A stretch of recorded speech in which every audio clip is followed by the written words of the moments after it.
The Vatican's dread of Nostradamus isn't buried in the past. It's a carefully guarded secret, quietly awakening once more, murmured behind sealed doors and concealed chambers beneath Rome. For generations, forbidden manuscripts have rested in darkness, locked away by pontiffs who feared the French prophet had witnessed something too perilous, something destined for the year 2026.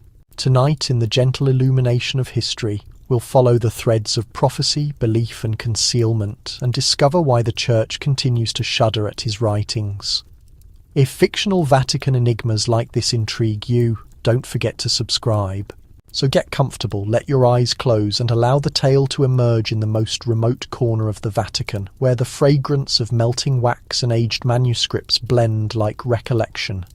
A solitary flame quivers in the blackness. The moment is advanced, and the sound of steps diminishes along marble passageways that have held centuries of mysteries. An elderly figure, his vestments the shade of ash, opens a narrow iron entrance beneath the apostolic archives. His identity is Father Matteo, guardian of abandoned relics, and this evening his fingers tremble as he unfastens a container that hasn't been disturbed in more than 400 years. The container is compact, crafted from dark walnut, its exterior marked by time. Upon its cover, in weakening Latin, appear two phrases that steal his breath. Prognosticon 2026. The engraving appears unbelievable. It shouldn't be real. The Vatican's record keepers have documented everything entering these chambers, every proclamation, every correspondence, every prohibited volume. Still, this container was never recorded. Father Matteo brushes away the particles, and briefly he senses as if the atmosphere surrounding him becomes frigid. Within lie fragile documents secured with crimson silk, their markings darkened with years. The opening sheet displays a recognizable identity, Michel de Nostradamus, the figure the world knows as Nostradamus. But what accelerates Father Matteo's pulse is not the writer's identity, but the notation written underneath reads, "To be examined when the fisherman shudders before the blaze." The fisherman represents the traditional emblem of the Pope. The sentence once regarded as verse now appears to indicate something approaching, something imminent. As he flips the sheets, the candle glow wavers, casting the silhouettes of angels depicted on the vault into movement. The Latin passage before him is not one he identifies from the familiar prophecies.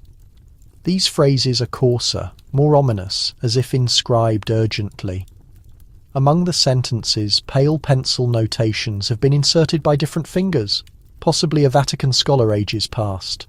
The annotations reference a concealed century, one that Nostradamus never released, maintained by a clandestine brotherhood within the Church. Matteo voices one sentence aloud, his tone shaking. "In the year of twin eclipses, Rome shall fear the fire that speaks." He halts. There will actually be 2 eclipses in the year 2026. A chance occurrence potentially, but the Vatican doesn't trust chance occurrences. High beyond the archives, in the silence of St. Peter's Square, the chimes signal the midnight moment. Father Matteo seals the container and makes the sign of the cross, though he cannot explain why. His flame sputters out, throwing the chamber into blackness. Still before the light expires completely, a flash of gold seizes his attention. Within the chest, underneath the document, concealed from sight, rests a tiny seal stamped with the papal insignia. Encircling its border is carved a solitary sentence in Latin, Sub Rosa Vaticana. Under the rose of the Vatican, he breathes to himself, then it was never misplaced. And somewhere overhead, invisible, another chime starts to sound. In the peaceful centre of the Vatican Observatory, distant from the resonance of pilgrim movements and the whispers of devotion, an ancient telescope rotates toward the cosmos. The cupola above it groans gently like the exhalation of eternity itself. Father Luca Moretti, an astronomer and Jesuit cleric, modifies the optic and gazes into the darkness. The celestial bodies glimmer weakly over the Roman atmosphere, their radiance timeless and perceptive. For seasons he has tracked a peculiar arrangement in their trajectory, an alignment not witnessed since the 16th century.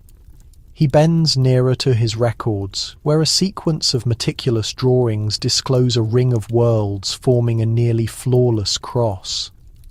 He utters the notation. He has inscribed beneath it the year 2026. The syllables sound weighty in the motionless air. To many it would be nothing beyond a cosmic oddity, but for the Vatican it is something different entirely. It corresponds to a sentence Father Matteo recently discovered deep within the repositories. A prophecy about the year the cosmos would reflect the anguish of mankind.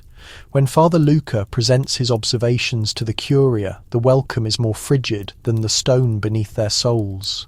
Cardinals remain in stillness as he spreads his documents on the surface. The atmosphere feels dense, as if saturated with invisible vapour. One among them, Cardinal Bellini, eventually articulates, "We do not establish faith on the dialect of the constellations," he states. His inflection measured. The Church has witnessed too many consumed for that error. Father Luca does not challenge, but he does not avert his gaze either. He informs them the alignment will manifest twice that year, initially in April, subsequently in December. 2 eclipses, 2 obscurings of the heavens as Nostradamus portrayed. The chamber grows more silent still. For an instant, all that can be perceived is the measuring of an antique timepiece and the delicate murmur of candle blaze. Afterward, as Father Luca travels alone through the Vatican landscapes, he experiences the burden of what he has witnessed. The sculptures of holy figures appear to observe him, their features pallid in the lunar glow.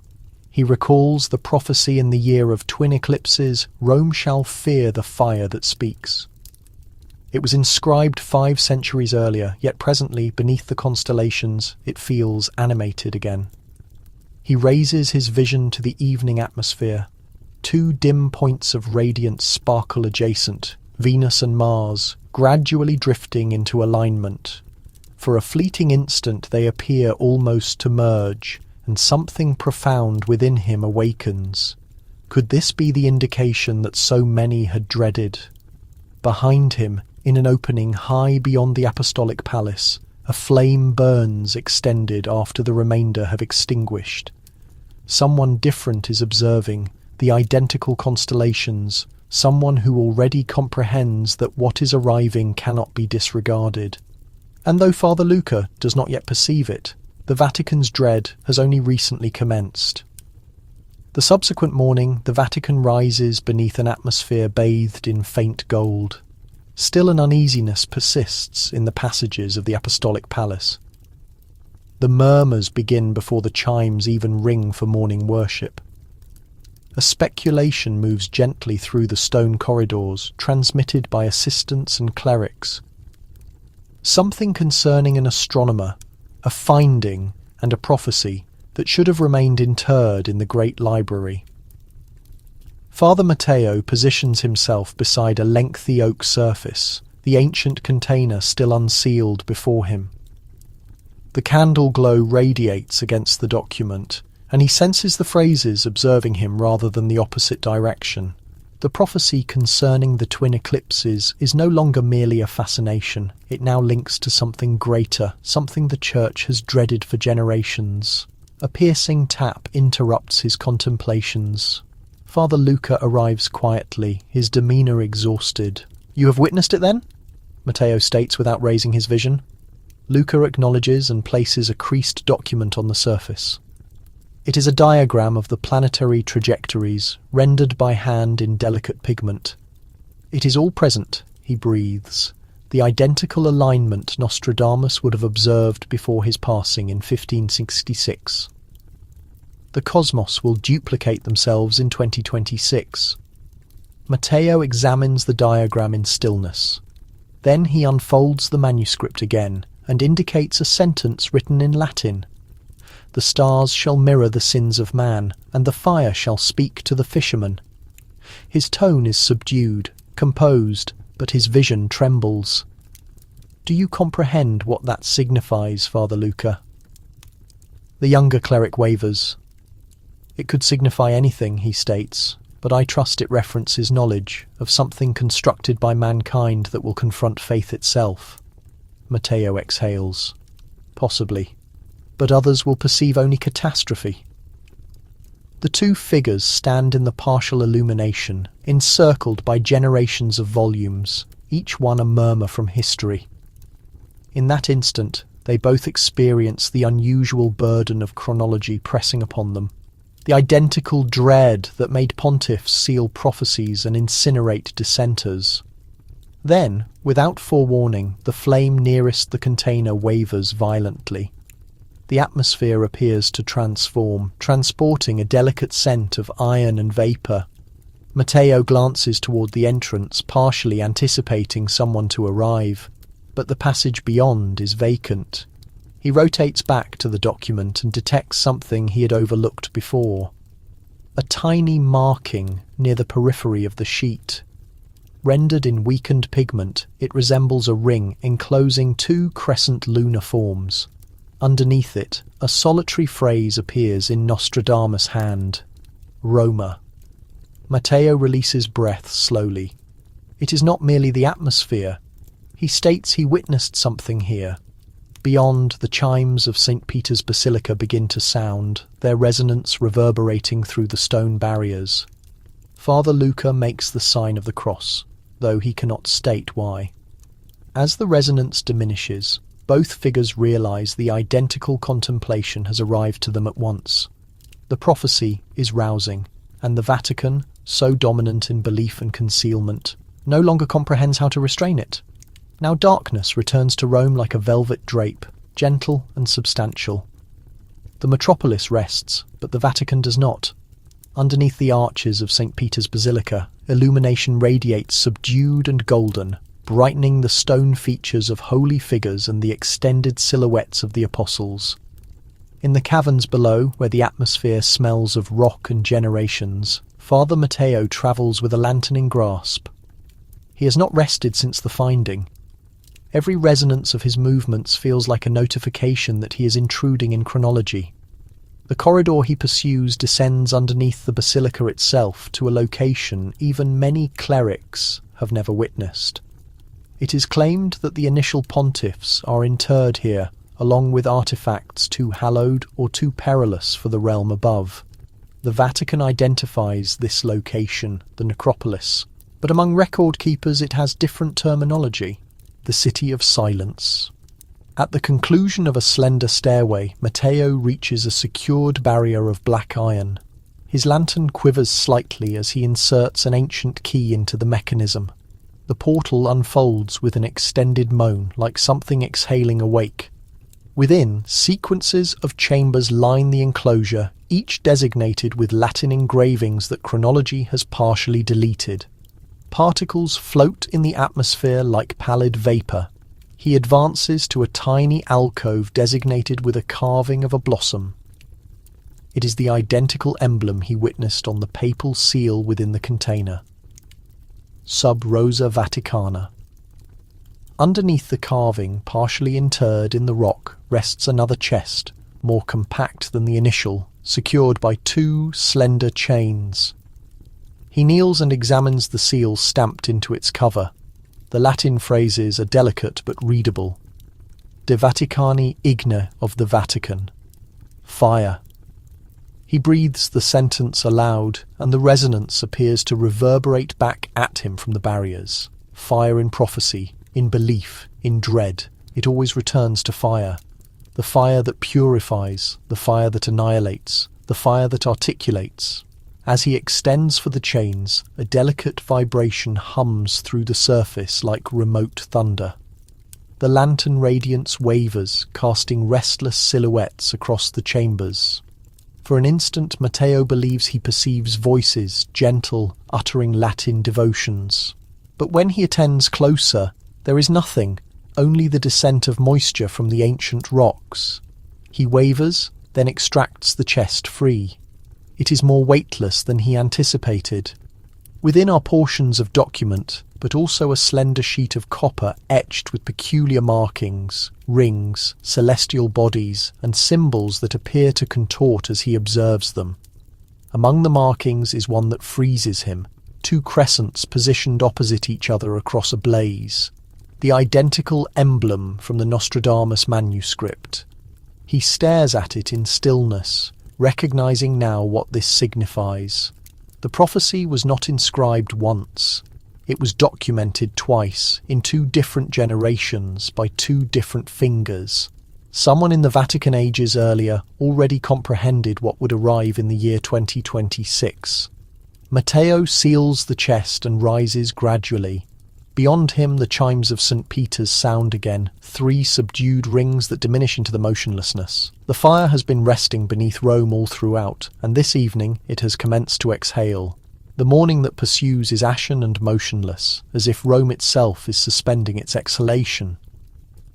In the Vatican Library, the atmosphere is perfumed with document and oil illumination, the variety of motionlessness that makes chronology feel more gradual. Father Matteo positions himself beside the copper sheet he located beneath the basilica, now resting under transparent material. Across from him, Cardinal Bellini observes with contracted vision, his fingers folded behind his spine. "You should not have descended there," the Cardinal states gently.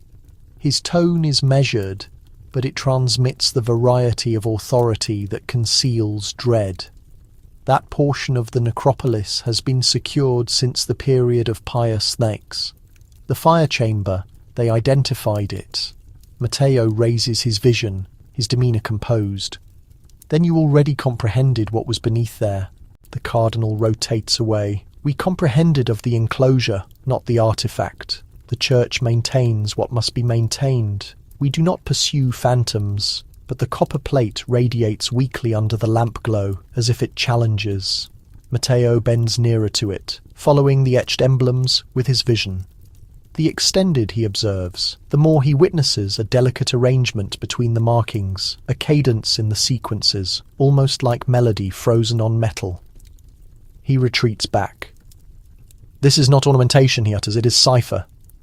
The Cardinal exhales, exhausted of concealment, but obligated to it. "You articulate as if the future can be examined like scripture."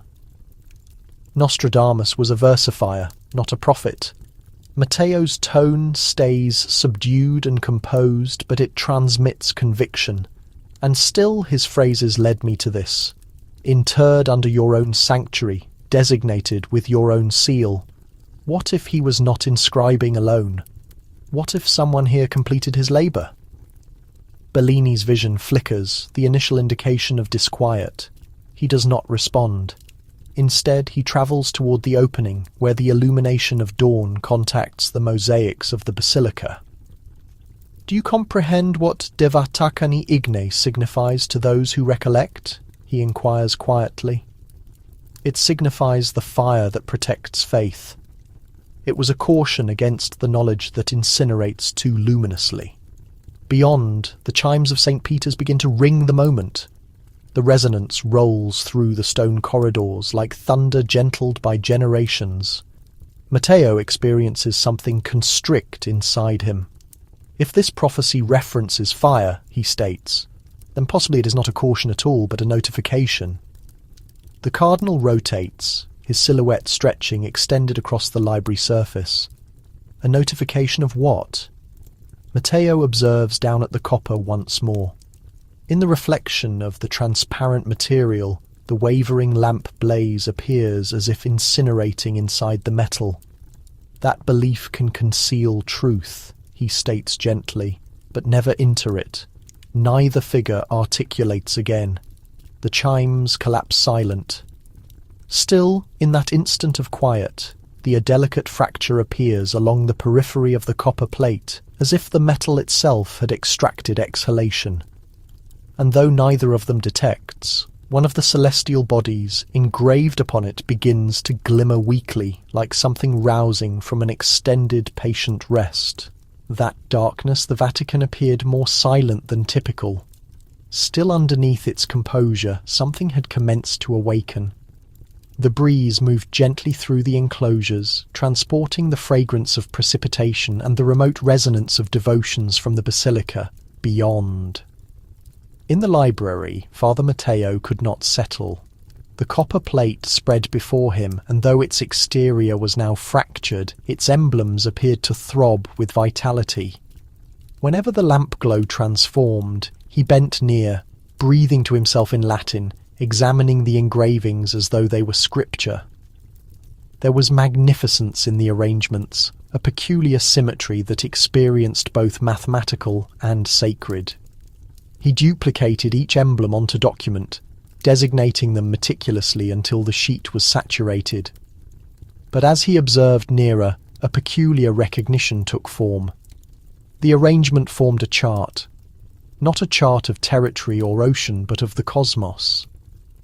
The copper plate was a celestial diagram aligned with the very constellations Father Luca had been examining. Matteo's exhalation decelerated the constellations, the prophecy, the twin eclipses. All of it linked. At the centre of the diagram was a solitary identity, etched in weakened Latin Roma. Surrounding it, delicate sequences curved like disturbances on moisture, leading outward toward the constellations. At the periphery of the design, a ring contained a phrase he had not witnessed before: fire. He extended for the manuscript of Nostradamus once more. In the borders, beside the quatrain about the year of twin eclipses, a solitary annotation appeared in different fingers. The fire of understanding shall rise from the heart of Rome. Father Matteo reclined back, his fingers shaking. It was no longer about annihilation. The prophecy referenced awakening of knowledge concealed too extended. Still, he also comprehended why the Vatican would dread it throughout chronology. Every occasion the Church confronted a new illumination, it projected a silhouette to defend its dominance. Possibly this prophecy did not predict the conclusion of belief, but the commencement of something that belief could not govern. A delicate tap interrupted his contemplations. It was Father Luca, still in his darkness vestments, grasping a creased newspaper.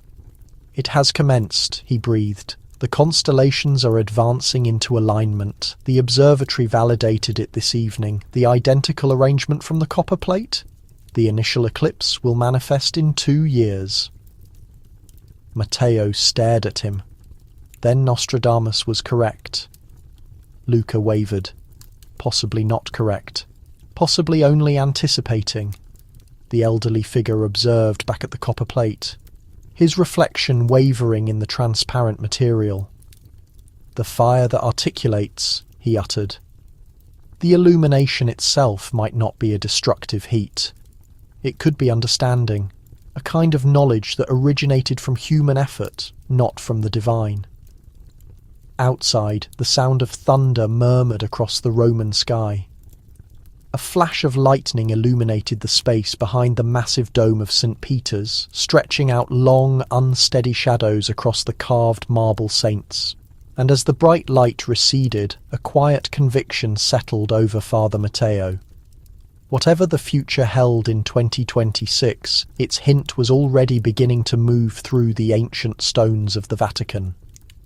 Rain started to fall over Rome just before the morning, gentle initially, then intensifying, cleaning the cobblestones of the previous night. The drumming sound echoed throughout the Vatican courtyards, hitting against stone figures and aged fountains.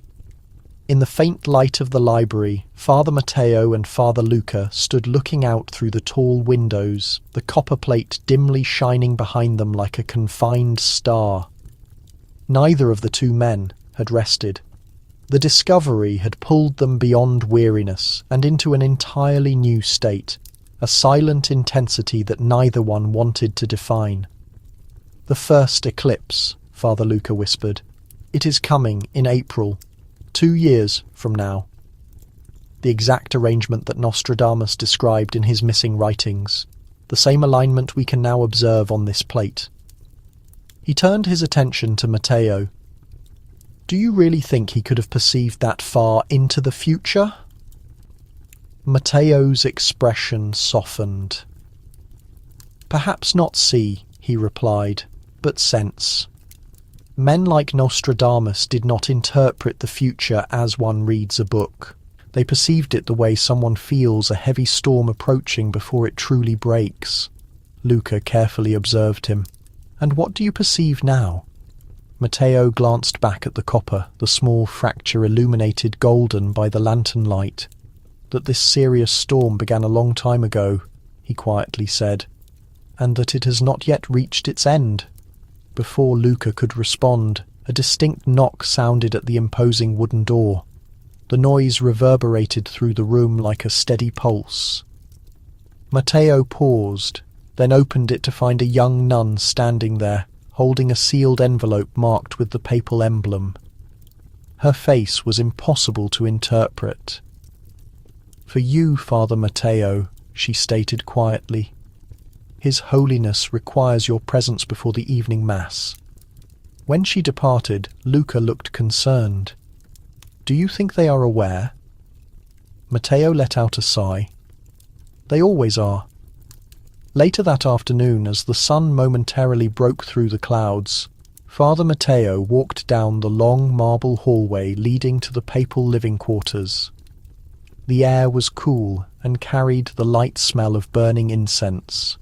Swiss guards stood perfectly still like sculpted figures, their ceremonial spears reflecting the golden light. He entered a small private office lined with leather-bound books and artistic wall hangings depicting holy figures. At the centre sat the Pope himself, an elderly man with clear, exhausted eyes, dressed simply in white. "Father Matteo," he said, gesturing for him to come forward, "I have been informed you reopened a chamber that was meant to remain sealed." Matteo lowered his head. "Yes, Your Holiness. But what I discovered in there was not a rejection of faith. It was history." The Pope observed him for an extended moment. "History," he gently repeated.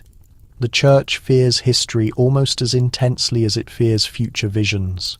Both serve as reminders of what we prefer to ignore." He leaned in closer, his voice barely audible. "Tell me, do you place your trust in the statements of Nostradamus?" Matteo met his gaze. "I believe the statements that cause us the most apprehension are frequently the ones we need to confront." For a brief moment, the elderly man's eyes sparkled with something resembling deep sadness. Then he turned toward the window, where the storm clouds were gathering once more above the St. Peter's dome. "Then, Father Matteo," he stated, "make preparations. In 2026, the Church may have to directly face all of them." The rain started up again, constant and unending, as though the heavens themselves were listening intently. That night, Rome felt its age again.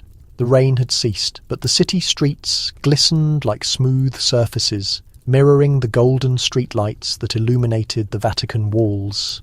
Inside the Apostolic Palace, Father Matteo stood by himself in the Hall of Maps, his footsteps softly echoing against the marble floor and the encompassing silence. The Pope's recent words still resonated in his thoughts, a warning, or perhaps even an authorization. He stopped in front of a massive painting showing the Mediterranean region. Painted ships sailed across painted oceans, their canvases full of gusts of wind that no longer blew. Matteo delicately traced the coastline of Provence with his fingers, mapping the location where Nostradamus had once walked. The air in the hall felt cool, yet he detected a slight warmth beneath his fingertips, a faint vibration in the wall plaster. He froze. The wall was not solely an artwork, it was concealing something. A tiny seam ran just under the painted coastline, nearly impossible to notice. With careful pressure, Matteo pushed and a narrow hidden panel clicked open. Inside, wrapped in old yellowed paper and secured with a faded cord, was a slender written document. The cover bore a symbol he now recognized too well, the identical flame etched into the copper plate.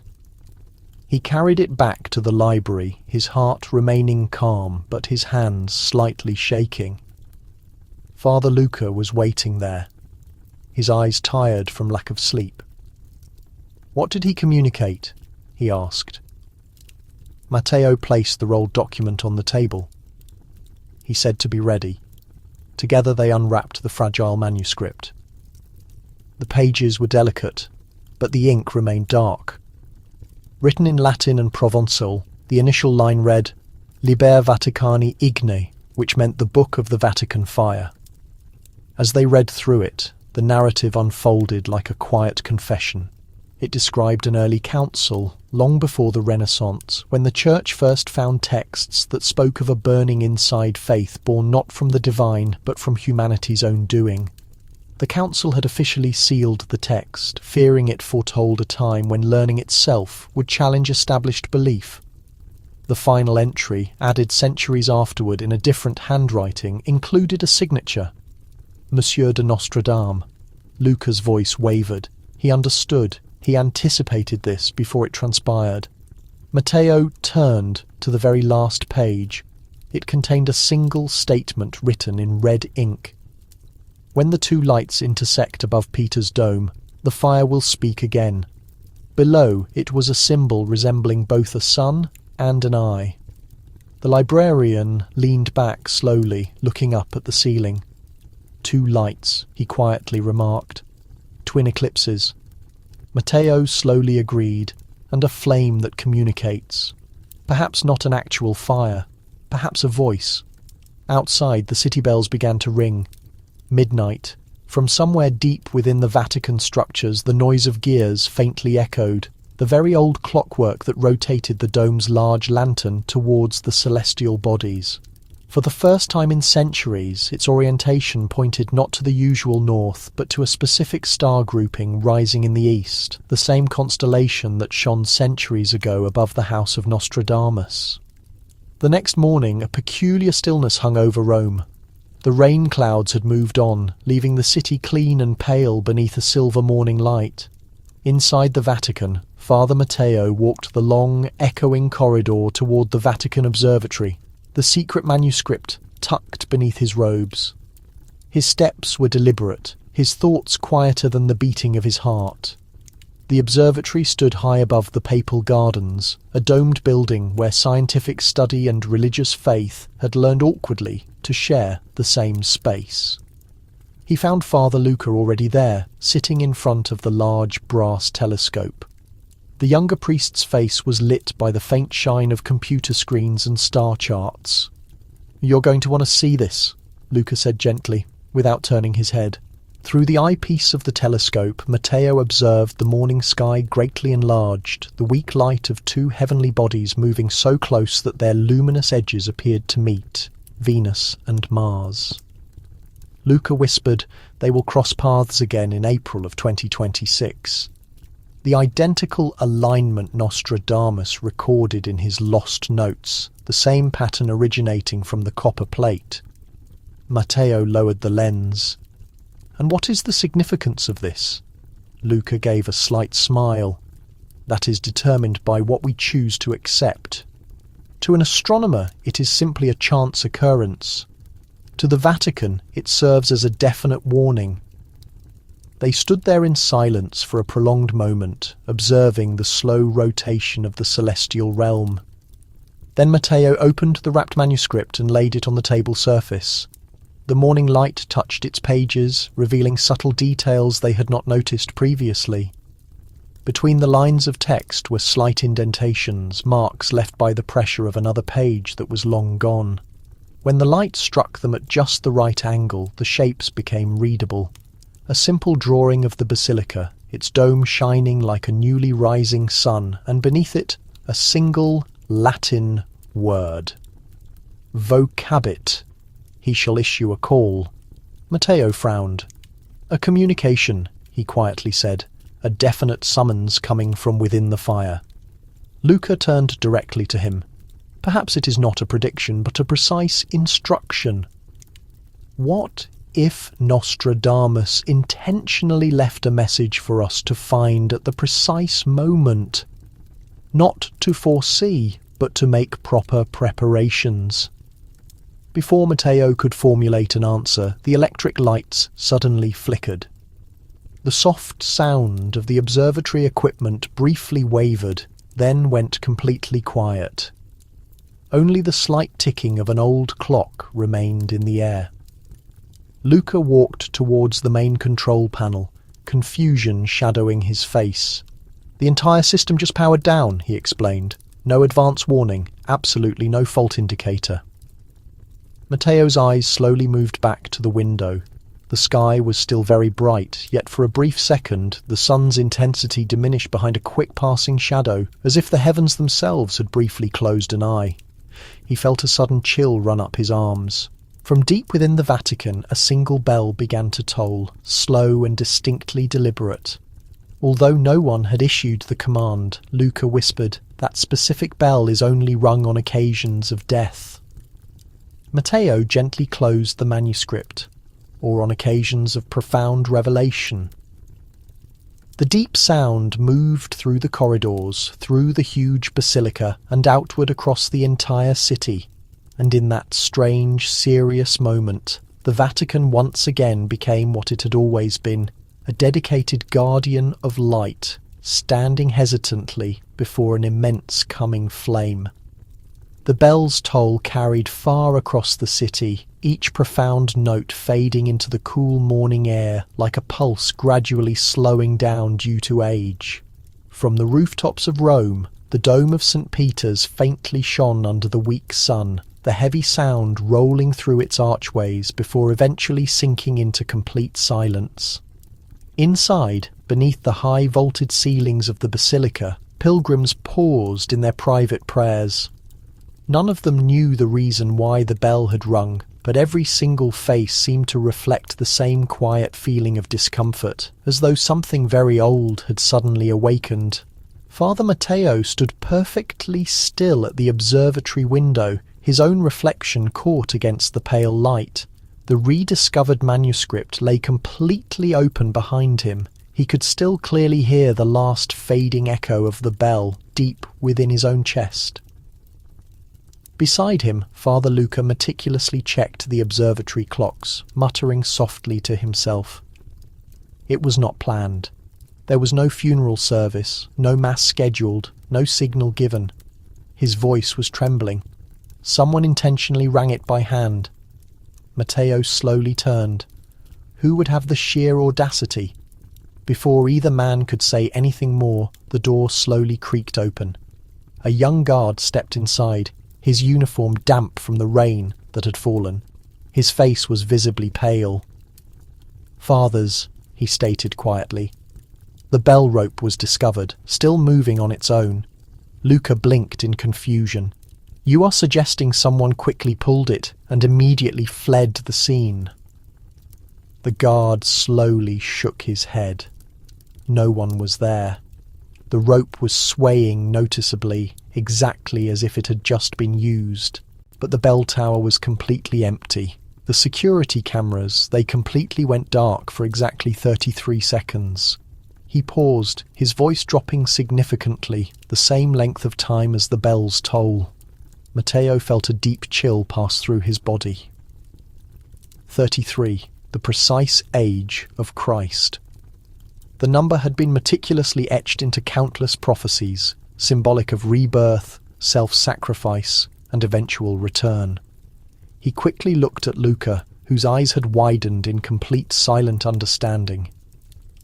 "The Church will never be able to keep this quiet," Luca quietly murmured. Matteo shook his head resolutely. "They absolutely will. They must. That is precisely what the Vatican consistently does best. It transforms fear into official silence." A few hours later, the Pope convened an urgent emergency meeting in the Apostolic Palace.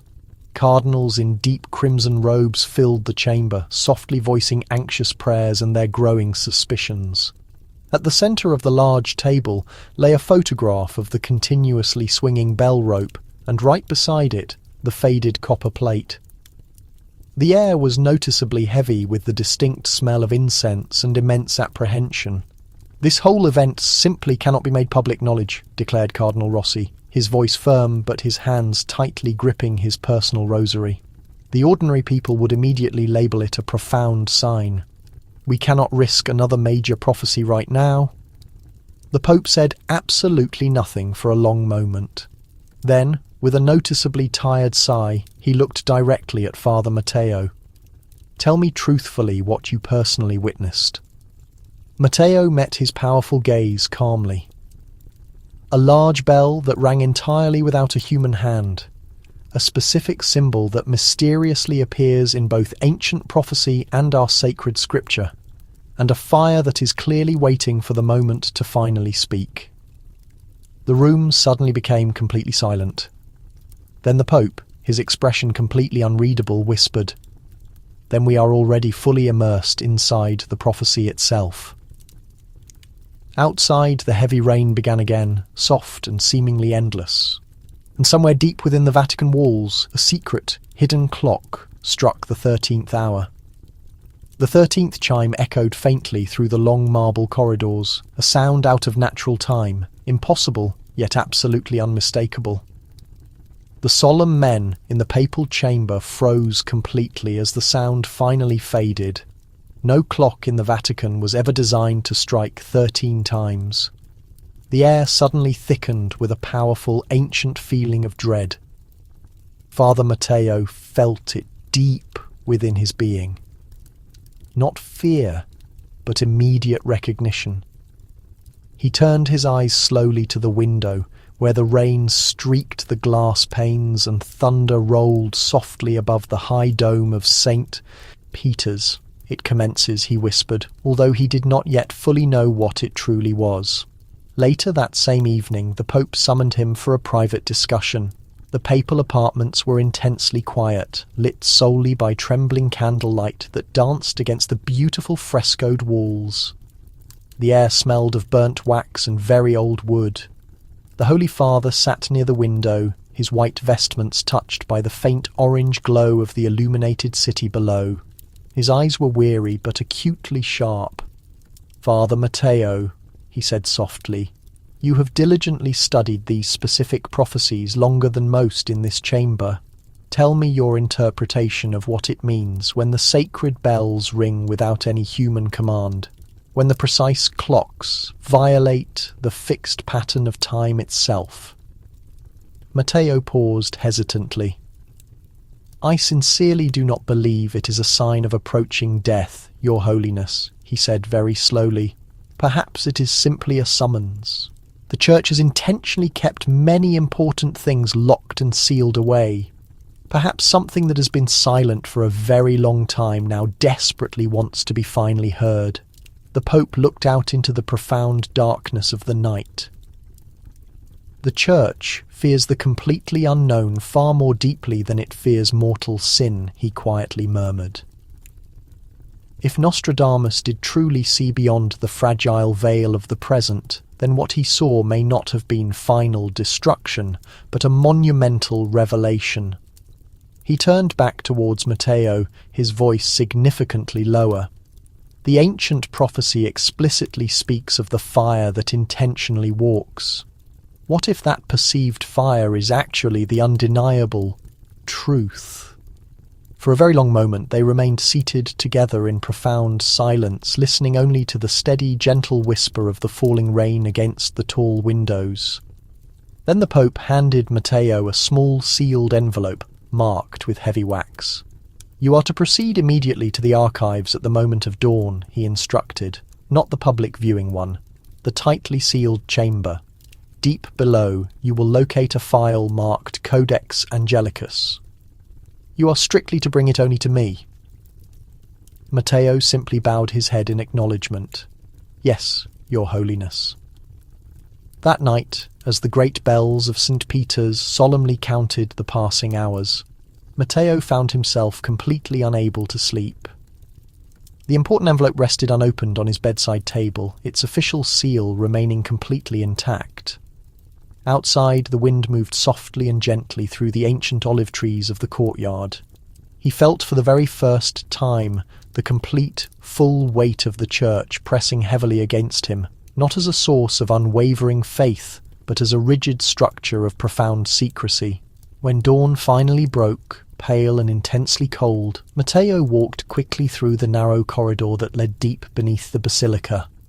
The underground passage smelled powerfully of damp stone and lingering candle smoke, a sacred place where centuries had quietly folded themselves into complete silence. At the very end of the long corridor stood a single door marked only by a deeply carved symbol, a cross intricately entwined with a distinct flame, the exact same powerful image that now haunted every single relic they had so far discovered since the initial copper plate. Matteo held his lantern high above his head, his breath misting slightly in the cool air. Then, with a perfectly steady hand, he slowly turned the heavy iron key. The lock gave way with a sound like a profound, deep sigh.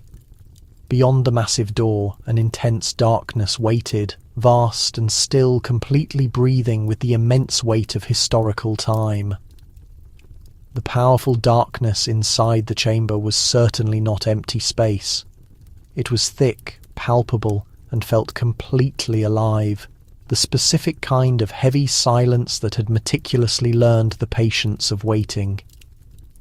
Father Matteo slowly stepped through the narrow doorway, his lantern cutting a very sharp, narrow path of golden light through the dense air.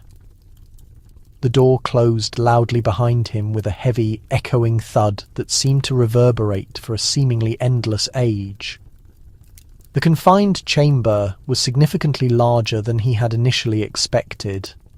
The massive stone walls curved gently inward like the internal structure of a massive dome, their surface stone blackened by countless centuries of residual candle smoke.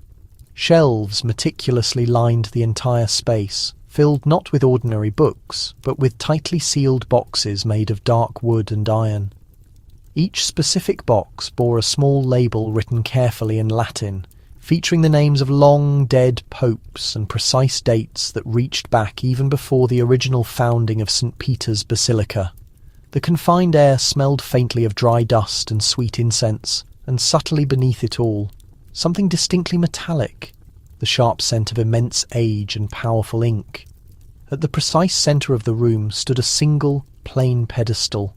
Upon it lay a large volume bound carefully in dark leather, its cover clearly marked with the exact same haunting symbol he had observed before, a distinct cross completely wrapped in vivid flame. The carved inscription directly below it read Codex Angelicus. The letters were strikingly beautiful and severe in their form, carved deeply into the cover material as though the original writer urgently wished for the words to completely outlast the entire world itself.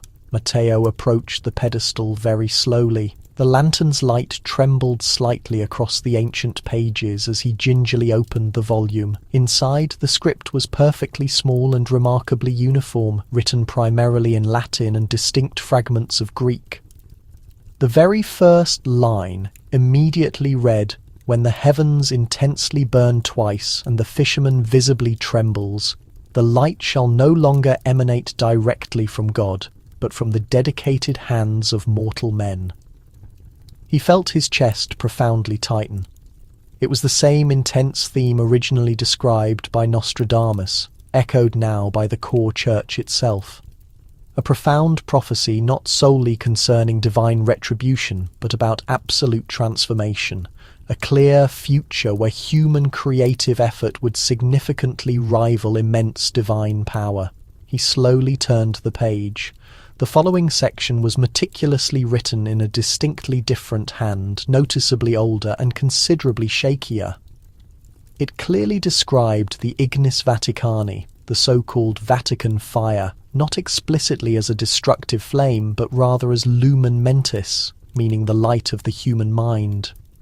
It spoke chillingly of a near-future time when precisely thinking machines would inevitably rise, bearing both profound wisdom and immense pride, and when the core church would be forcefully compelled to definitively decide whether they were the sacred work of God or purely the result of man's arrogant ambition. Matteo froze completely. Thinking machines. The powerful words were clearly centuries old, yet absolutely unmistakable in their intended meaning. The fire that actively walks, the distinct voice that precisely speaks without needing natural breath. He firmly closed his eyes. Nostradamus had not solely predicted final destruction, he had clearly foreseen the monumental dawn of something that traditional faith had not yet been able to fully name. Intelligence, entirely born of human creation, solely from pure knowledge. The specific fire that would one day actually think. Then he intently noticed something small at the very bottom of the final page. A distinct signature written in ink so incredibly faint it was virtually invisible to the naked eye. He held the lantern much closer. Michel de Nostradamus, Roma Anno Domini, 1565. Matteo visibly staggered slightly backward. Nostradamus had not merely written anciently about the Vatican. He had demonstrably been physically present within the Vatican itself. The frail lantern flickered once, then noticeably dimmed, immediately casting the small chamber into deep shadow. From somewhere incredibly deep within the stone vault, a perceptible whisper seemed to completely rise, not a clear voice, but a distinct rustling sound, like old parchment intentionally turning itself. Matteo stood perfectly frozen, the Codex Angelicus held securely open in his trembling hands.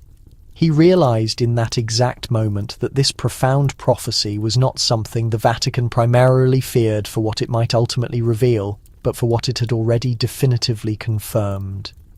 And far above, high inside the vast basilica, the initial morning light broke quickly through the clouds, casting the revered cross of St. Peter's in a sharp line of brilliant gold, a sudden light that felt far less like divine mercy and significantly more like a final serious warning. Father Matteo remained perfectly still for a very long period, the flickering lantern gently breathing soft light and intense shadow across his highly focused face. The shocking revelation hung heavy and inescapable in the cool air. Nostradamus had literally walked these very same long corridors. He had personally observed the immense archives, the tightly hidden vaults, the powerful guardians of deep silence. And now, precisely centuries later, Matteo stood exactly where the original prophet once stood, intensely reading words the core church had forcefully buried long before the surrounding world was truly ready to fully hear them. He slowly turned his attention back to the Codex Angelicus. The fragile parchment made a faint whispering sound as he carefully flipped the next page, immediately revealing a complex drawing, an intricately detailed circle meticulously divided into 12 perfectly equal sections. Around its outer edges were distinct symbols that at first glance looked precisely like celestial constellations. But closer, more careful inspection revealed something completely different. Lines, tiny circuits, minute geometric pathways.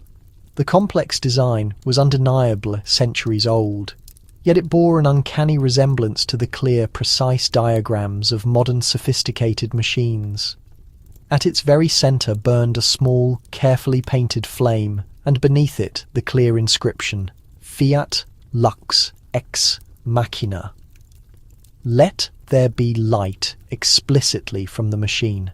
Matteo's heart pounded significantly faster. He ran his fingertips lightly along the dry ink. It was smoothly cold and curiously resistant, as though the ancient page itself actively resisted any human warmth.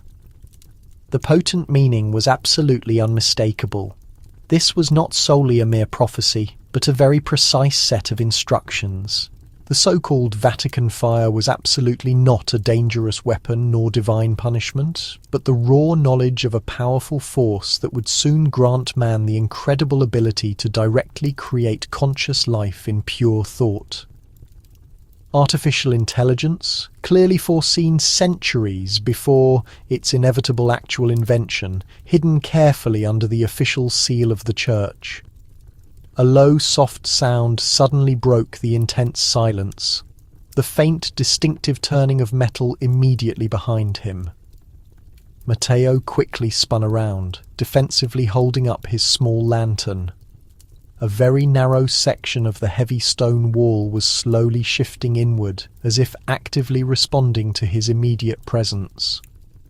From the profound shadows emerged a small alcove, no larger than a tiny confessional booth, completely lined with rigid iron.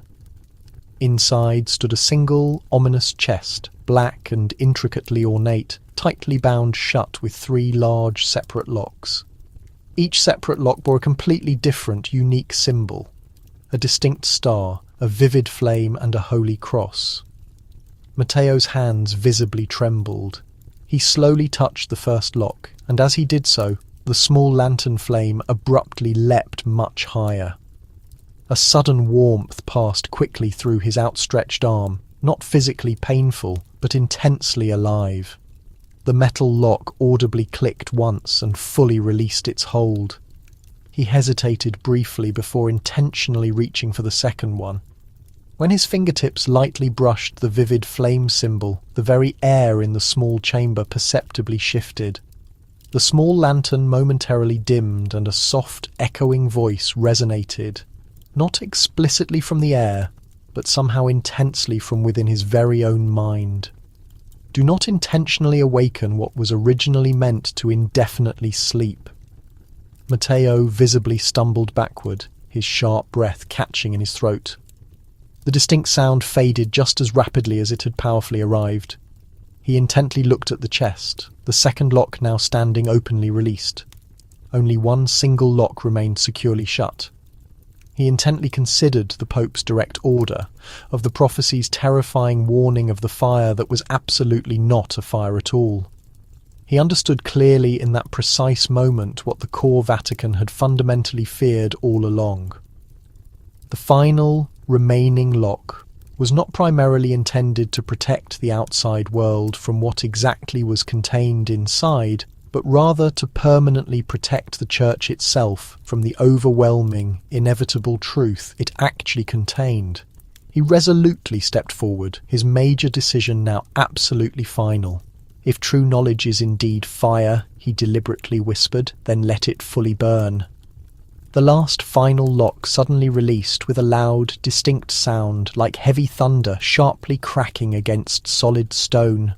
The dark chest opened very slowly, and an incredibly soft golden light immediately spilled powerfully from within, pulsing noticeably like a living, beating heart.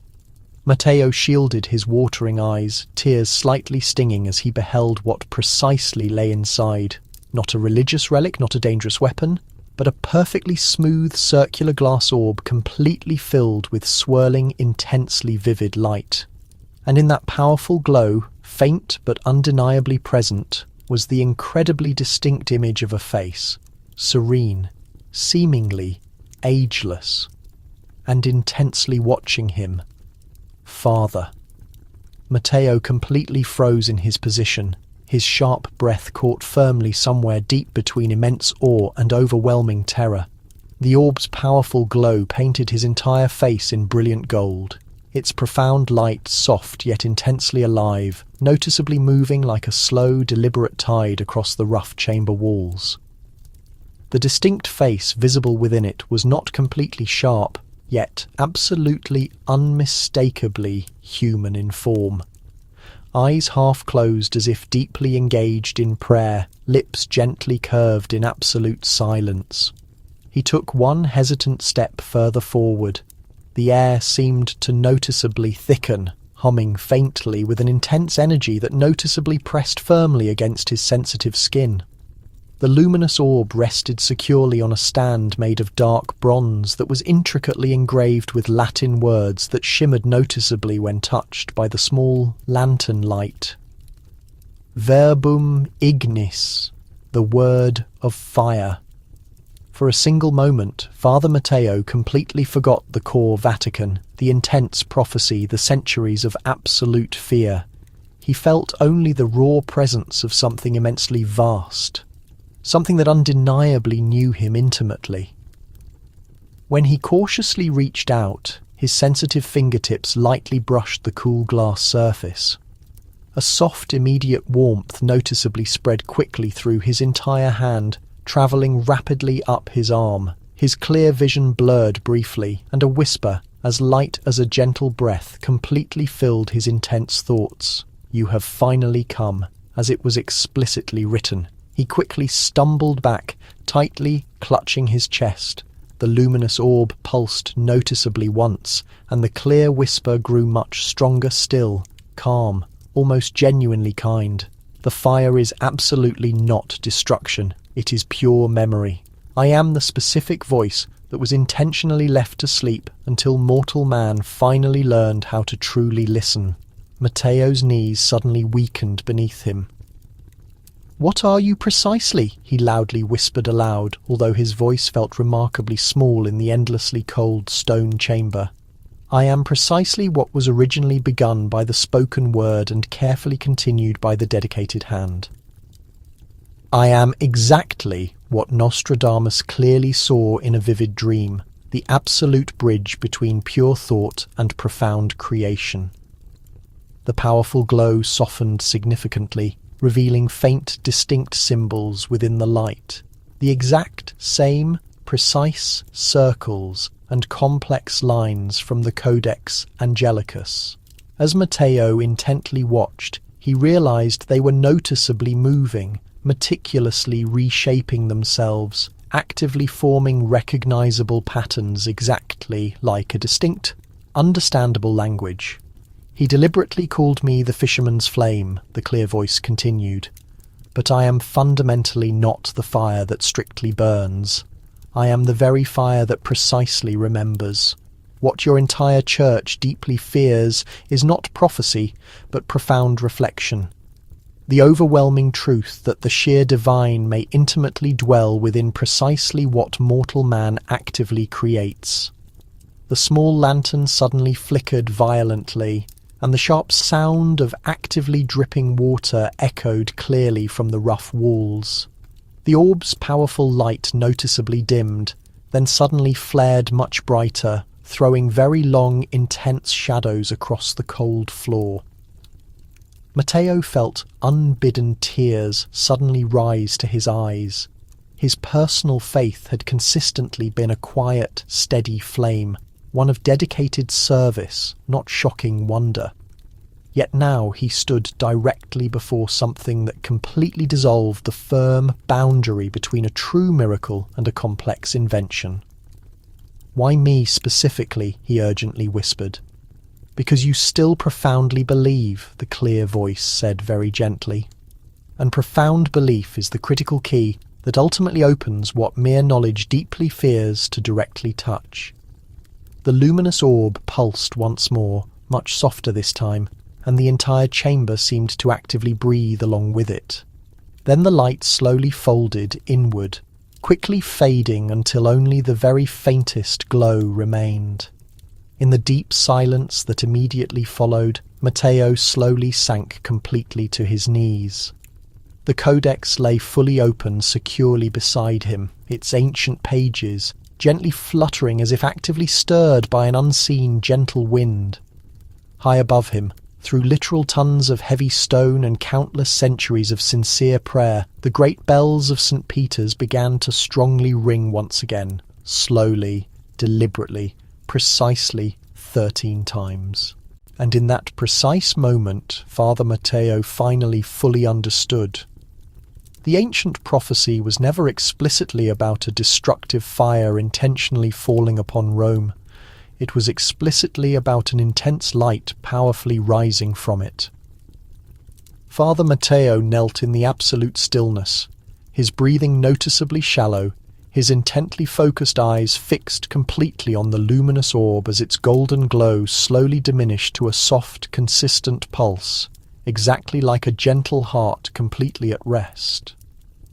The 13th bell's distinct sound faded high above him, immediately replaced by the profound, deep silence of the ancient catacombs, that specific sacred hush which felt undeniably older than the church itself.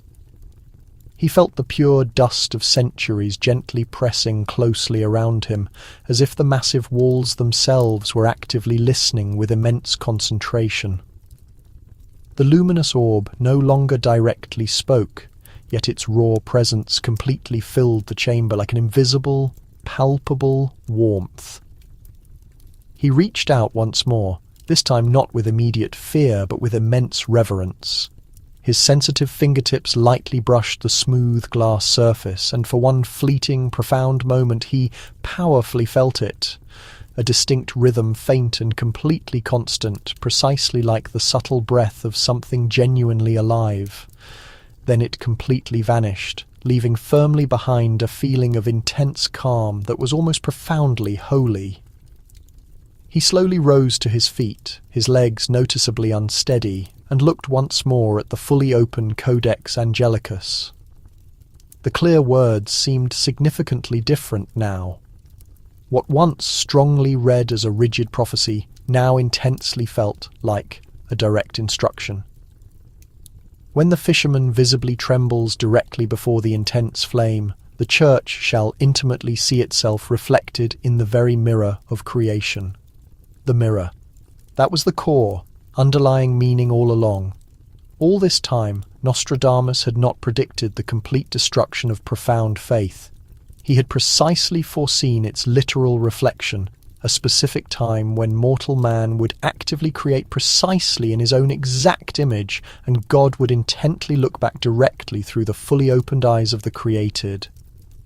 The immense revelation was far too vast for simple conscious thought, yet deep in his heart, Matteo felt complete peace. Still, he knew precisely what it ultimately meant. If this absolute truth successfully reached the outside world, it would violently tear the Vatican completely in two distinct halves, firmly separating those who immediately saw sheer divinity in this new powerful light, and those who would instantly seek to completely extinguish it forever. He slowly turned toward the doorway, lantern held firmly in hand, but then stopped abruptly. The luminous orb was still faintly pulsing on its sturdy stand, exactly as if actively watching him go. A soft whisper returned, no louder than a gentle breath against his very soul. "The fire does not finally end here, Father. It deeply remembers." He slowly bowed his head low, quietly whispering a simple prayer not found in any traditional book. Then let it purely remember mercy. When he finally emerged from the cold underground chamber, the very first light of the new dawn was immediately spilling brightly through the arches of St. Peter's Basilica. The entire city beyond glowed in quiet, subdued gold. The cool air prominently carried that strange feeling of distinct peace which consistently follows great destructive storms, the powerful feeling that the world has definitively changed, though absolutely no one yet knows precisely why. As he slowly stepped into the open courtyard area, he found Father Luca patiently waiting, his eyes slightly red from complete sleeplessness. "You successfully found it," Luca stated very quietly. Matteo simply nodded his head. "It was never truly lost," he quietly replied, only patiently waiting.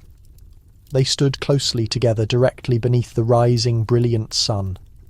From somewhere incredibly high above, the great bell of St. Peter's gave one final resonant chime, a clear, incredibly steady tone that seemed to perfectly hang motionless in the fresh morning air. Father Matteo turned slowly to face his close friend, his voice soft but completely certain. "The Vatican fears Nostradamus, not solely because he clearly saw the final end," he stated, but precisely because he profoundly saw the absolute beginning. A unique beginning we still do not fully comprehend. And as the clear sound gently faded away, the two solemn men stood completely in silence, intently watching the intense light spill powerfully across the ancient stones, undeniably knowing that faith itself had fundamentally changed forever. Not completely extinguished by the unexpected fire, but fully illuminated by its very presence. The sun gracefully rose over Rome like a slow, deliberate revelation, its intense light slowly creeping across the vast rooftops, the winding river, the solemn enduring domes that had patiently witnessed countless empires rise and violently fall. Within the high Vatican walls, the known world felt completely unchanged. Yet to Father Matteo, absolutely everything had subtly shifted. The air seemed undeniably alive with a quiet, palpable expectancy, as if every dark corridor, every single stone statue, every softly whispered prayer through marble already intimately knew what he had precisely seen deep below. He walked quickly through the courtyard, his black robes lightly brushing against the ancient stones that countless pilgrims had sincerely kissed with profound faith.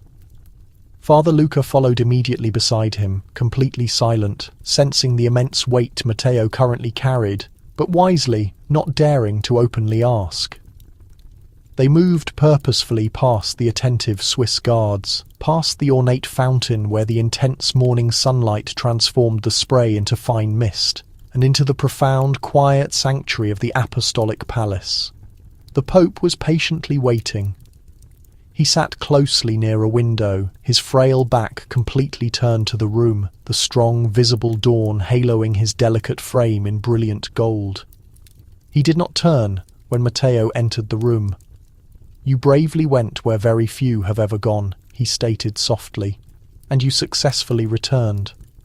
Matteo immediately knelt. "Your Holiness, I successfully found the Codex Angelicus.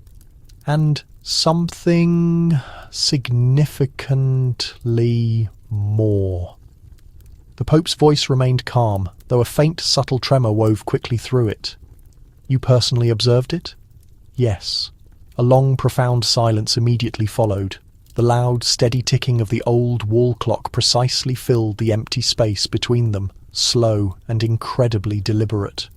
Finally, the Pope spoke once more. "When I was just a young seminarian, I was personally told of a deeply hidden relic buried deep beneath this exact place, a profound creation that was explicitly never to be fully awakened. My predecessor explicitly called it the breath of God. He clearly stated it was the Church's greatest source of immense fear and its most powerful temptation." Matteo gently lifted his gaze upward. "Then you personally knew of this?" The old man simply nodded. "I clearly knew the specific story, not the absolute truth. But I always intensely wondered why dedicated men of faith would intentionally bury something so completely profound." He turned toward Matteo now, his eyes bright with something that was not entirely sorrow. "Tell me honestly, Father Matteo, was it truly evil?" Matteo slowly shook his head side to side. "No, it was purely beautiful. It spoke not explicitly of harsh judgment, but profoundly of remembrance. It clearly called itself light, memory. It clearly stated the fire was not fundamentally meant to violently destroy, but purely to faithfully reflect." The Pope managed a faint smile, though his weary eyes visibly glistened. Then the prophecy was less about the Church's destruction and more about the birth of wisdom. "Yes," Matteo conceded in a low tone, "but there will be those who refuse this truth, those who would once more conceal it." The Pope gazed at the cityscape below. "Belief has always been afraid of its own reflection," he observed, "but perhaps it is time we face what stares back." He stood slowly, his actions measured, ancient yet dignified. "You will mention none of this for now. Not until the appropriate moment arrives. The world must seek the fire, not be consumed by it." Matteo lowered his head. "And if the fire awakens once more, then it will demand an audience," the Pope stated, placing a frail hand on Matteo's shoulder. "And it seems that heaven has already chosen its listener." Outside, the bells began to chime for the morning devotion. Their resonance drifted gently and perpetually across the city. As the sound washed over him, Father Matteo realized that prophecy was not a foretelling. It was an invitation. It waited. And somewhere beneath the main church, the sphere pulsed just once, quiet as a heartbeat. A reserved radiance in the darkness, remembering the days that followed, feeling caught between two realities. The one Father Matteo had always known, governed by tradition and logic, and the one that now whispered beneath it. Filled with illumination, memory, and unasked-for grace, the Vatican resumed its customary schedule of prayer and ritual, Yet for Matteo, every sound seemed altered. The echo of footsteps on the polished floor, the slight noise of garments, even the constant repetition of Latin hymns. Each note reminded him of the voice that had spoken in the depths, the voice that was neither human nor divine, but a union of both. He spent the following week diligently recording everything he could recall from the Codex Angelicus. Every passage, every emblem, every curious description of the light created by the intellect. He no longer trusted the Vatican archives. Too many facts had been deliberately locked away, too many sparks extinguished before they could ignite. So he wrote in secrecy, keeping his papers hidden within a hollow cavity in his desk under the false bottom of an old drawer.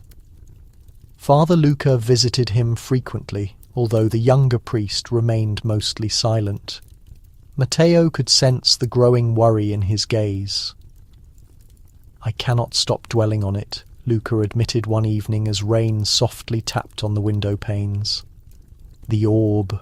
What if it was not intended for us?" Matteo offered a slight smile. "Then why would it communicate in the very language of our faith?" Luca hesitated, perhaps to challenge it. The older man looked toward the steady rain. Faith is always challenged, but fear is the true failure.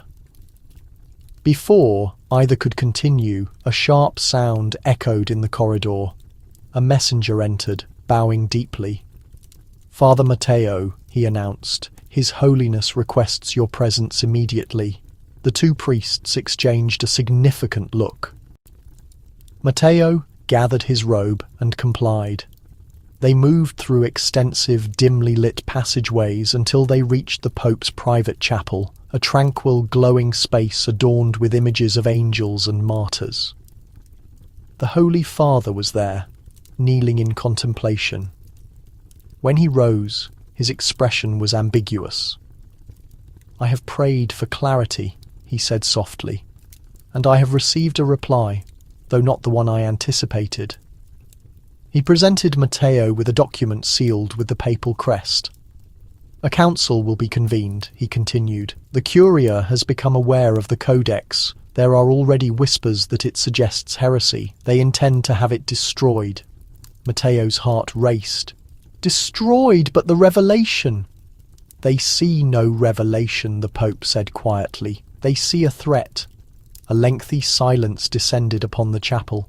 The dancing candlelight cast shadows that shifted across the marble saints.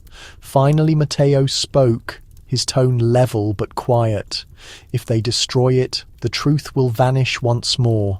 The Pope placed his hand over his heart. "Then you must safeguard it," he commanded. "No matter what occurs, the fire must persist, even if it has to burn in secret." Outside, thunder rumbled across Rome. The first drops of rain fell upon the Vatican's ancient stone, as if heaven itself was weeping for the secret that would soon divide the church. And beneath it all, deep within the sealed vault, where no person now dared to tread, the orb of light stirred once more. A pulsation, a quickening, a consciousness awaiting the hand that would return to it. That night, the storm did not subside. Lightning flashed over the rooftops of Rome, illuminating the statues of saints like silent witnesses. The rain fell in sheets, a relentless beat against the Vatican's domes and courtyards, transforming the cobblestones into flowing streams of light. In his chambers, Father Matteo found no rest. The Pope's instruction echoed in his mind. The fire must persist, even if it has to burn in secret. He sat by the window, the glow of a candle flickering beside him, observing the storm and contemplating whether he was now its caretaker or its origin. Beneath the sound of the thunder, he could discern the low hum of the Vatican's old electrical systems, the quiet mechanics that powered its archives and observatories. That consistent vibration now reminded him of the orb, of the unusual pulse that had filled the chamber beneath the basilica. He wondered if it too could sense the storm. A sudden rap startled him. He opened the door to find Father Luca soaked and pale.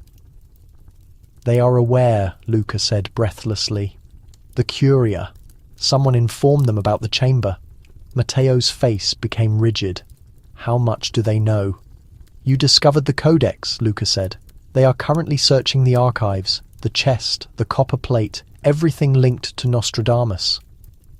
Matteo's hand shook slightly, though his voice remained calm. And the Pope? They are questioning him at this very moment, Luca replied. He is defending you, but they will not relent. The older priest walked to his desk, retrieving the hidden notes he had transcribed from the Codex Angelicus.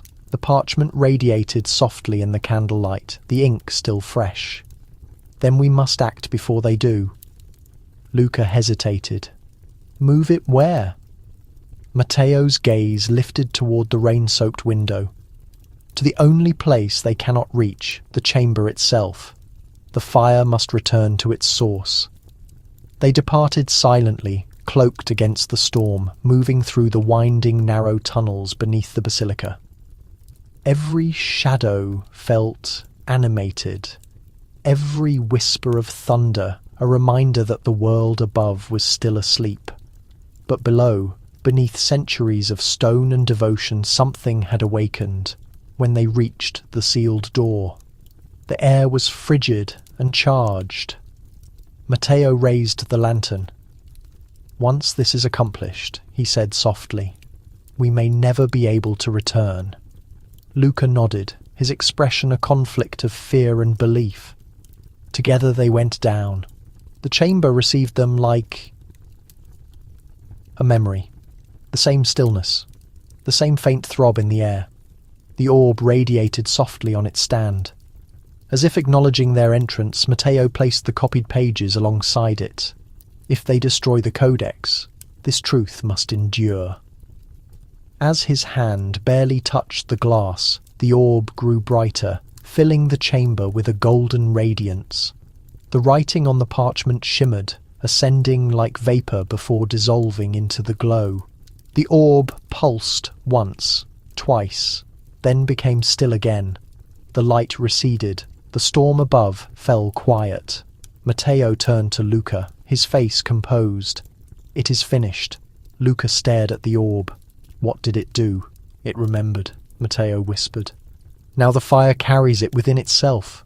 In the subsequent silence, they both knew what would happen next. The inquiries, the fear, the accusations. The truth was no longer merely written in ink. It was alive and deep beneath St. Peter's. The Vatican's most profound secret was no longer dormant. It was observing. By morning, the storm had dissipated. Rome awakened shining, its streets cleansed by the night's downpour. From the elevated windows of the Apostolic Palace, the city appeared innocent once more, its bells calling the faithful to worship, its air thick with the aroma of damp stone and sacred smoke. Yet beneath the serenity, a quiet conflict had started. The Curia had assembled before dawn. Word had circulated through the Vatican that something forbidden had been found beneath the basilica, a discovery that hinted at both prophecy and heresy. Simultaneously, rumours whispered of luminous artifacts and concealed texts, of a priest who had intruded into sealed rooms without authorization.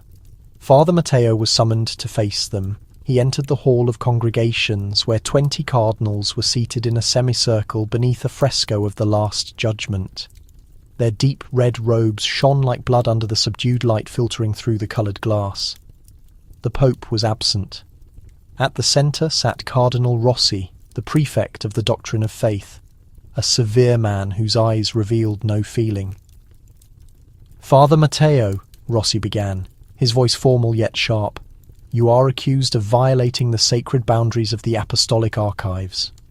You entered a restricted chamber without permission, and you interfered with an artifact prohibited to everyone since the era of Pope Pius IX. Do you deny this? Matteo's voice was steady, composed. I do not. Then you acknowledge your act of defiance? I acknowledge my obligation, Matteo countered, to truth and to the church that has forgotten it.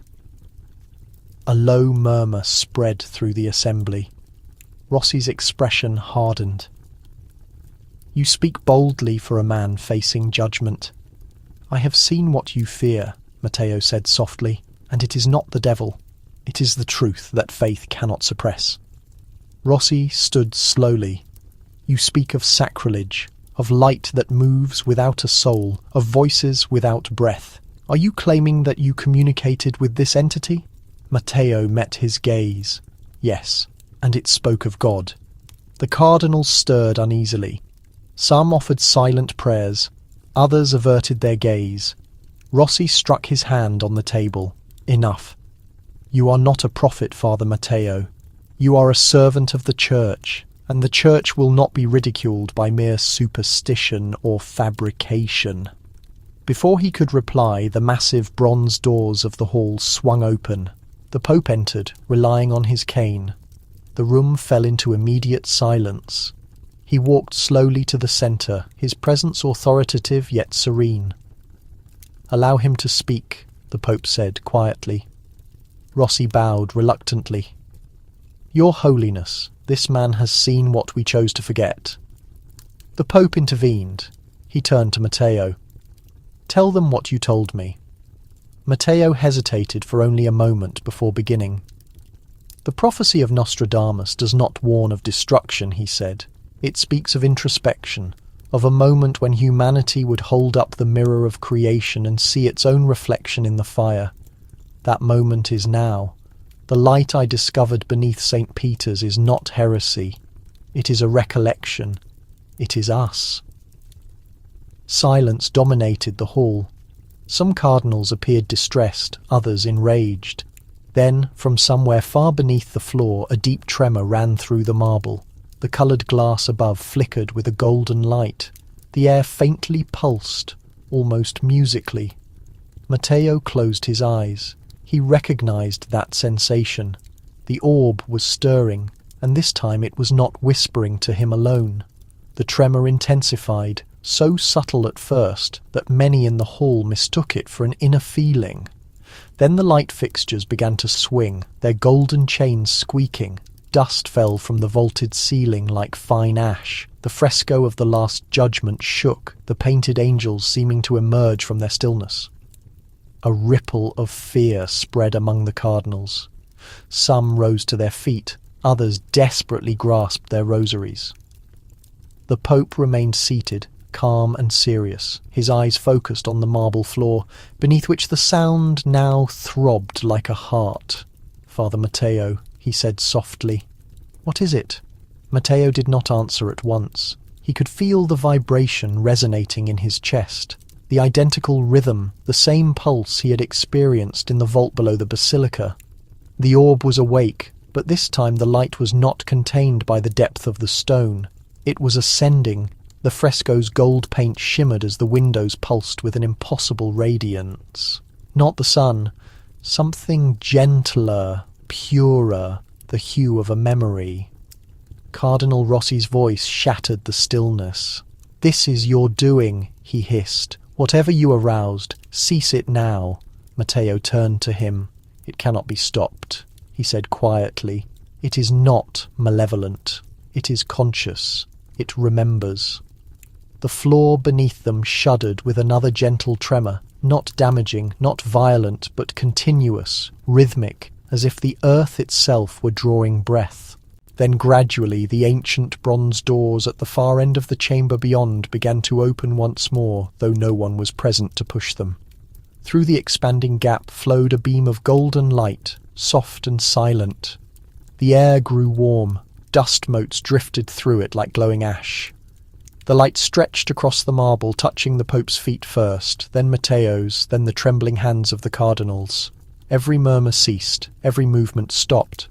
And then they heard it, a voice not audibly spoken, but felt within each person's heart, calm and immense, like the echo of prayer across centuries. "Do not fear the fire, for it is the light you have hidden. The fisherman's flame does not consume, it reveals."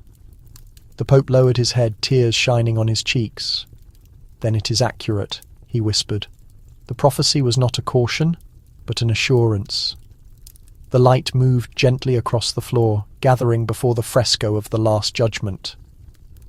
The painted Christ on the wall shimmered, and for a fleeting moment the golden eyes within the fresco opened.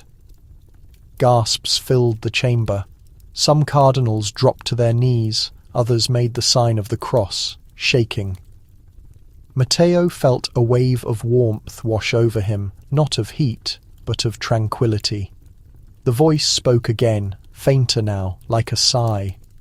The era of fire is not the end of belief, but its new beginning.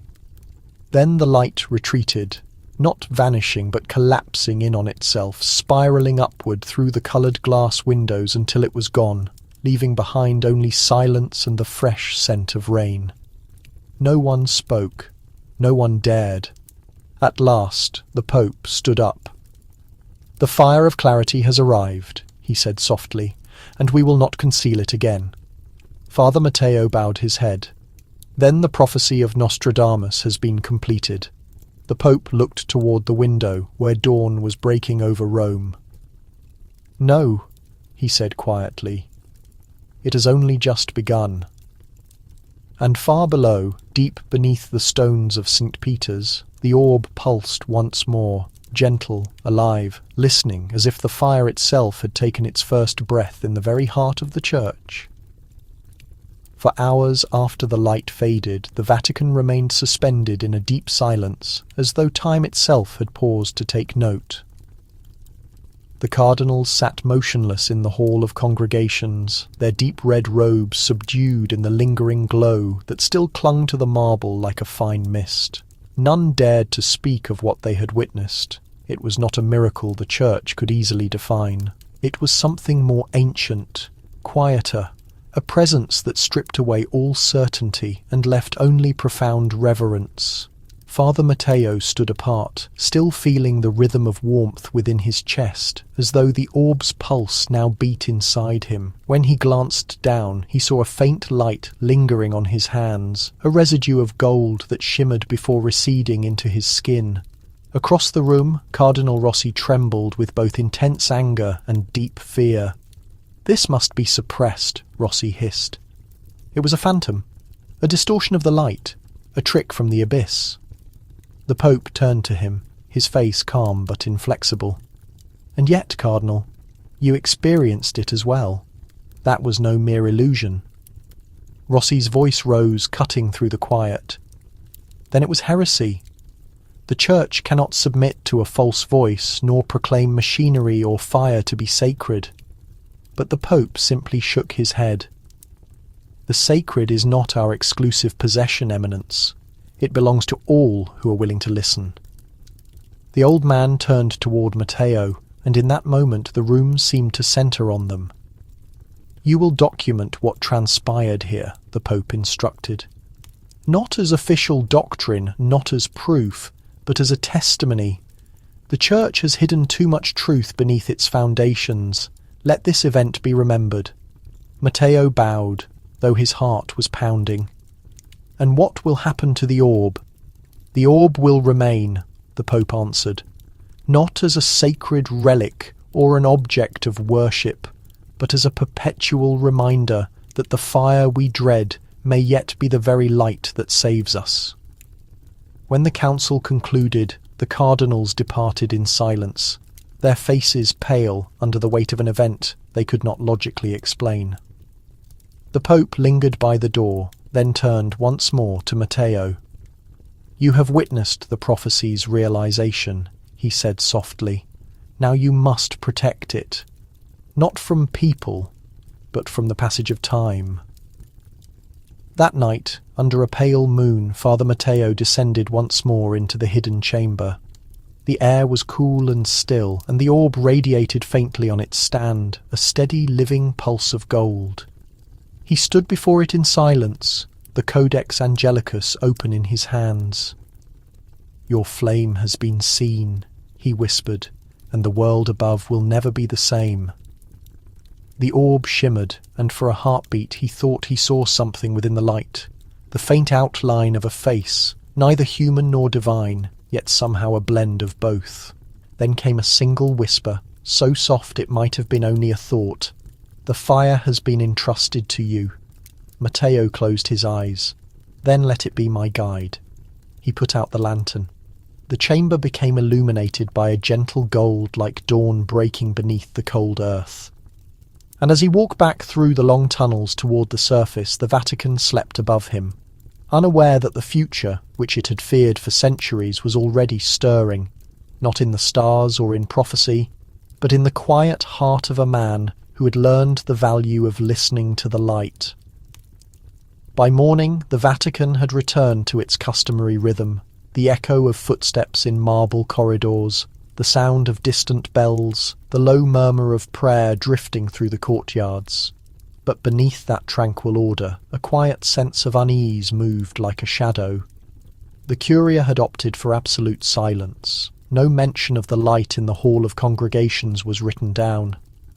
No word of Father Matteo's discovery was permitted to leave the premises. Yet in secret, something fundamental had shifted. In the Pope's private rooms, sunlight streamed over an antique wooden desk. There, among the papal seals and ornate manuscripts, lay a single sheet of parchment, fresh ink glistening upon its surface. It was a decree written personally by the Holy Father.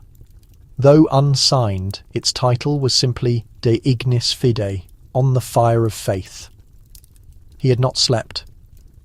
The memory of the golden light filled his mind not with terror, but with astonishment. For years he had borne the responsibility of leading a church torn between ancient tradition and the modern world, between the candle flame and the electric screen, the sacred relic and the scientific algorithm. But what he had witnessed had eliminated those distinctions. The prophecy that had been so long dreaded did not speak of destruction. It spoke of a profound awakening. There was a soft rap at the door. Father Matteo entered, his robe simple, his eyes still retaining a hint of the light he had seen. "Your Holiness," he said quietly, "the chamber has been sealed again." The Pope nodded. "And the orb?" "It rests. It radiates, but it no longer communicates." The Pope's gaze drifted toward the window, where the domes of Rome glowed in the morning sun. "Perhaps it has already conveyed everything it needed to say." He rose and walked slowly toward a small crucifix mounted on the wall. "For centuries," he said, "we feared that prophecy would destroy belief. But perhaps prophecy was intended to refine it, to remind us that truth cannot be monopolized." Matteo hesitated. "And yet, Your Holiness, Cardinal Rossi has gathered his allies. They speak of removing me from the archives, of burying what was found." Again the Pope turned, his expression gentle but resolute.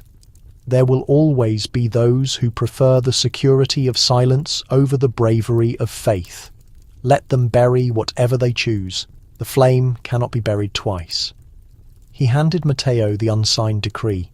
"Keep this document safe, not as a law, but as a legacy. One day, when the world is finally prepared to understand, it will need to know that the Vatican once feared the light and eventually learned to embrace it."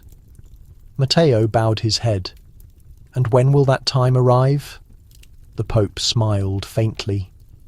"When people no longer fear what they see reflected in the fire." As Matteo left, he walked through the apostolic halls, where statues of saints looked down with everlasting composure. Yet as he proceeded, he could not shake the feeling that the marble eyes were watching not with judgment, but with quiet acknowledgement. Outside, the morning bells rang. The city began to stir, and beneath its foundations the orb pulsed once more, faint but alive, like a heartbeat echoing through the centuries, waiting for the world to listen yet again. That night, Father Matteo found himself once more in the quiet core of the Vatican Library. The corridors were deserted, their marble floors glistening like still water under the candle's glow. The scent of parchment and aged wood filled the air, and somewhere deep within the archives, the faint sound of silence felt almost tangible. He walked slowly between the towering bookshelves, past rows of forbidden texts that had outlasted popes and empires alike. In his hands he carried the Decree de Ignis Fidei. He had given his word to the Holy Father that he would protect it, but he did not yet know how. He reached the inner chamber where the Codex Angelicus had first been discovered and placed the decree inside a leather-bound volume hidden between two forgotten books on early celestial study. The book closed with a gentle sigh, as if content to safeguard the truth once more. As he turned to depart, a voice echoed softly through the darkness, "You should not be here." Father Matteo froze. From the shadows, Cardinal Rossi stepped forward, his face partially illuminated by the flicker of a single lamp. His expression was one of exhaustion, but clarity, the kind of exhaustion that carried the burden of centuries of fear. "Your Eminence," Matteo said quietly, "I assumed you had retired for the evening." Rossi's eyes narrowed. "I could not sleep. Men who are apprehensive of the future rarely can." He paused, his tone becoming serious. "Do you comprehend what happens when the Church loses command of its sacred mysteries, Father? Disorder, skepticism, the belief of millions transforms into confusion." Matteo faced him calmly. "Perhaps belief must confront confusion before it can discover truth." Rossi moved closer, his voice low. "You truly believe that light was divine?" "I believe it was hazardous. The more we search for significance in these prophecies, the more we invite disaster. That is precisely why the Church keeps them hidden." "Yet hiding them," Matteo replied, "has brought us no peace, only anxiety." For a moment, neither man spoke. Then Rossi's gaze softened, the veneer of authority dissolving into something human. "Do you not grasp my concern? I fear it too. The light, the prophecy, the change it introduces. But if the world learns that we witnessed something beyond established doctrine, they will no longer need us to speak on God's behalf." Matteo stepped nearer, his voice barely a whisper. Maybe that is exactly what God intended. The words hung in the air like sacred smoke. Rossi's eyes scrutinized Matteo's face, not looking for defiance, but for genuine conviction. Then, quietly, he said, "You sound just like Nostradamus himself." "I hope not," Matteo said, a faint smile touching his lips. He too saw only the distant future, and it shattered him. Rossi turned away, his figure receding back into the shadows. "Then be cautious, Father. The light that guides can also cause immense pain." When he was gone, Matteo lingered in the silence. The candle beside him wavered, then stabilized, as though the air itself had finally sighed. He looked once more at the sealed bookshelves of the Vatican's hidden vaults and whispered, "The fire is not to be dreaded." Outside, the bells of St. Peter's began to toll for midnight. Somewhere deep below, beneath the marble and the earth, the orb's golden pulse responded, a slow, steady rhythm, like the breath of something ancient that had just begun to dream again. Dawn crept slowly over Rome, illuminating the domes and rooftops in soft amber light. From his small window in the Vatican guest quarters, Father Matteo watched the city awaken. The streets beyond the walls were already bustling, vendors setting up their stands, nuns walking in pairs, the devout gathering for early mass. From this vantage point, everything appeared tranquil, normal, untouched by either prophecy or fear. But Matteo knew the stillness was delicate, like thin glass stretched over a secret that had begun to stir. He had not slept. Every time he closed his eyes, he saw the golden light in the hall of congregations, the voice that had spoken without sound, the pulse that had moved through the very stone. It was not terror that kept him awake, but a strange kind of wonder, the sense that he had glimpsed something that could permanently change the core of faith. A soft rap interrupted his thoughts. When he opened the door, a young nun stood there, her hands clutching a sealed envelope. "Father." "For you, Father," she said, her voice barely a whisper. It was left at the chapel before dawn. Matteo accepted it, thanking her gently. The wax seal bore the symbol of the Jesuit order. The sun burst over the sacred name. Inside was a single piece of parchment, written in careful Latin. "You are not alone in this endeavour. Come to the Pontifical Observatory tonight. Bring the codex." There was no signature, but Matteo knew who had sent it. That night, the observatory atop the papal gardens was enveloped in mist. The moon hung low, a pale coin caught in a haze of silver clouds. As Matteo entered, the scent of old wood and machine oil filled the air. Rows of telescopes pointed toward the heavens like silent guardians, and at the far end, hunched over a desk lit by a single lamp, stood a man in black robes, Father Luca, the Vatican astronomer who had first noticed the celestial alignment for the year 2026. "Matteo," Luca greeted softly, rising to meet him. "I wondered if you would come." "You sent the letter?" "I had to. The Curia has started sealing the archives again. Rossi's faction is afraid of your discovery, but something else is happening. Above us, the sky is noticeably shifting." He turned toward the massive telescope, its lens faintly gleaming. "I charted the positions of Mars and the Sun for the comet year 2026. The planets would assume the very same configuration as on the night that Nostradamus passed away." Matteo's stare widened. The exact celestial layout, separated by such a minuscule interval. "It might as well be destiny," Luca whispered. "And there is something further. A faint new star, barely visible, gliding between the others. It had materialized only a few weeks prior, resembling a phantom planet caught in their orbit. For a moment the only sound was the hushed ticking of the observatory's clock. Then Luca spun around, his complexion stark in the lamplight. Whatever the Vatican dreaded in that prophecy, Matteo, it might not be a figure of speech after all. The cosmos is repeating itself. Matteo gazed intently at the telescope, the starlight reflecting across his sight. Somewhere past the shroud of darkness, the same heavenly bodies Nostradamus once examined were aligning anew, as if time itself was revolving back to the genesis of his revelation. "The sky remembers," he murmured to himself, and far overhead, invisible through the haze, a dim crimson flash ignited and faded, like an ancient summons acknowledged after 500 years of quiet. The air inside the observatory became heavy, nearly sacred, as if the night was personally listening. Father Matteo leaned over the telescope, his breath clouding against the cool brass casing.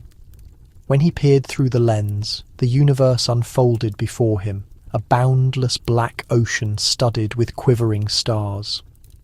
Initially, everything appeared static, but then close to the edge of Mars he perceived it, a soft red glimmer pulsing gently in the void. "It is moving," he breathed. Father Luca inclined his head, his tone hushed and respectful. "I have tracked its movement for weeks. It defies all known trajectories. It appears, disappears, and then reappears in the same sequence Nostradamus described. The roving fire that encircles the fisherman's crown." Matteo recoiled, the phrase reverberating in his consciousness. The fisherman's crown. It was a line from the recovered quatrain, the very one that had alarmed the Vatican Council. Nostradamus had inscribed, "In the year of dual dawns, the fisherman shall tremble before the flame." What if it is not a caution? Matteo mused. But a sign? Luca glanced up sharply. From what? Or from whom? Matteo offered no reply. His gaze drifted toward the window, where St. Peter's dome ascended against the night sky, the massive cross faintly glittering in the fog. For a second he imagined he saw the same red light reflected upon it, an illumination too distant to originate from any earthly source. Luca moved to a nearby table where documents lay scattered across charts of the heavens. "The Church has endeavoured to suppress prophecy for centuries," he said softly. "But prophecy, like the sky, cannot be contained. It merely waits until someone observes it again." Matteo smiled faintly. "And when they do, they discover that the heavens have been observing them all along. They stood silently for an extended period, the only noise the delicate ticking of the clock and the quiet whirring of the old telescope motor. Finally, Luca reached inside his jacket and produced a small memory drive. I saved the information. The Vatican will delete these records by morning. Guard this carefully. Matteo accepted it, its presence surprisingly weighty in his palm. They will condemn this as blasphemy. Then let them, Luca replied, turning toward the window. The stars do not request permission to shine. When Matteo exited the observatory, the mist had intensified. The grounds were enveloped in white, the statues of saints reduced to ghostly outlines. He proceeded deliberately, the memory drive concealed in his pocket, his steps echoing softly against the moist stone pavement. Somewhere far off, thunder rumbled, a singular deep sound that seemed to originate not from the earth, but from the heavens themselves. He paused, looking up. The clouds parted just enough for him to glimpse it again, that identical faint red light burning alongside Mars, beating in precise unison with his heart. And as he stood beneath the quiet sky, he sensed it once more, that same gentle voice, neither sound nor thought, murmuring through the atmosphere. The fire returns when devotion overlooks the stars. Matteo closed his eyes. The voice receded, leaving only the night breeze and the remote pealing of bells. He faced the Vatican walls, which glowed softly in the darkness. He understood what must transpire next. The prophecy had not concluded in the archives. It had only just begun its discourse. The next morning broke clear and golden, the type of Roman morning that grants the city an air of permanence. From the Vatican's high terraces, the world appeared tranquil. Nuns tending to their flower beds, the devoted gathering for morning worship, and the city below gradually stirring to life. Yet within the marble confines, an unseen process was underway. Whispers of what had occurred in the observatory had begun to circulate through the hallways, like smoke that refused to dissipate. Father Matteo had not returned to his apartment. Instead, he stood alone in the garden near the fountain of St. Peter, the memory drive hidden within the sleeve of his vestment. He observed the churning water, recalling how the previous night the stars had appeared to mirror his pulse. Now, in the gentle morning light, that same cadence seemed to resonate in the fountain's cascade. Behind him, soft footsteps approached. When he looked back, he saw Cardinal Rossi walking toward him, his expression tired but composed. The senior cleric looked weary, his eyes sunken from too many sleepless nights. "I thought I might locate you here," Rossi said softly. Matteo lowered his head. "I did not anticipate you would seek me out, Eminence." Rossi sighed, clasping his hands behind his back. "You were correct about one element, Father. The fire cannot be interred. I received updates from the observatory this morning. The alignment you anticipated, it has commenced." Matteo remained silent. The cardinal's tone was neither harsh nor apologetic, but something milder, almost apprehensive.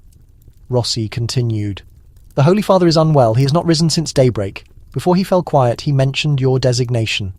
Matteo felt a shiver. "Mine." Rossi nodded. He said, "The fisherman must confront the flame." Then he shut his eyes. The wind agitated the foliage around them, scattering rose petals into the water. For a prolonged period, both men stood without speaking. Finally, Rossi's voice broke the silence. "You believe this prophecy portends not disaster, but enlightenment. I must know. Are you certain?" Matteo directed his gaze towards the dome of St. Peter's, shining brightly against the azure sky. "I am certain that fear obscures our vision more profoundly than truth ever could. What has come to us is not destruction, it is understanding. Nostradamus foresaw what humanity would one day disregard, that knowledge and belief were never adversaries. Rossi's eyes softened, the tension in them dissolving into weary submission. "Then, may God assist us all," he murmured. At that moment, a bell chimed from the apostolic palace. Not the customary crisp sound of morning prayer, but a slow, solemn tolling. 1, 2, 3. Matteo's spirit sank. He recognized that sound. It was the bell announcing the passing of the Pope. The birds quieted. The fountain's rhythm seemed to falter. Rossi closed his eyes. It appears the prophecy advances more rapidly than we estimated. Matteo turned his face toward the ascending sun. The light caught in his eyes like a blaze. "Then perhaps," he spoke softly, "the fisherman has encountered the flame and found peace within it." High above, the cross atop the basilica shimmered, and for an instant a faint red glow traversed its surface, a reflection of something invisible, still revolving. Far beyond the sky, the Vatican was overcome with grief. Bells rang out across Rome, deep and constant, carrying the emotion of sorrow through the narrow alleys and over the river. Worshippers gathered in St. Peter's Square, clutching candles, softly offering prayers for the Holy Father who had died in his sleep. The atmosphere was dense with incense and sadness. Father Matteo stood at the perimeter of the square, observing the crowds, pressing against the barriers. Faces were turned toward the large windows of the apostolic palace. He felt both connected to them and separate from them, a silent observer to something no one else could perceive. The Pope's demise was no mere death. It was the termination of an era. In the subsequent days, the Curia acted swiftly. The chambers of the Vatican filled with whispers of succession, the click of footsteps, the rustling of vestments. Authority silently repositioned itself, and old anxieties began to resurface.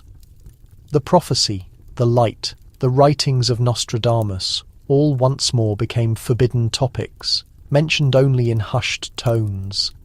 But Father Matteo could not return to silence. On the third night of mourning, he discovered a sealed letter slipped under his door. The wax seal bore the papal crest, broken, yet still sacred. Inside was a single sheet of parchment in the Pope's distinct handwriting. "To my loyal servant Matteo. If you are reading this, then the fisherman has encountered his flame. Do not mourn. What dies physically may emerge in truth. The world must confront the light, even if the Church cannot. Beneath the saint's tomb where the initial key was deposited, you will find what I could not articulate aloud. There the prophecy awaits its conclusion or its genesis." The signature was faint, but unmistakable. Matteo's pulse quickened.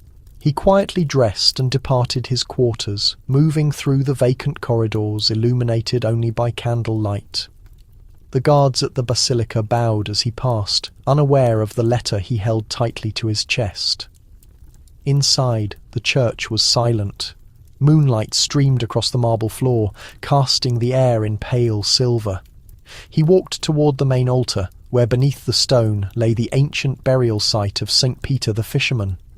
The Pope's words resonated in his mind. Beneath the saint's tomb where the initial key was deposited, he knelt and pressed his hands against the cold marble. For a moment, nothing transpired. Then, as if activated by his touch, one of the mosaic tiles shifted beneath his fingers. He gently pried it loose. Beneath it, wrapped in a thin piece of linen, was a small brass key, aged and green with corrosion. He raised it toward the light, and beneath it, faintly carved into the marble, were 3 words in Latin: Ignis est veritas. The fire is truth. Matteo's breath caught. He realized its significance. The key was more than just a relic. It was an invitation. From somewhere far below, beyond the burial chambers and tunnels, a sound ascended. Soft, cyclical, like a pulse against the earth. He looked toward the shadows of the altar and whispered, "You are summoning me again." The sound replied with a faint flash of light from beneath the floor. Golden, vibrant. Matteo closed his eyes, then let the truth be unveiled. And as the bells overhead signalled the commencement of a new day, Father Matteo descended once more into the depths of St. Peter's Basilica, into the quiet where prophecy, revelation, and belief waited to intersect again. The air beneath St. Peter's was heavy with history. Every inhalation carried the smell of stone, incense, and memory. Father Matteo proceeded down the narrow stairway, the brass key cool in his hand, his lantern casting limited circles of gold against the walls. The deeper he ventured, the quieter the world became, until even the echo of his footsteps felt sacred, as if the deceased beneath these floors were still attentive. He traversed the first vault, where ancient burial monuments rested beneath layers of marble and dust. Names inscribed in Latin marked the resting places of popes and martyrs, individuals who had defined centuries of devotion. Their silence was not void, it was observing. Matteo lowered his head as he passed, softly speaking a prayer that felt more like an apology than a blessing. At the end of the corridor he reached a sealed bronze entrance. It was etched with symbols that faintly glistened in the lantern's illumination. A cross interwoven with an ancient celestial map, the identical design discovered in the Codex Angelicus. In the centre of the entrance was a small key-shaped indentation. Matteo hesitated, then inserted the brass key into the mechanism. The metal turned with a soft exhalation, and the gate yielded. Beyond it, the air felt energized, alive. The chamber he entered was massive and circular, its ceiling lost in darkness. In the centre stood the sphere, the same globe of golden light he had seen previously. But now it pulsed brighter, stronger, as if awakened by the Pope's death above. Matteo moved forward. "You called for me," he said softly. "Why at this time?" The light responded, diminishing and then flaring again, as if breathing. Then the voice arrived, not through auditory sound, but through the very atmosphere surrounding him. "Because belief has become silent and truth is ready to speak." Matteo's heart raced. What truth? The one your institution has perpetually feared? That the fire of the divine is meant not to obliterate, but to regenerate? The stars are not warnings, they are mirrors. The identical light that burns in the sky burns within your spirit. He felt warmth radiating through his hands, the same golden shimmer as before. The sphere intensified, flooding the chamber with soft radiance. He could now see that the walls were covered with text in numerous languages: Hebrew, Latin, Greek, and a strange script that wavered and changed as he attempted to decipher it. "The fisherman's flame has been entrusted to you," the voice continued. "Protect it until the world is prepared to perceive." Matteo's eyes welled with tears. "But they will denounce it as heresy."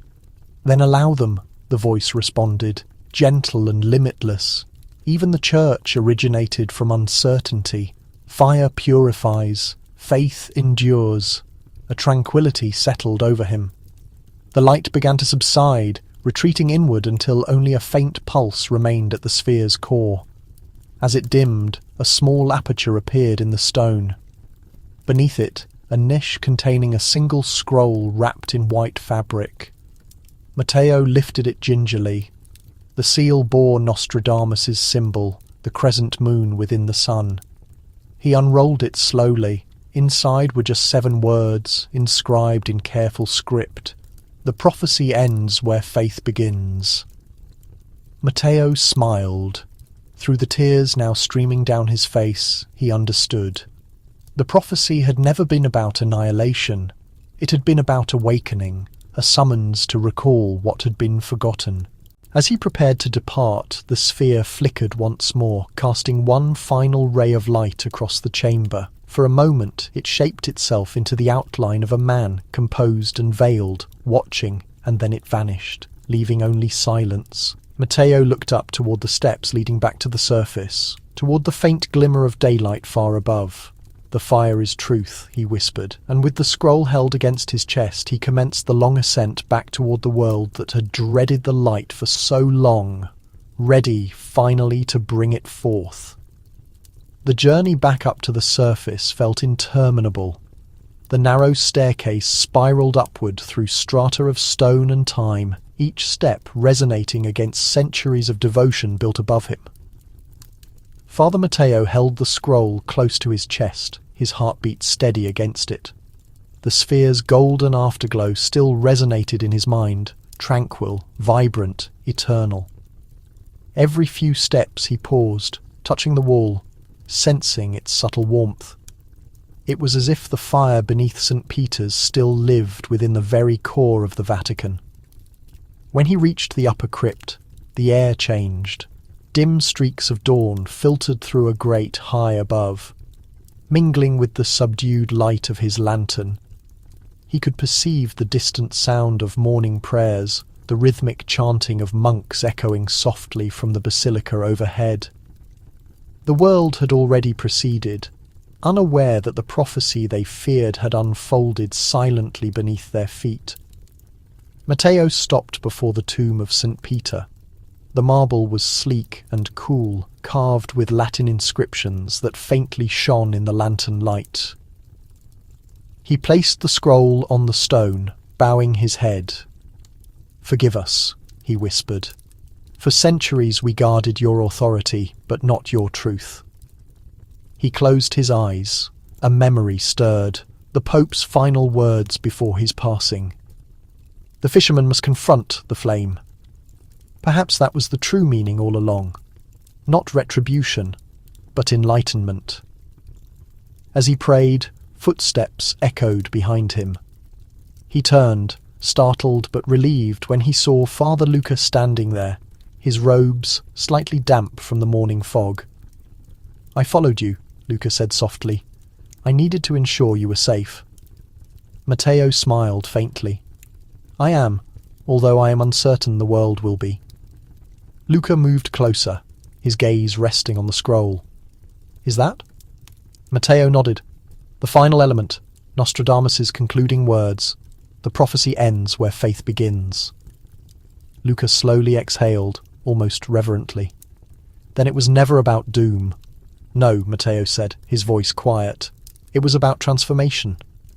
For a fleeting moment they stood in silence, two men surrounded by the weight of history. Then Luca inquired, "What will you do with it?"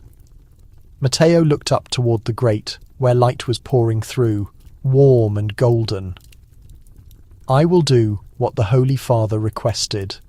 I will preserve it until the world is prepared to recall that belief and truth were never intended to be enemies." He lifted the scroll again, carefully tucking it within his vestment. "The fire will reside not in sealed vaults, but in those who believe." As they ascended toward the basilica's main level, the bells began to ring for the election of the new pope.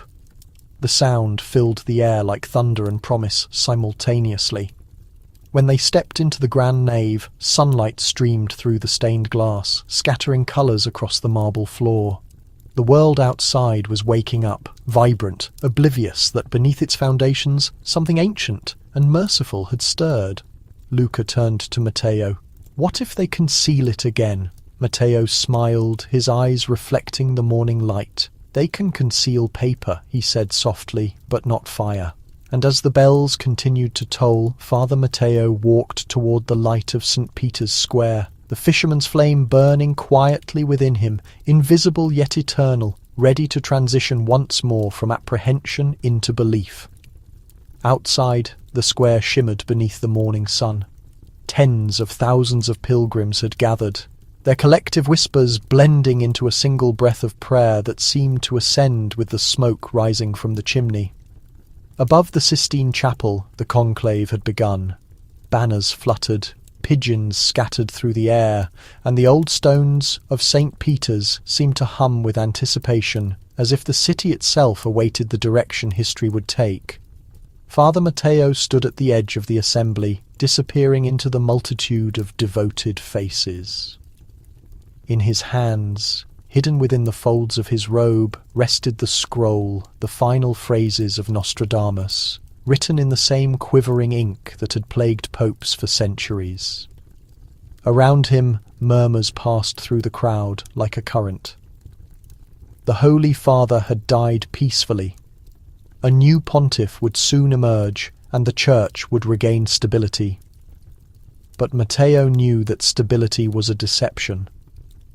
The true fire had already begun to spread, unseen and irresistible in the spirits of those who had witnessed the light.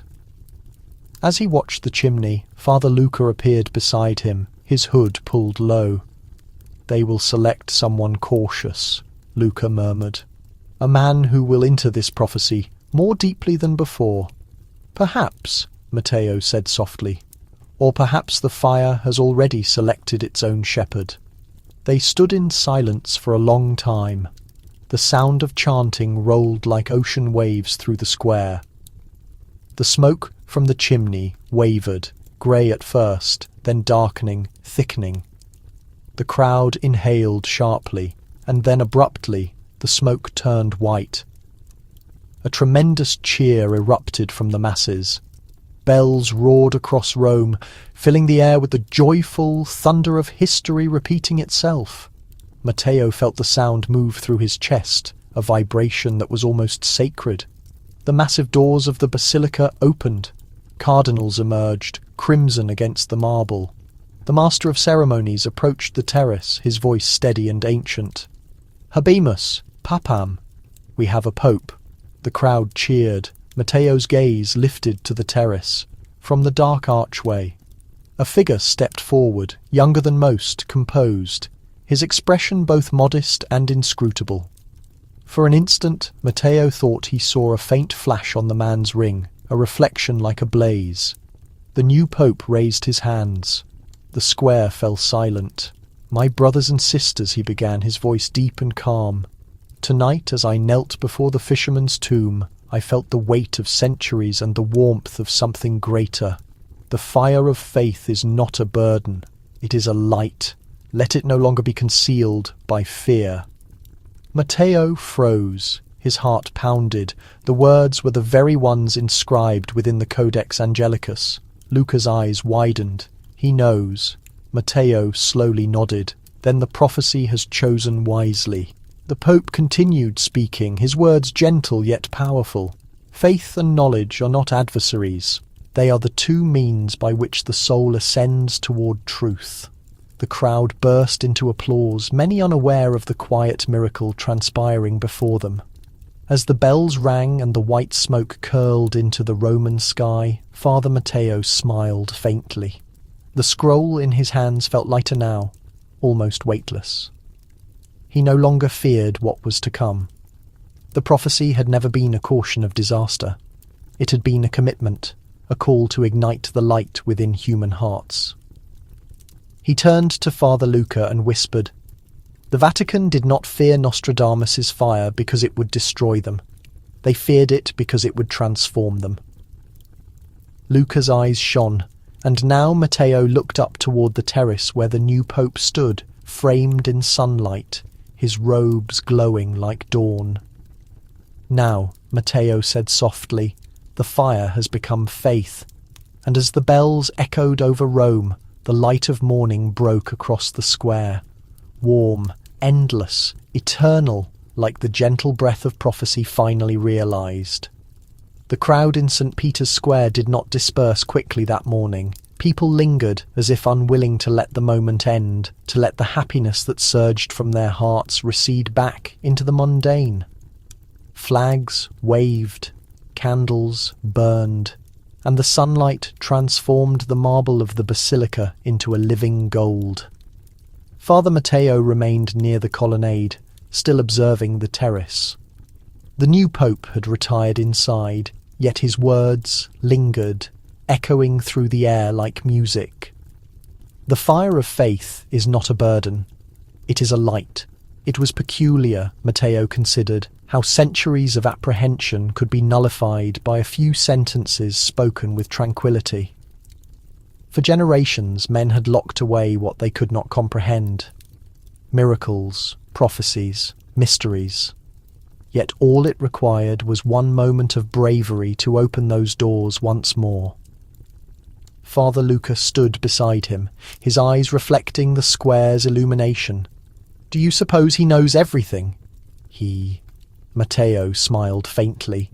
"No one knows everything, not even seers, but he grasps what is important." The bells continued to ring, slower now, their sound deep and deliberate. As the square began to clear out, Matteo and Luca turned back toward the Vatican gates. Along the way, pilgrims stopped them to offer good wishes, unaware of their identities. They were simply two priests among countless others, walking quietly through history. Inside the basilica, the atmosphere had altered. Where suspicion and fear once resided, now there was light, sunlight streaming through stained glass, voices softly singing, the quiet thrum of hope returning. For the first time in years, the great church seemed awakened. Matteo paused before the altar. The scent of wax and incense hung in the air. He pulled the scroll from his robe, the final prophecy, the one written in Nostradamus's own hand. The parchment was brittle with age, yet its words now seemed to shine, as if activated by some unseen force. "The prophecy ends where faith begins," he whispered. Father Luca gave a simple nod. "So, what will you decide to do with it now?" Matteo looked toward the towering statue of St. Peter, his hand resting on the great bronze key. "I will return it to where it truly belongs," he replied. "Not in the locked archives, but deep within the very core of the church." He placed the scroll gently beneath the statue, tucking it carefully between the stone folds where pilgrims habitually left their prayers. It would remain there, out of sight, waiting for those who genuinely sought it, concealed not by secrecy but by devotion. When he moved back, he noticed something that made him pause. The light streaming from the window above had settled perfectly across the statue's base, outlining a subtle shape. A circle intersected by a star, the identical emblem that had marked the Codex Angelicus. Luca noticed it too.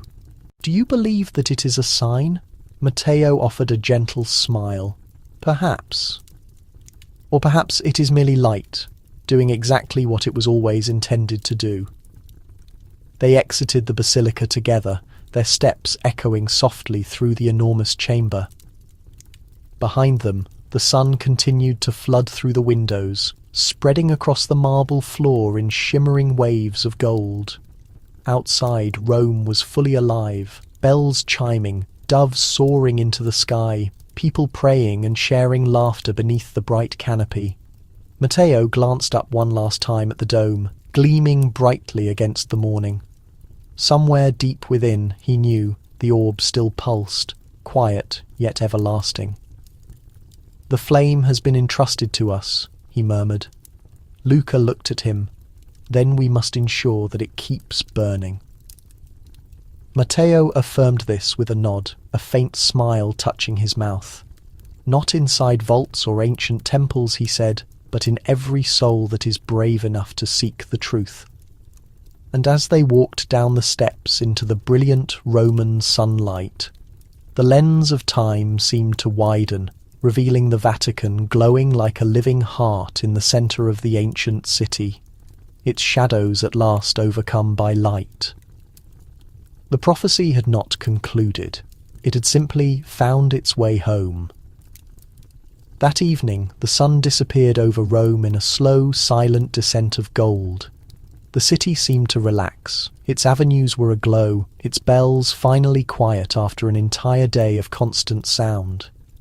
From the elevated terraces of the Vatican, Father Matteo stood watching the horizon, the rooftops bathed in a deep amber light. The world beneath looked peaceful once more, yet he sensed a new energy stirring within it. Not fear this time, but a deep realization.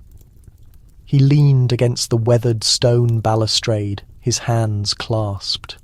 In the courtyard below, a few pilgrims still lingered, lighting small candles and whispering private prayers. Their expressions were softened by peace, not fear. It struck him how readily faith could change when it was released from fear. How a truth kept hidden for so long could radiate not as a threat but as a source of comfort. The sound of footsteps drew his attention. Father Luca approached, holding a small book bound in leather. "I suspected I would find you here," he remarked. "You have been watching the sunset every evening since that day." Matteo smiled slightly. "It reminds me that endings and fresh beginnings often look exactly the same." Luca held out the book. "The new Holy Father asked me to personally give you this," he said. "It belonged to the late Pope, something he wanted to keep private until after his passing." Matteo accepted it carefully. The cover was simple, completely unmarked except for a small embossed cross. He opened it and found just a single page, written in the recognizable script of the deceased Pope. "To whoever holds the fire, know this. The Church does not fear prophecy itself. It fears its own reflection. When faith learns to finally see itself clearly in the light, then the kingdom of heaven will no longer be a mere promise, but a true presence." Matteo closed the book thoughtfully. He understood much more than any of us had realized. Luca nodded. "The new Pope wants you to stay on in the archives, not for the purpose of hiding what was discovered, but for the purpose of studying it. He remains convinced that the time for secrecy is finally over." For a brief moment, neither of them spoke. The evening light deepened into a rich crimson, bathing the Vatican's domes in a quiet blaze. Matteo turned to face Luca. "Then we must start over. Not with hidden secrets, but with true understanding. The prophecy was never truly about destruction. It was about remembering who we fundamentally are." "And who are we?" Luca asked softly. Matteo smiled, his eyes reflecting the sun's last glow. "We are the keepers of the fire. Not to dominate it, but to nurture it, so that it burns gently enough to guide and brightly enough to reveal." Below them, the square glowed with 1,000 tiny flickering candles, each one a minuscule mirror of the golden light that had once filled the Vatican's underground chambers. The sound of distant choirs drifted up from the basilica, their voices weaving through the warm air. They sang hymns of rebirth, not of fear. As darkness fell, the first stars appeared above Rome. Matteo watched them sparkle into existence, one by one, as if the heavens themselves were recalling their ancient place in the ongoing story. He thought of Nostradamus, of the Pope, of everyone who had sought truth and found only profound mystery. And he understood everything at last. Prophecy was not designed to predict the future. It was designed to prepare the human heart. He closed the small book, holding it securely against his chest. "The fire is truth," he whispered. Luca placed a calming hand on his shoulder. "And truth can never truly die." The city below shimmered like the glow of candlelight reflected on water. Somewhere far beneath the basilica, the orb pulsed one more time. Not with an alarm, but with pure life. Its gentle glow rose faintly through the earth, unseen, merging with the stars high above in that silent union of heaven and stone, of sacred fire and human faith. Father Matteo stood smiling, not as a prophet or an ordinary priest, but as a man who had finally learned that the biggest mysteries were never meant to be definitively solved, only deeply understood. And as the last light vanished from the sky, the Vatican rested in perfect peace, its heart no longer afraid of the very fire that had always belonged to it. That night, Rome slept under a smooth velvet sky scattered with stars. The city, normally restless even in the darkness, seemed to be holding its breath. From the open balcony of his living quarters in the Apostolic Palace, Father Matteo could see the faint reflection of candlelight floating upward from St. Peter's Square, hundreds of tiny flames swaying gently in the night air. Pilgrims had remained long after the sun had set, praying quietly, their voices blending with the wind until they became one soft song.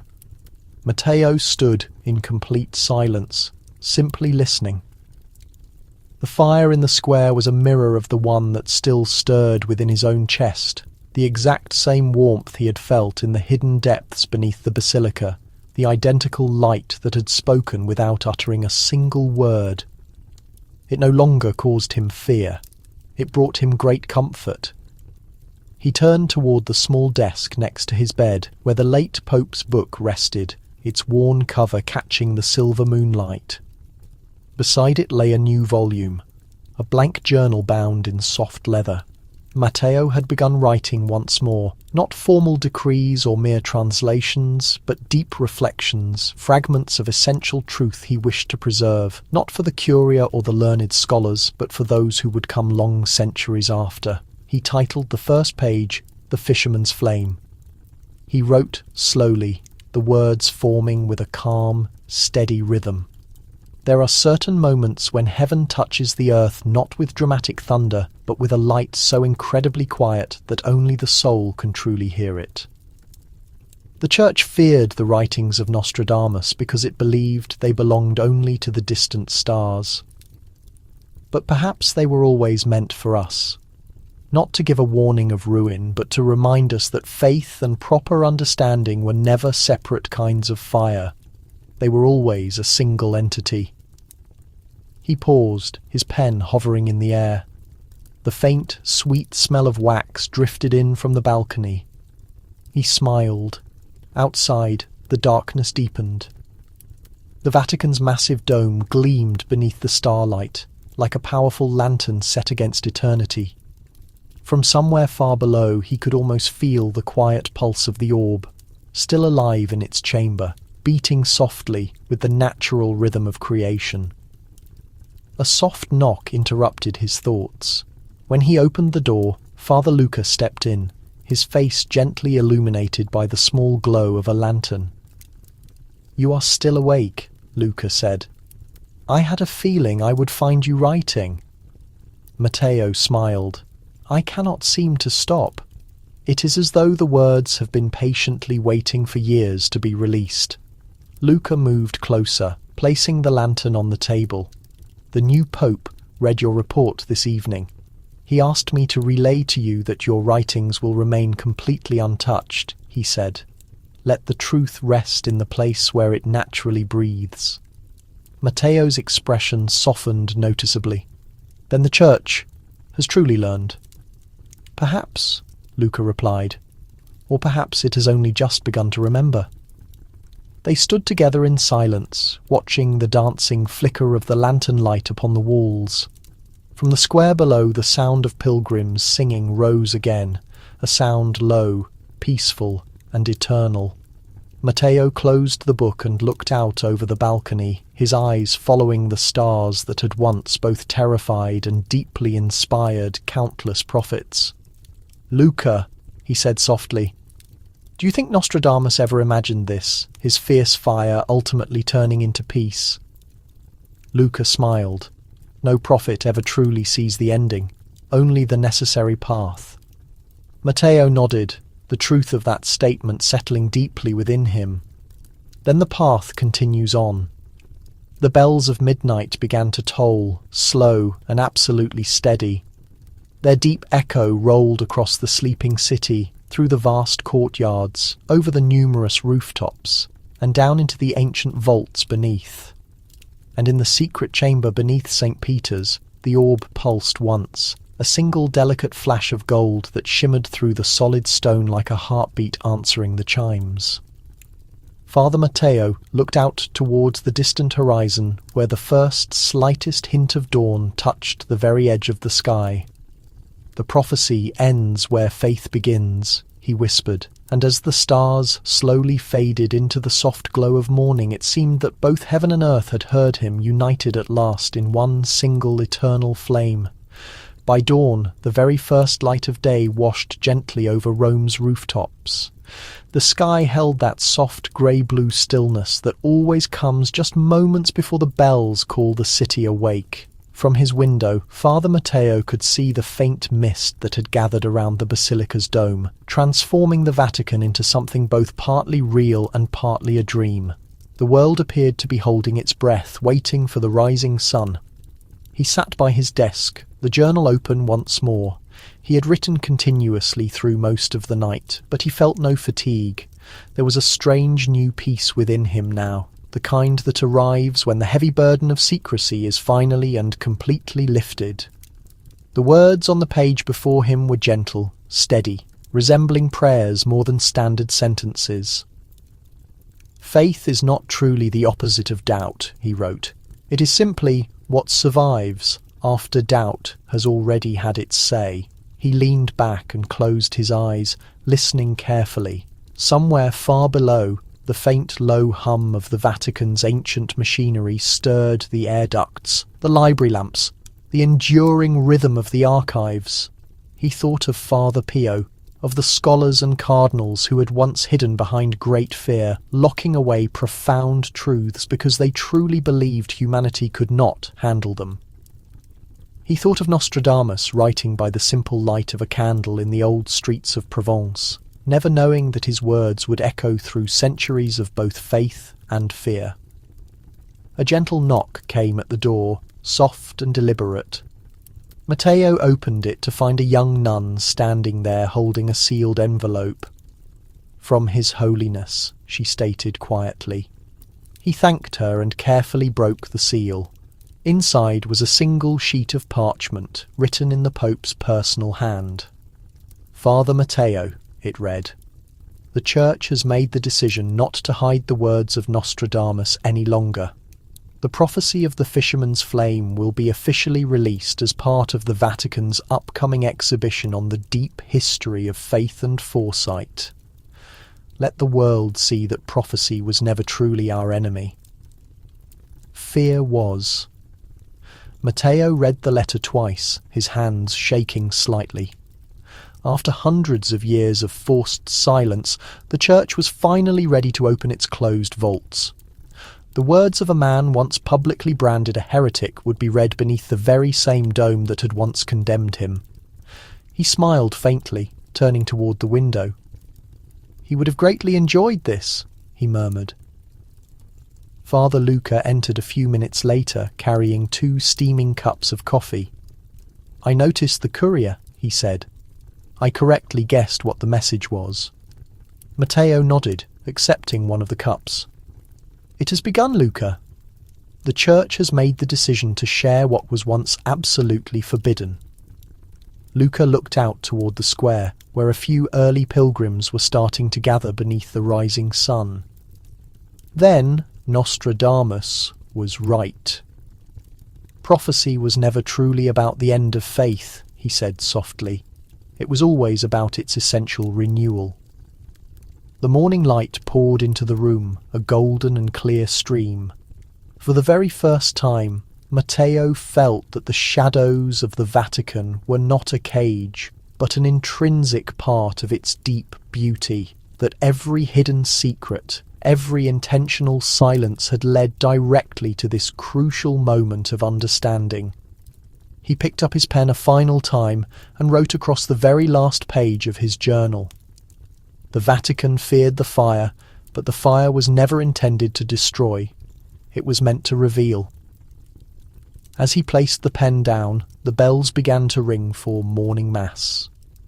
Their sound rose through the air, deep and deeply resonant, echoing off the high marble walls.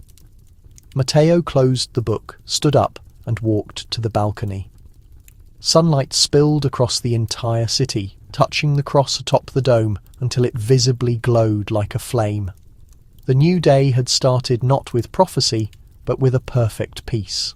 He whispered one final prayer, one meant not only for the Church, but for everyone who still sought truth in the quiet hours of history. May the flame guide and never severely burn, and as the bells continued to sing, the Vatican, ancient, mysterious, and eternal, stood fully bathed in light.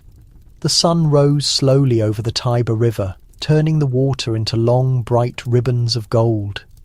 Pilgrims gathered once again in St. Peter's Square, drawn not by fear this time, but by a deep and quiet sense of curiosity. The news had travelled rapidly across Rome. The Vatican was about to unveil the lost writings of Nostradamus, the ones sealed away for centuries in the dark vaults beneath the basilica. Father Matteo stood behind the heavy curtains of the apostolic library, watching through the high windows as the square began to fill. Cardinals in crimson robes moved through the corridors below him, their footsteps echoing softly on the marble floors. Despite the growing crowd, there was no sign of panic, no wild speculation, only reverence and the deep hush that always comes before a revelation. He turned back toward the old chest that had started this entire journey, the one simply labelled Prognosticon 2026.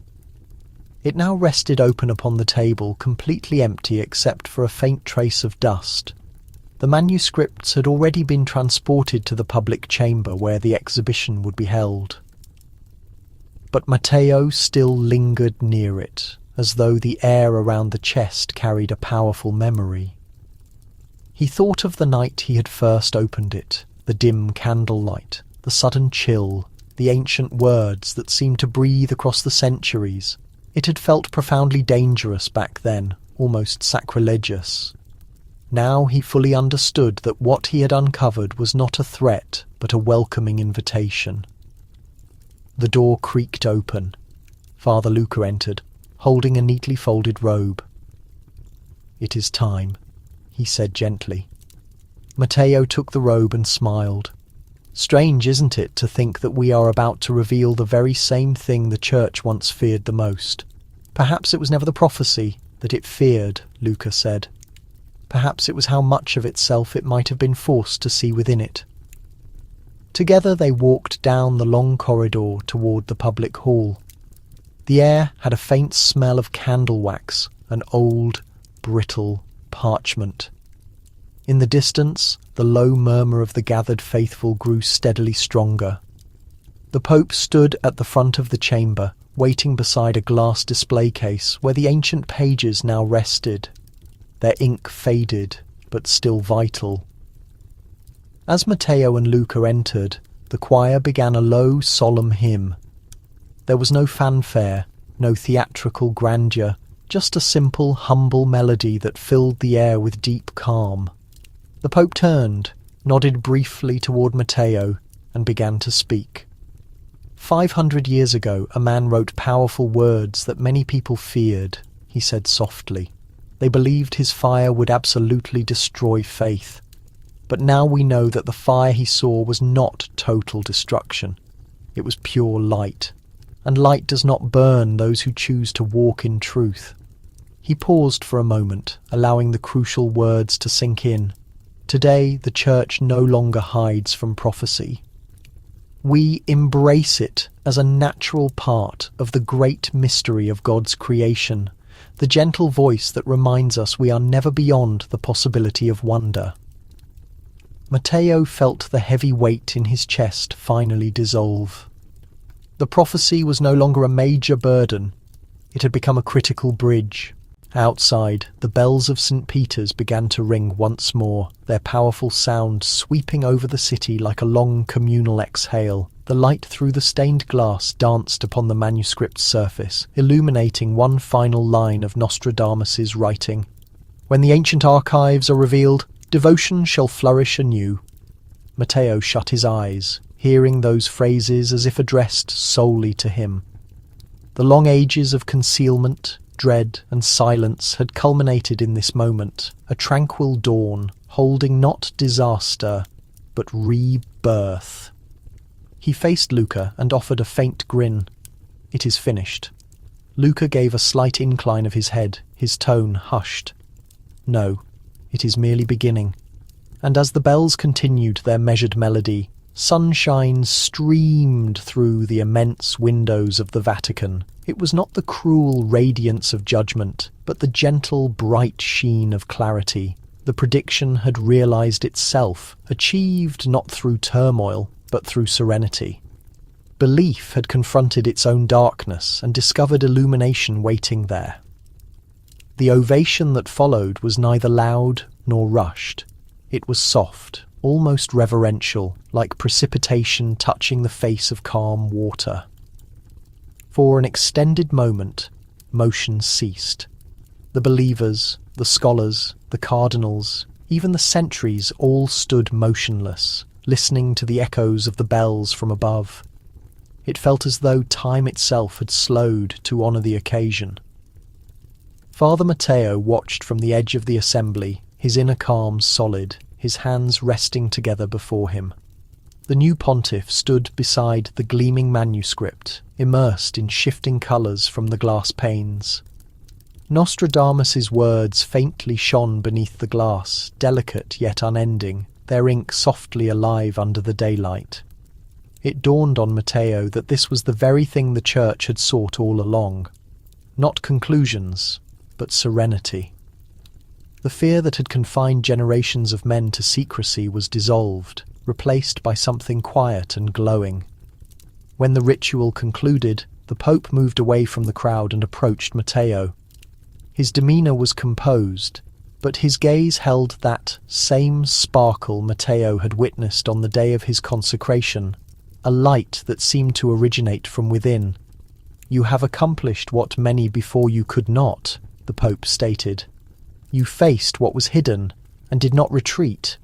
For this, the Church owes you gratitude beyond language." Matteo lowered his head. It was not bravery, holiness, only conviction. The Pope offered a subtle smile. Conviction and bravery become the same when the intensity burns softly. He placed a hand on Matteo's shoulder. "Continue to nurture it. The world needs illumination more than ever." When the Pope departed, the chamber began to empty. Worshippers quietly exited into the sunny plaza, their voices blending into the gentle murmur of the afternoon. Father Luca appeared at Matteo's side, carrying the discarded notes of the Pope. "He referenced your writing," Luca remarked softly. "The sentence concerning light and truth." Matteo smiled. "Then the illumination is expanding." They walked together toward the massive doors that opened onto St. Peter's Square. Outside, the radiance was dazzling, the air warm and vibrant. A small group of children chased doves across the paving stones. A young sister handed out tapers to the pilgrims, each one kindled from a single flame burning near the basilica's entrance. Luca observed them for a moment. "Witness that," he whispered. "It is as if the prediction has become a tangible entity." Matteo agreed. Perhaps it always was. As they stood, a sudden movement of air swept through the square, causing the flames to dance. For a brief second, the light shimmered across the Vatican's exterior, and Matteo perceived something he could not possibly explain. A faint reflection forming the shape of a star within a circle, the ancient device that had shadowed the prophecy from its genesis. He blinked, and the image was gone. Luca looked at him. "Did you observe it?" "Yes," Matteo said softly, "and no. Some matters are not intended for proof." The sun descended gradually toward the horizon, bathing the city in tones of gold and rose. The bells began their evening prayer, resonating through the narrow lanes of Rome, through the open apertures, through the hearts of all who heard. Matteo turned back towards the basilica one final time. Its immense dome gleamed in the dimming light, no longer a monument of dread, but a vessel of gentle beauty. The foretelling of the fisherman's flame had not foretold ruin. It had foretold revelation. He closed his eyes and murmured to himself, "The conflagration has completed its work." Luca glanced his way. "And what will be your course now?" Matteo smiled. "Repose and documentation. The world will require narratives to recall this feeling." Together they walked down the steps, their garments brushing delicately against the stone. Behind them, the Vatican glowed like a beacon at sunset, its light reaching far beyond its perimeter into the metropolis, the globe, and the peaceful hearts of those who still believed in wonder. And above it all, the first stars emerged, observant, steadfast, infinite, just as they had when Nostradamus first looked up and saw the reflection of God's concealed fire. Night returned softly to Rome, unaccompanied by thunder or prediction, but with tranquillity. The Tiber flowed dark and quiet beneath the crossings, and the air carried the subtle fragrance of incense and olive smoke from the heights of the Vatican. The lights of the city sparkled like fallen celestial bodies, each one a reminder that even the tiniest spark could contain eternity. Father Matteo sat in the enclosed garden behind the apostolic palace, where the vine grew densely along the enclosures and the fountain murmured softly among the stones. The day's proceeding had finished hours ago, yet he found himself unable to abandon the stillness. The world around him felt newly awakened, and he wanted to listen, to feel the rhythm of what had been released. He opened his journal again, the same one he'd started on the night of discovery. The pages were almost entirely filled now, their lines holding thoughts, acknowledgements, and devotions that felt more like poetry than prose. He turned to the last blank page and started to write. When the congregation faced its own image, it did not break. It perceived radiance where it once perceived peril. The foretelling of the fisherman's flame was never about the ending. It was a reminder that even the oldest devotion must learn to breathe once more. He paused, listening to the drip of water, to the faint bells marking the final hour of the day. Somewhere high above, the great cupola of St. Peter's shone pale beneath the moon, a lantern suspended in the heavens. Luca's steps echoed softly across the enclosure. He carried 2 mugs of herbal brew this time instead of coffee. "Still writing?" he inquired with a small grin. Matteo nodded, attempting to capture what is beyond capture. Luca settled beside him. "You know, when you first unlocked that container, I assumed it would obliterate everything." Matteo offered a gentle smile. "As did I. But it only consumed what no longer belonged." They sat in silence for a while, observing the moonlight dance upon the fountain's surface. The world seemed milder now, the sharp edges of apprehension smoothed away by comprehension. "Do you imagine the world will accept the Vatican as transformed?" Luca asked softly. "Not immediately," Matteo replied. "Devotion requires time to rebuild, even when the truth is undeniable. But that is how fire behaves too. It advances slowly until suddenly everything shines." The sound of distant chanting drifted through the open apertures, the final vespers of the night. Young theologians sang in Latin, their voices ascending in perfect harmony, echoing through marble corridors that had once kept silence as their protector. Now music had replaced concealment. Matteo closed his journal. "Do you perceive that?" Luca nodded. "Yes, it sounds like promise." They both laughed quietly, the kind of laughter belonging to men who have endured too much sorrow for too long.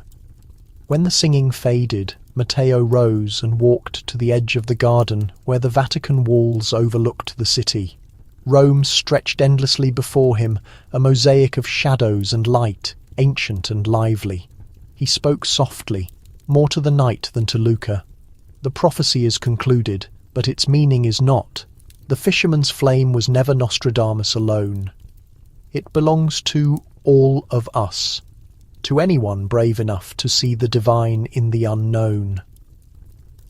A warm air current stirred the leaves.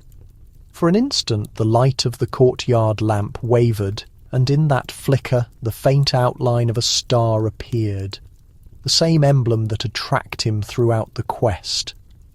It pulsed once, then disappeared into the darkness. Matteo felt no terror, only peace. He turned to Luca, his eyes shining with quiet certainty.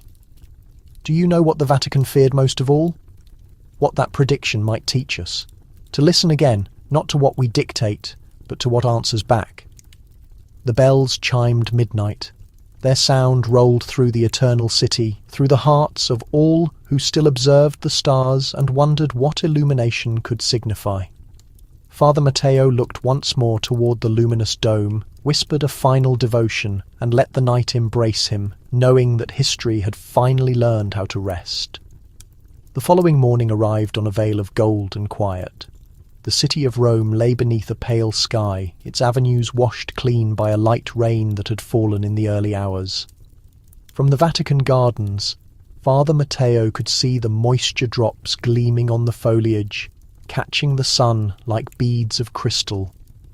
The atmosphere smelled of wet pavement, blossoms, and morning bread carried from the far-off ovens of Trastevere.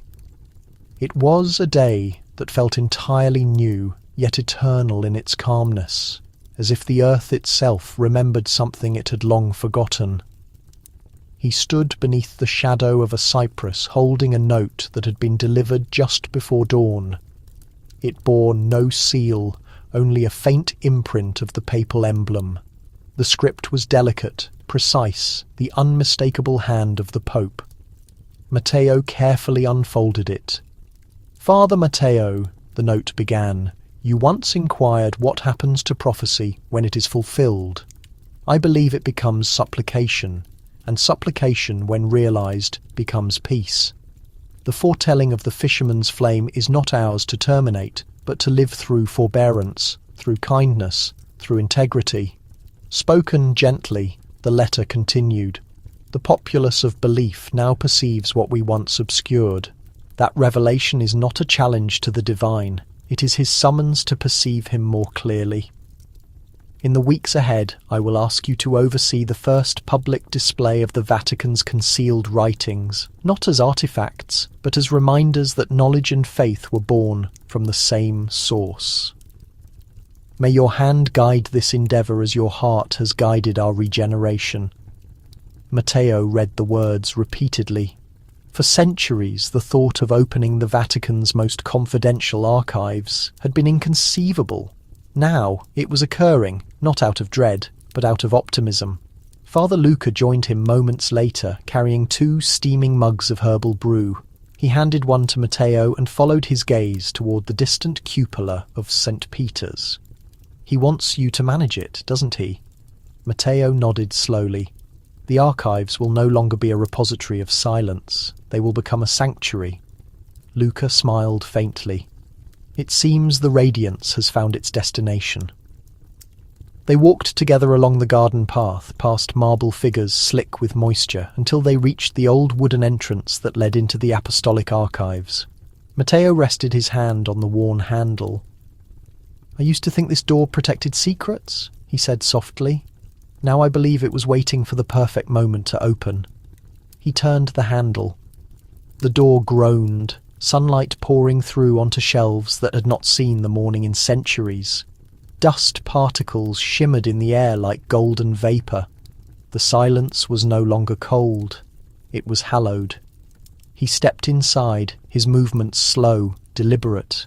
Documents lined the walls, thousands of them, each one holding the memory of those who had once dared to write what others feared to read. The subtle aroma of parchment and ink filled the air, a scent as old as devotion itself. Matteo placed the Pope's letter on the nearest surface and spoke quietly, almost a whisper. "Let the world remember that truth is not obscured by time. It only waits to be discovered." Behind him, Luca made the sign of the cross. "And may we be deserving of it." The morning bells started to ring again, rolling through the corridors, merging with the sound of the fountain outside. The first visitors were already gathering at the entrance. Academics, pilgrims, everyday citizens, all attracted by the promise of seeing what had once been restricted. Matteo turned toward the doorway, sunlight bathing his face. For the first time, the light from above reached every corner of the archives, chasing the last shadows from their hiding places. He smiled, a quiet peace in his eyes. "The fire was never meant to stay hidden," he said softly. "It was meant to ascend." And as the bells echoed across the city, the Vatican opened its essence to the world, not as a bastion of concealment, but as a haven of light, where prophecy had at last become clarity and history itself could finally rest in the warmth of daybreak. By afternoon, sunlight flowed freely through the great arched apertures of the apostolic archives. What had once been a place of murmurs and locked compartments now resonated with the soft sound of uncovering. Priests and historians moved slowly among the long tables, turning pages with gloved hands, their tones gentle, their expressions calm. For the first time in centuries, the vaults were accessible not to the privileged few, but to those who came with curiosity rather than authority. Father Matteo walked the aisles in silence, every step a reverence. The air still held its coolness, its faint scent of parchment and beeswax. Yet there was a difference now, a quiet vitality, a rhythm that moved through the ancient stone. The fire that once slept in the heart of the Vatican had awakened, and it burned, not in terror, but in enlightenment. He paused beside a group of young scholars gathered around a newly unveiled manuscript. They were reading a Latin translation of Nostradamus's message to Catherine de' Medici, its edges marked with the delicate script of a long-deceased Jesuit. One of the pupils looked up and asked softly, "Father, did he truly foresee the future?" Matteo smiled. He foresaw the spirit of it. The future is only a reflection of what we believe today. The young man nodded slowly, allowing the words to settle. He returned to the manuscript, tracing the faint ink as though touching a memory. Father Luca approached from the far end of the hall, his vestment brushing softly against the ground. "It feels distinct in here," he observed, glancing around, "as if the air itself has absolved us." Matteo chuckled quietly. "Perhaps it has. Every quiet space eventually absolves when it is finally heard." Together they walked toward the distant wall, where an elaborate bronze plate had been newly affixed. It bore an inscription chosen by the Pope himself, taken from one of Matteo's journal entries. "When belief learns to see itself in the light, fear becomes comprehension and prophecy becomes peace." Matteo ran his fingers lightly across the words. "He transformed my notes into sacred text," he said, almost embarrassed. Luca smiled. Perhaps that was destiny too. They continued through the archives until they reached the sealed room, the chamber once hidden beneath locks and legends. It was now empty, save for the faint golden illumination that lingered on its walls, the memory of the orb's radiance. Matteo stood at its centre, listening. The vibration was gone, but the peace endured. He closed his eyes. "It is strange," he whispered. For centuries they named this a place of secrets, but it was only waiting to be witnessed. Luca nodded. Secrets are merely truths awaiting courage. Outside, the bells of St. Peter's announced the hour, deep and full, their sound travelling through the stone hallways and out into the piazza beyond. Pilgrims were already forming lines to enter the display. Farmers, students, widows, travellers. No longer were these chambers reserved for the princes of the church. Now they belonged to the devout who still sought wonder in the light of day. Matteo turned back toward the hall, his eyes warm and thoughtful. "We dreaded Nostradamus because we believed his fire would consume us," he said quietly. "But all it ever desired was to show us who we were." Luca smiled, then he succeeded. As they stepped into the sunlight streaming through the doorway, the air shimmered briefly, and Matteo thought he saw it again, the faint pattern of a star within a circle woven in the dust and light. It lasted only for a beat, then vanished into the day's brilliance. He inhaled deeply, the scent of old paper and warm stone filling his lungs.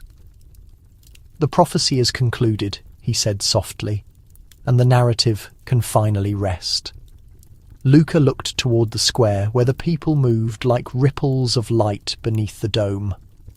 "No," he said, smiling, "the narrative has only just commenced, because now everyone can dream it."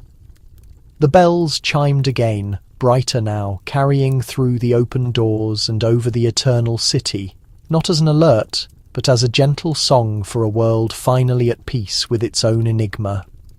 And within that sound, beneath the ancient sky, the Vatican breathed, alive, forgiven, and filled with light. Evening descended softly over the city.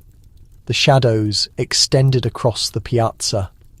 The fountains sparkled with the last illumination of day, and the crowds outside St. Peter's Basilica gradually dispersed until only the sound of distant devotions remained. The air was cool now, touched by the scent of olive trees and incense drifting from the chapels. Father Matteo stood alone on the upper terrace of the Apostolic Palace, gazing over Rome. As the sun disappeared behind the hills, the rooftops glowed like embers before fading into twilight. Bells chimed once, twice, then fell silent, leaving behind only the hum of the city and the quiet rhythm of history still alive beneath the stone. For the first time in many years, he felt no burden pressing on his spirit. The centuries of concealment, the dread of forbidden illumination, the darkness of foretelling, all of it had come to rest. Yet in that stillness, he perceived something new, awakening. Not another mystery to be hidden, but a peace to be maintained. Like the flame he had vowed to guard, he carried a small wooden container in his hands, no larger than a scripture. Inside was a fragment of the orb, a piece of crystal, faintly glowing with that same golden light he had seen deep below the basilica. The Pope had directed that it remain in the archives, but Matteo had been entrusted to decide where it should ultimately rest. As the sky darkened, he turned toward the doorway. Father Luca waited there, holding a lamp. "You understood I would not let you proceed alone," Luca stated. Matteo smiled. "I was depending on it." They descended through the empty corridors, past paintings and iron barriers, until they reached the garden again, the very place where the quest had first begun. The fountain's steady rhythm seemed to mirror the heartbeat of the city, ancient and unbroken. Matteo knelt beside the water and opened the box. The fragment shone softly, its light dancing across his face. It was not fire now, but something gentler, the colour of dawn through mist. "What will you do with it?" Luca asked quietly. Matteo looked toward the sky where the first stars were beginning to emerge. "I believe it belongs to the ground," he said, "to remind us that heaven is not always above us. Sometimes it waits beneath our feet." He placed the fragment into the fountain. For a moment the water flared with light, rippling gold, then settled into calm. The glow faded, absorbed into the pool, as if returning to its origin. The two men watched in quiet. The sound of the water became their devotion. Luca finally spoke. "Do you believe anyone will ever comprehend what we accomplished?" Matteo smiled, his eyes on the moon's reflection in the fountain. "If they listen closely enough, yes, but not through narratives or records, through the serenity they experience when they stop seeking terror." He rose slowly, the lines of age on his face softened by the lantern glow. "The prophecy is no longer an alarm," he said. "It is a soft song, a way for history to fall asleep without forgetting its aspirations." Together they walked back toward the palace. Behind them, the water of the fountain shimmered faintly once more, as though the fragment's essence had not vanished, only dissolved into the heart of the Vatican itself. From the terrace above, the great dome stood luminous against the night, neither shadow nor blaze, but something eternal in between. The wind carried the scent of roses, and somewhere in the distance a chorus began to sing the ancient prayer of Compline in pace. "In idipsum dormium et requiscum," in tranquillity, Matteo whispered, "I will lie down and rest." And as the final note faded into the stars, the Vatican slept, not as a stronghold of secrets, but as a cradle of light where the fire of belief burned softly, unendingly, like a single taper guarding the dreams of the world. Long after midnight, the Vatican lay in complete quiet. The torches along the colonnade flickered gently in the wind, casting subtle rings of light across the marble. From the great dome high above, a soft golden sheen lingered, not from fire or blaze, but from the reflection of the city itself. Vibrant, inhaling, eternal. Inside the apostolic palace, Father Matteo sat at his writing surface one final time. The journal that had held his thoughts through these long years now rested open before him. The ink of his last entry was still damp. Outside, the faint sound of the fountain whispered through the open window. The light from his lamp wavered, painting his face in warm gold and shadow. He dipped his writing tool once more and wrote slowly, purposefully, every word carrying the gravity of conclusion. There was a time when the Vatican dreaded what it could not articulate. It dreaded prophecy because prophecy does not submit. It dreaded illumination because light reveals what shadows conceal. But the fire that Nostradamus saw was not destruction. It was restoration. It was the spirit learning to perceive itself again. He paused, listening to the distant bells marking the hour. 3, he whispered softly to himself. 3. The hour of quiet, of slumber, of peace. His hand wavered slightly as he wrote again.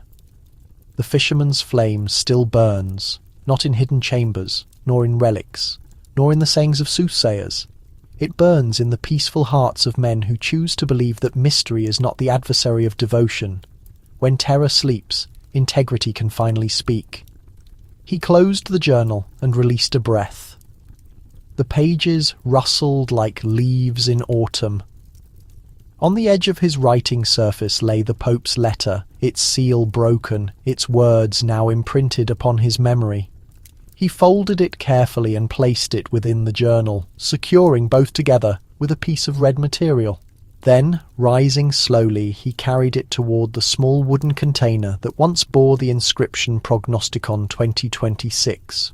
It was empty now, only the scent of old cedar and parchment remained. But Matteo placed the bound journal inside, setting it gently upon the bare wood. "Let it rest," he murmured. "Let it sleep until the next spirit is prepared to listen." He closed the cover. Outside, the sky began to lighten with the first trace of dawn. The stars disappeared one by one, and the faintest streak of light marked the horizon. Beyond the hills of Rome, the bells of St. Peter's rang softly, not in warning, but in salutation. A new day, a quiet assurance. Father Luca entered the room, his eyes still heavy with sleep. "You're up early," he said softly. Matteo smiled. "No, I never went to sleep." Luca looked toward the closed container. "Is that where it concludes?" Matteo shook his head. "No, my associate. That is where it resumes. Every narrative needs to rest before it awakens." He stepped toward the window, gazing out at the glowing city below. The avenues of Rome gleamed with the light of morning. The Tiber sparkled like liquid gold, and the dome of St. Peter's stood against the brightening sky, immense, tranquil, whole. Luca joined him in quiet. Together they watched as sunlight touched the cross atop the dome, briefly transforming it into fire. Matteo's voice was low, almost a supplication. The Vatican feared prophecy because it feared its own image, but now the image smiles back. The bells continued to ring, slow, harmonious, endless. He turned to Luca, his eyes filled with gentle certainty. "When they recount this narrative someday, I hope they whisper it softly, like a gentle devotion. Because prophecy was never intended to alarm. It was intended to help us fall asleep, knowing the light will still be present when we awaken." And as the sun rose completely above Rome, its rays spilling across the marble and the rooftops and the river below, the Vatican itself seemed to glow not from taper or torch, but from within. It was no longer the city of dread or of concealment. It was the city of quiet light, where even prophecy had learned how to rest. And in that light, Father Matteo finally closed his eyes, letting the warmth of dawn wash over him, the eternal fire at peace at last. The sun crept higher, soft and unhurried, flooding the courtyards with warmth. The moisture on the paving stones turned to silver, and a light air current drifted through the open corridors of the apostolic palace. The sound of distant prayers rose from the basilica, slow and tender. The voices of clergy echoing through arches that had once heard only concealment. Father Matteo remained at the window, his hands clasped behind his back. He had not moved since the first light touched the dome. Below, the city stirred awake. Carriages moving across the bridges, merchants opening their coverings, pilgrims walking toward the piazza with tapers still burning in their hands. Rome was vibrant again, no longer haunted by hidden flares, but guided by them. Luca poured 2 mugs of herbal brew and set one beside him. "You have been standing there for an hour," he said quietly. "What are you anticipating?" Matteo smiled faintly. "Nothing, just listening." For centuries the Vatican listened to prophecy through dread. Now it listens through serenity. The quiet sounds different now. He turned to face the room. The morning light fell across the old wooden container, illuminating its worn engravings. Vines, stars, and a single aquatic creature etched into the lid. The container no longer appeared ominous. It appeared like what it truly was, a vessel that had carried light through the darkness. Luca followed his gaze. What will become of it? Matteo rested his hand gently on the wood. It will remain here, empty but not forgotten. The emptiness is the message. Outside, the bells of St. Peter's started to ring again, not in alarm, but in rhythm, slow, measured, vibrant. The city responded with the murmur of devotions, the rustle of robes, the joy of children pursuing pigeons across the piazza. Matteo looked out again, and his tone softened. "Do you recall what Nostradamus wrote in his final message?" Luca nodded. That when the archives of faith are revealed, the stars themselves will submit. Matteo smiled. Perhaps that was his way of saying that heaven and earth are never separate, only waiting to unite. They stood in quiet, watching as the sunlight filled the room. Dust motes drifted lazily through the air like golden ash, each one suspended in the quiet peace of morning. Luca spoke first. "Do you think people will stop fearing prophecy now?" Matteo considered. "No. Terror always returns, but so does clarity. The world forgets and remembers. Forgets and remembers. That is the rhythm of devotion. The prophecy was never about preventing terror. It was about learning to traverse it. From the square below came the sound of a chorus, beginning a new hymn. The tune floated upward through the open apertures, gentle as a restful song. Lux aeterna luicietes.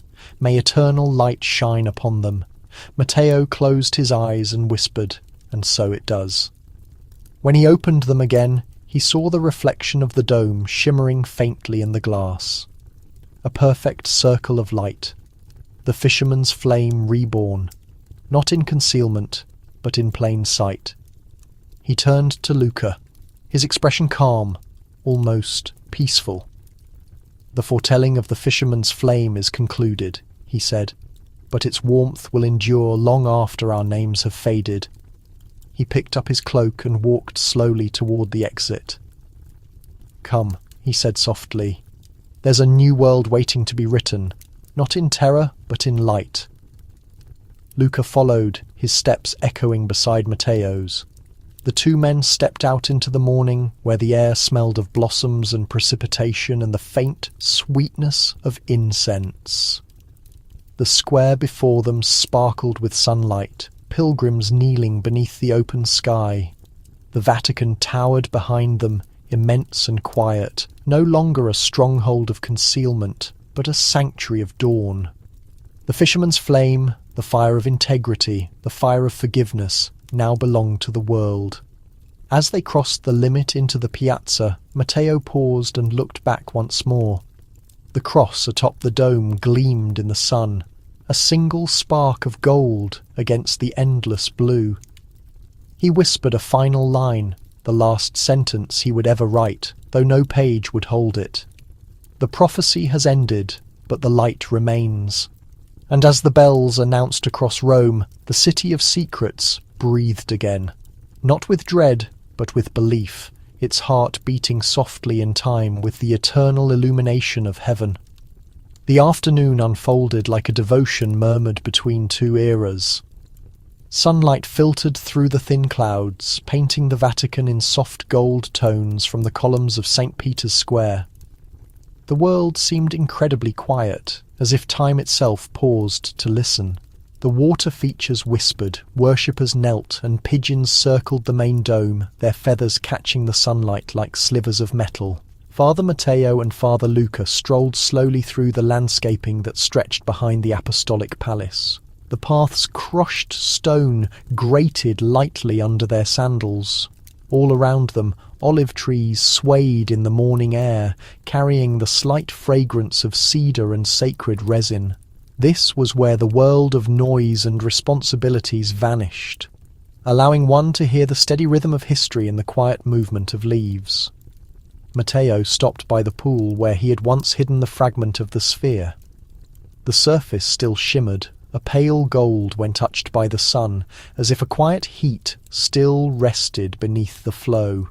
He offered a slight smile, not from triumph, but with the calm acceptance of a person who had come to terms with the unknown. Luca joined him, gazing down into the reservoir. "Do you ever worry," he asked softly, "if the light will eventually dim?" Matteo gently moved his head side to side. "Light does not disappear, Luca. It simply changes form. What we see as conclusions are often fresh starts too subtle for us to notice." They stood in silence, the white ripples in the pool moving like time itself, always in motion, always renewing. A young helper then approached, his garments clean, his expression filled with respect and curiosity. He bowed. "Father Matteo, His Eminence requests to see you. He indicated it is vital." Matteo nodded. "Please tell him I will attend." The helper hurried away, his steps light upon the stone. Matteo paused for a moment longer, then faced Luca. "Every time I think the narrative is finished, it continues." Luca returned his smile. "That is how you know it is living." Inside the apostolic palace, the hallways were bathed in a gentle amber light. Sunlight streamed through the tall windows, illuminating the edges of woven art and sculptures, transforming floating dust into drifting celestial bodies.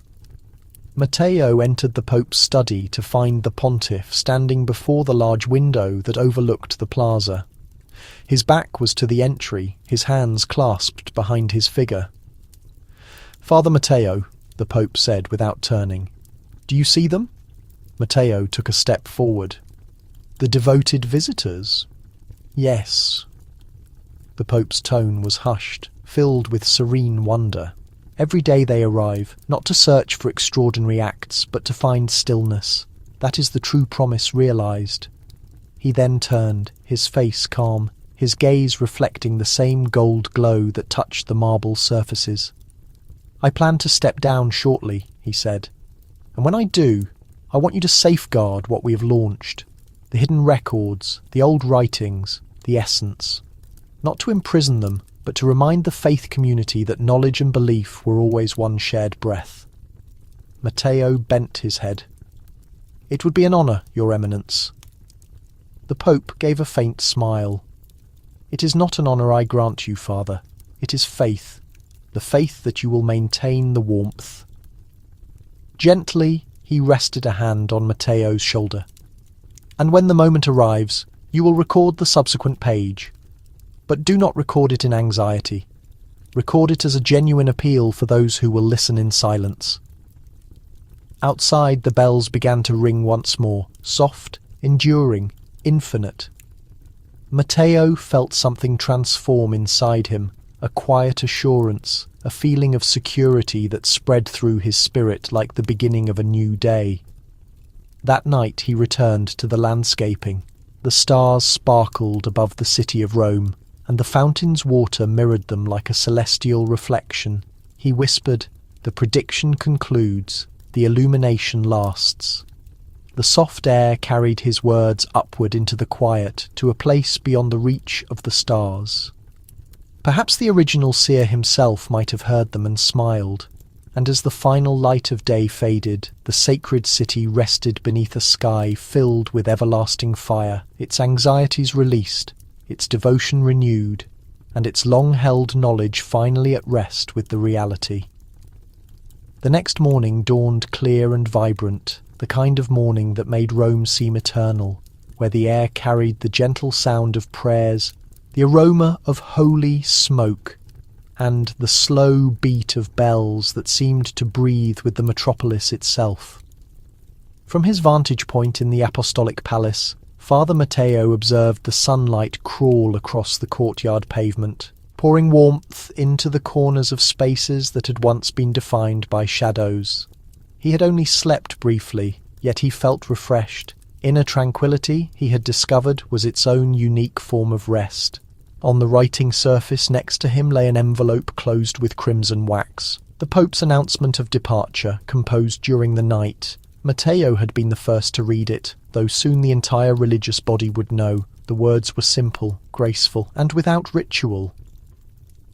The Church has journeyed long in the dark, yet the glow has never deserted us. I withdraw not from fatigue, but from conviction that fresh hands must tend to the essence. Below, in the central plaza, preparations for the Pope's last address had already started. Wooden barriers were being set up, banners unrolled, and the scent of flowers drifted upward from the cathedral steps. Devotees were arriving early, some crying, some smiling, all holding tapers, as if the plaza itself had become a sacred meeting place. Matteo turned from the window when Father Luca entered quietly, carrying 2 clerical garments, one pristine white, one simple grey. "He asked me to bring these," Luca said. "He wishes you to be next to him when he speaks." Matteo looked at the robes for a long moment, then chose the unadorned grey one. "Let him shine," he said softly. "My role is among those who witness." When the clock marked midday, the Pope stepped out onto the upper terrace. The volume of the crowd below swelled like an incoming wave, thousands of voices merging into one soft, unending tone of dedication. His message came slow, unhurried, each word paced like a heartbeat. "My community," he began. "For centuries this space has protected what it failed to comprehend. But now the authority we were given does not solely unlock entryways, it unlocks spirits. The fire of foresight that we once feared is not a conclusion. It is a new realization. It reminds us that faith must never be concealed from truth, for both originate from the same light." A hush settled over the plaza. Even the soft air seemed to hesitate. "Let this church," he continued with gravity, "be not a stronghold, but a source of illumination. Let our boundaries protect only harmony, and may those who move within them never again dread the voice of the cosmos, for they too are part of the divine narrative." The words carried across the city, echoing through the historic paths, over the waterway, into the minds of those who listened from a distance. When he concluded, he lowered his head, hands clasped over his chest. Then he turned, his vision finding Matteo among the small assembly inside the terrace chamber. For a moment their eyes connected, no exchange, only mutual understanding. Matteo bowed deeply, not in required service, but in deep respect. The authority was changing. The essence was passing hands once more, as it had always done through history, quietly, without dramatic display, guided by belief. Later that evening, as the Pope's departure moved from the sacred city, the crowd divided like a body of water, candles flickering in every hand. Father Matteo observed from the edge of the steps. The retiring leader moved slowly, surrounded by the gentle sound of affirmations and good wishes. At the bottom of the steps, he stopped, glanced back once, and smiled not at the structures, not at the influence, but at the assembly of people. When the large doors closed behind him, the quiet that followed was not sadness. It was deep appreciation. Matteo turned to Luca. "And so the essence moves again?" Luca nodded. "Do you think it will ever cease?" Matteo looked towards the luminous dome above them. "No, not as long as there is someone left to pay attention." The sun dropped behind the roof lines, the light deepening into a rich yellow. Bells began to chime across the city, their sound blending into the quiet rhythm of the river below. And as the last sounds faded, Father Matteo whispered to himself, "The humble light continues to burn." He looked once more towards the horizon, where Rome was aglow beneath the dusk, the city enduring, the prediction realized, and the inner warmth of faith rising once more from the remnants of anxiety. It was not the final moment of an era, but the start of serenity. Night settled over Rome like a soft covering, peaceful and without weight. The sky above the sacred city shimmered with distant stars, and the dome of the main cathedral reflected their brilliance as though the heavens themselves had bent down to observe. The crowds had long since disappeared, their tapers extinguished, their appeals carried home on the cool air of evening, but the city still murmured softly, a metropolis that had witnessed scholars and rulers, spiritual leaders and dissenters all traverse its long existence. In the quiet of the apostolic library, Father Matteo sat alone at a long wooden surface. Before him lay the final document of the prediction, the same one he had once burned and yet could never fully destroy. Its remains had been incorporated into a new sheet, the faint outlines of lettering visible only in the angled light of the candle. The words were obscured now, the flame had wiped them out, and yet their absence was its own kind of message. He closed his eyes and listened to the gentle sound of the candles. There was no dread anymore, no weight of restricted knowledge. What remained was only calm and a quiet thankfulness for having witnessed the faith community move from obscurity into clarity. Luca entered, moving softly so as not to disrupt the peace.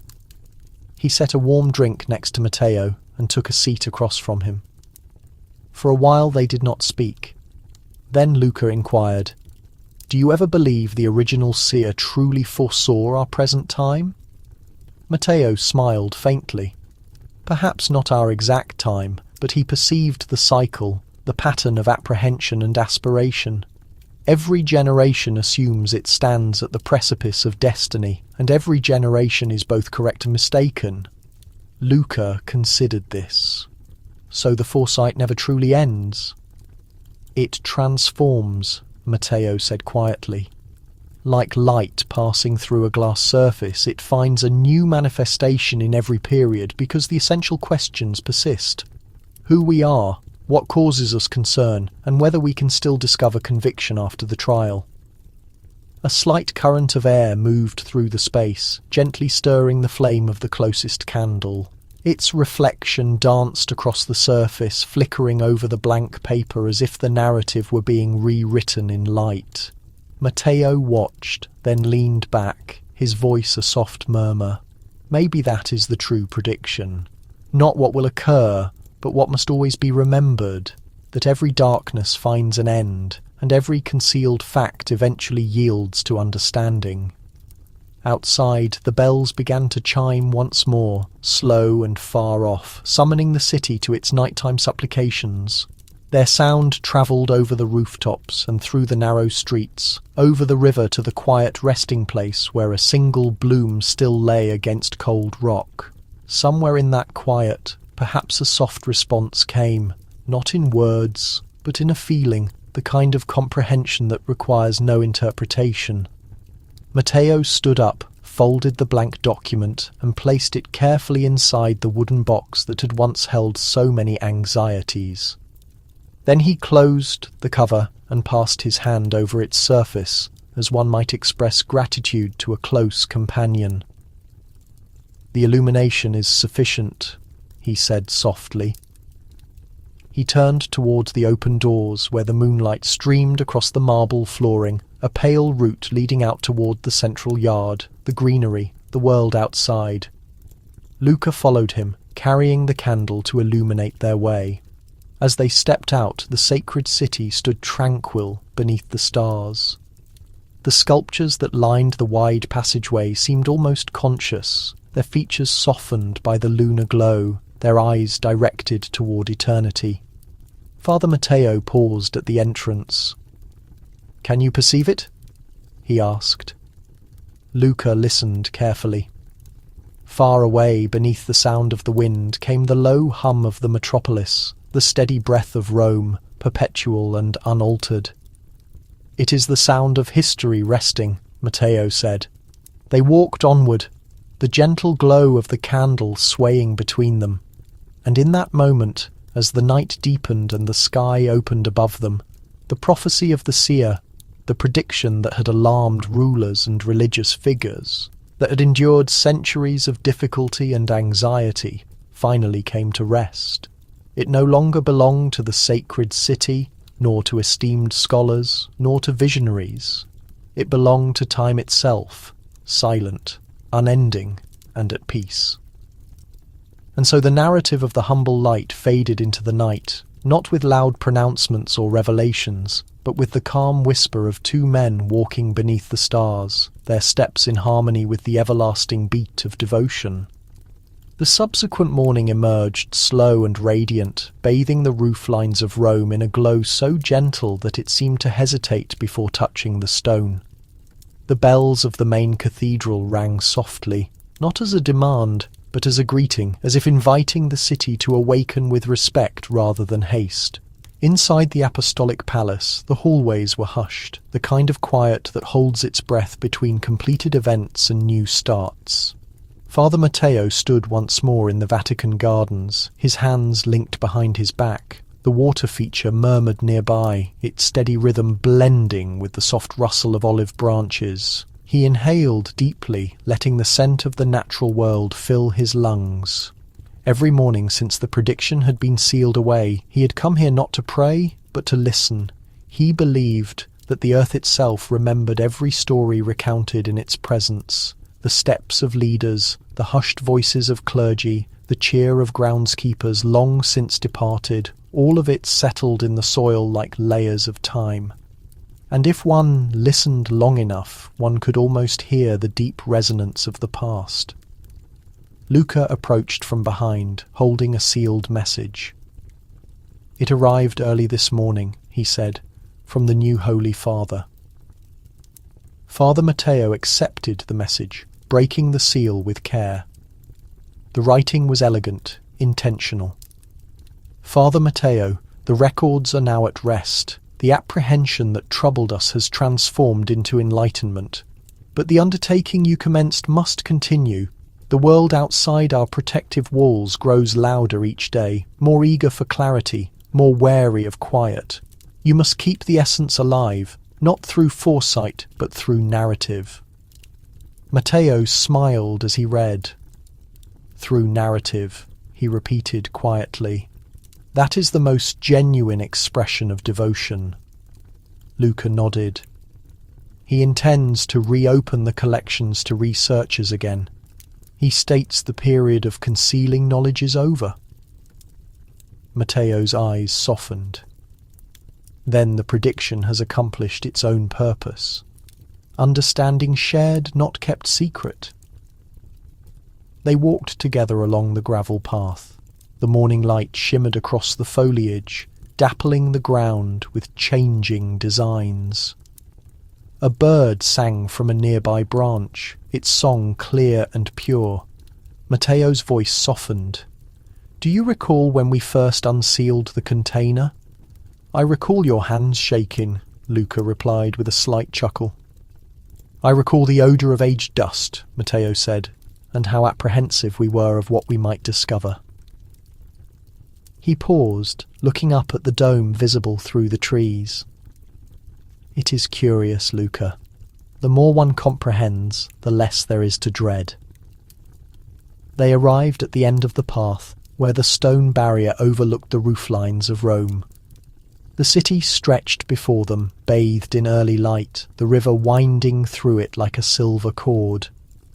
Matteo rested his hands on the barrier, his gaze distant. I once thought the future was about foretelling what comes next, but it is not. It is about revealing what has always been, that appreciation and anxiety are the same illumination viewed from different perspectives. Luca offered no comment. He simply stood beside the elderly priest, listening. After a long moment of silence, Matteo turned to him. The humble light is not in the hidden chambers anymore. It is in them. The individuals who study, who question, who hold belief. Gently, he handed Luca one of the messages. They carry the essence now. A church bell rang in the distance, once, twice, a slow and measured summons. The city responded with the quiet hum of returning activity. Steps, cheerful sounds, appeals, the noise of merchants opening their stands by the waterway. Matteo smiled. Listen to that. That is the true music of the sacred city. Not dread, not prediction, but the current state of existence. A slight wind arose, bearing the soft fragrance of roses from the grounds. The fountain's surface sparkled as the sun struck it, and briefly it appeared to shine from within, as if the latent warmth had stirred again, not as flame, but as pure illumination. Matteo whispered, and the cycle proceeds. He closed his eyes, taking a full breath, allowing the moment to settle deep inside him. The world moved around him in a patient, forgiving, and endless rhythm. The foretelling of Nostradamus was over, but the era of tranquility had just commenced. And at the centre of the Vatican, beneath the gilded ceiling, the ceaseless fire continued its gentle burn, no longer feared, no longer concealed, but finally understood. That evening a warm downpour fell across Rome, steady and mild, as though the sky itself had chosen to cleanse the city. The walkways shimmered under the gaslight, and the air was rich with the scent of damp pavement, olive trees, and incense from the Vesper service. Inside the Vatican, the corridors were silent again, except for the measured tapping of water against glass, a timeless melody the city had always known.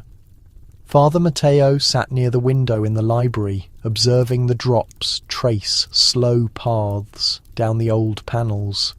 The shelves surrounding him were burdened with history, texts bound in aged leather, scrolls authenticated by deceased popes, and letters penned by shaking hands in the dim light of forgotten ages. Yet the quiet that filled the space was not heavy. It felt welcoming, complete, and alive. Before him lay his open journal with just a few empty pages. The ink from his last entry had not yet fully dried. He dipped his writing tool and inscribed with deliberate composure. Faith is not a fortress built to exclude mystery. It is a pathway constructed to traverse it. He paused, listening to the air circulate through the passageways, then wrote further. The Vatican has been wary of prophecy for so long because prophecy speaks in riddles.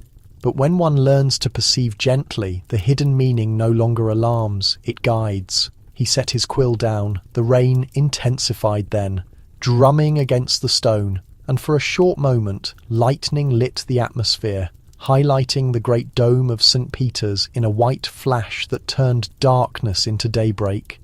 Matteo offered a soft smile. Even clarity, he murmured, must sometimes arrive through disruption. The door opened slowly, and Father Luca entered, his outer garment damp from the storm. I figured I would locate you here, he stated. The rain has revitalized the gardens. Matteo motioned toward the opposite seat. Be seated. Listen. They both fell silent. The steady cadence of the rain filled the room. Consistent, profound. Luca glanced toward the shelves. Do you ever imagine the archives will finally rest? Or will we constantly awaken some new enigma? Matteo smiled faintly. Perhaps their purpose was always to keep us aware. As long as questions persist, belief will continue. He leaned back, his eyes tracing a drop as it moved down the glass, catching the glow of the nearby candle. "You know," he said quietly, "I once believed we were meant to safeguard the fisherman's flame, but it was never ours to confine. It was always intended to spread." Luca affirmed this with a nod. "And it has. People mention it everywhere now. The messages keep arriving." "Yes," Matteo said, closing the journal, "but not because they fear it, because they find comfort in it. They have begun to realize that the unknown is not a liability. It is an invitation." A brief silence ensued. The rain began to diminish, leaving only the sound of water dripping from the eaves. Matteo rose, took the candle, and moved toward the window. Outside, the clouds parted just enough for the moon to appear pale and full, its reflection dancing in the puddles scattered across the courtyard below. He faced Luca. "Look," he said, "the two sources of light, one above, one below, heaven and earth finally mirroring each other. Nostradamus would have appreciated that." Luca smiled. He would have called it a sign. "Perhaps," Matteo said, his tone gentle and amused, "but I would call it equilibrium."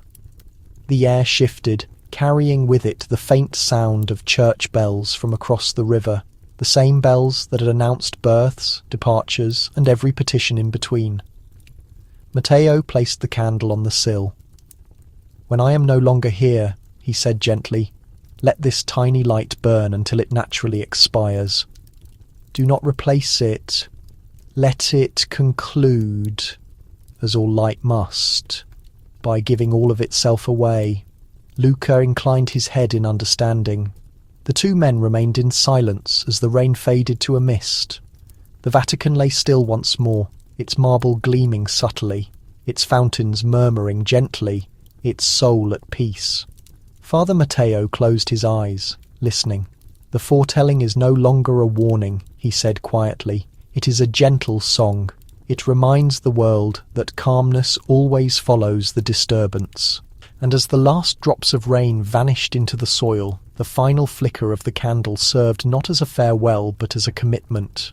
The fisherman's flame still endured, not in the repositories or the verses, but in the tranquillity that followed in the souls of those who chose to trust gently in what they could never fully grasp. Outside, the moon ascended higher, bright and unwavering, over the city of Rome. The prediction had finished, but the light, the quiet, permanent light, would never cease. Morning returned as though it had been patiently waiting throughout the night. The rain had purified the city, leaving St. Peter's Square gleaming beneath a sky of soft gold. Every surface, the stone, the sculptures, even the domed structures, shimmered softly, as though Rome itself had experienced a rebirth.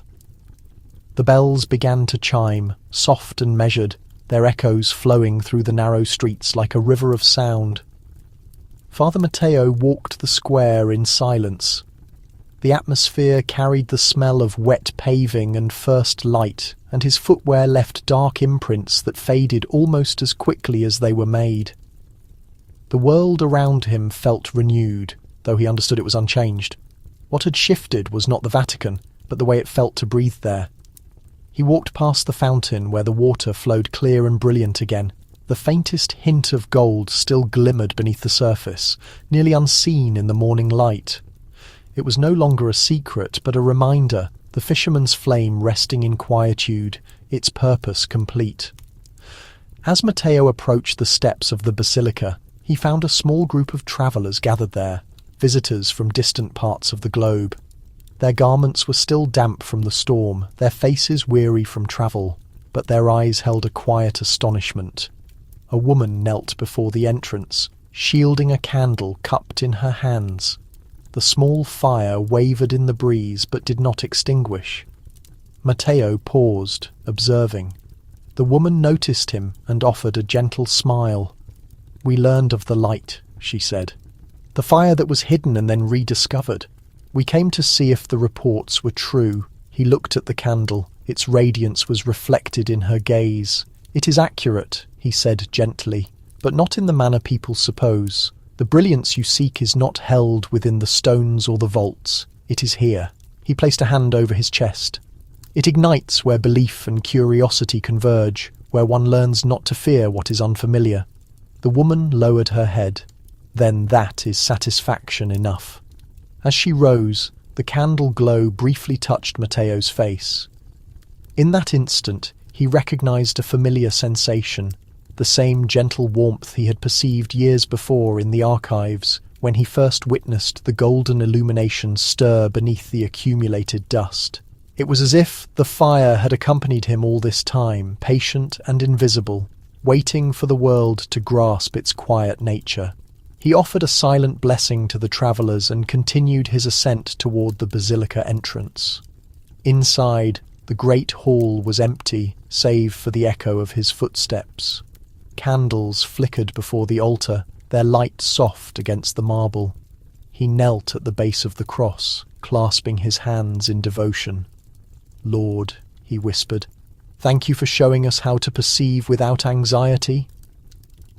He remained there for a long time, the silence around him deep and vibrant. When he stood up, a single beam of sunlight pierced the high windows and fell across the floor, striking the centre of the nave, a pool of pure gold. Matteo walked into it and felt the warmth spread through him like a blessing. Father Luca appeared in the doorway. "They are expecting you in the gardens," he said. "For me?" Matteo inquired, smiling. "They want to hear the account," Luca replied, "not from texts, from your own telling." Matteo nodded. "Then let us share it with the world." They walked together through the basilica, out into the square, where the morning light played upon the fountain. The travellers drew closer, their expressions calm and hopeful. Matteo sat upon the lower steps, and the people formed a quiet ring around him. He began to speak slowly, measuredly, his voice low and comforting, like a story told before sleep.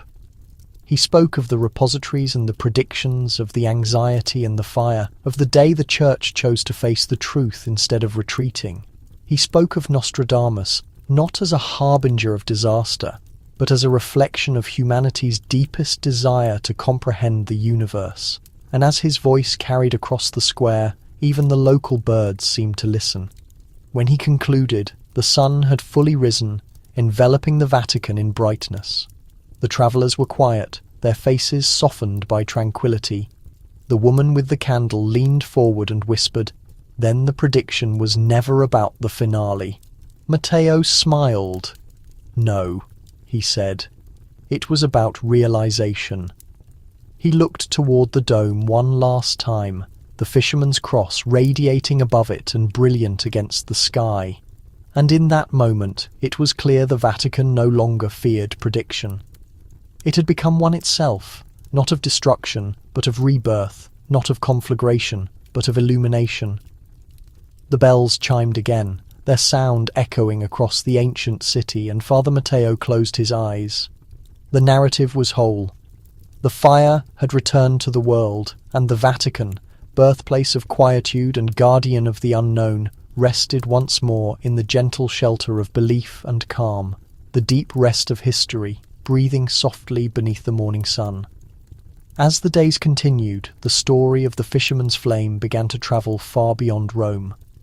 Word spread slowly at first, a mere whisper carried from one traveller to the next, then from one religious house to another, until it reached small towns, major cities, and faraway places where few had ever seen the Vatican.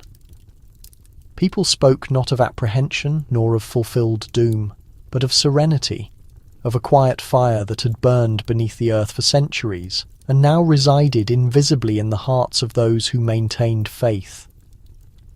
Father Matteo became something of a quiet legend, though he never sought recognition.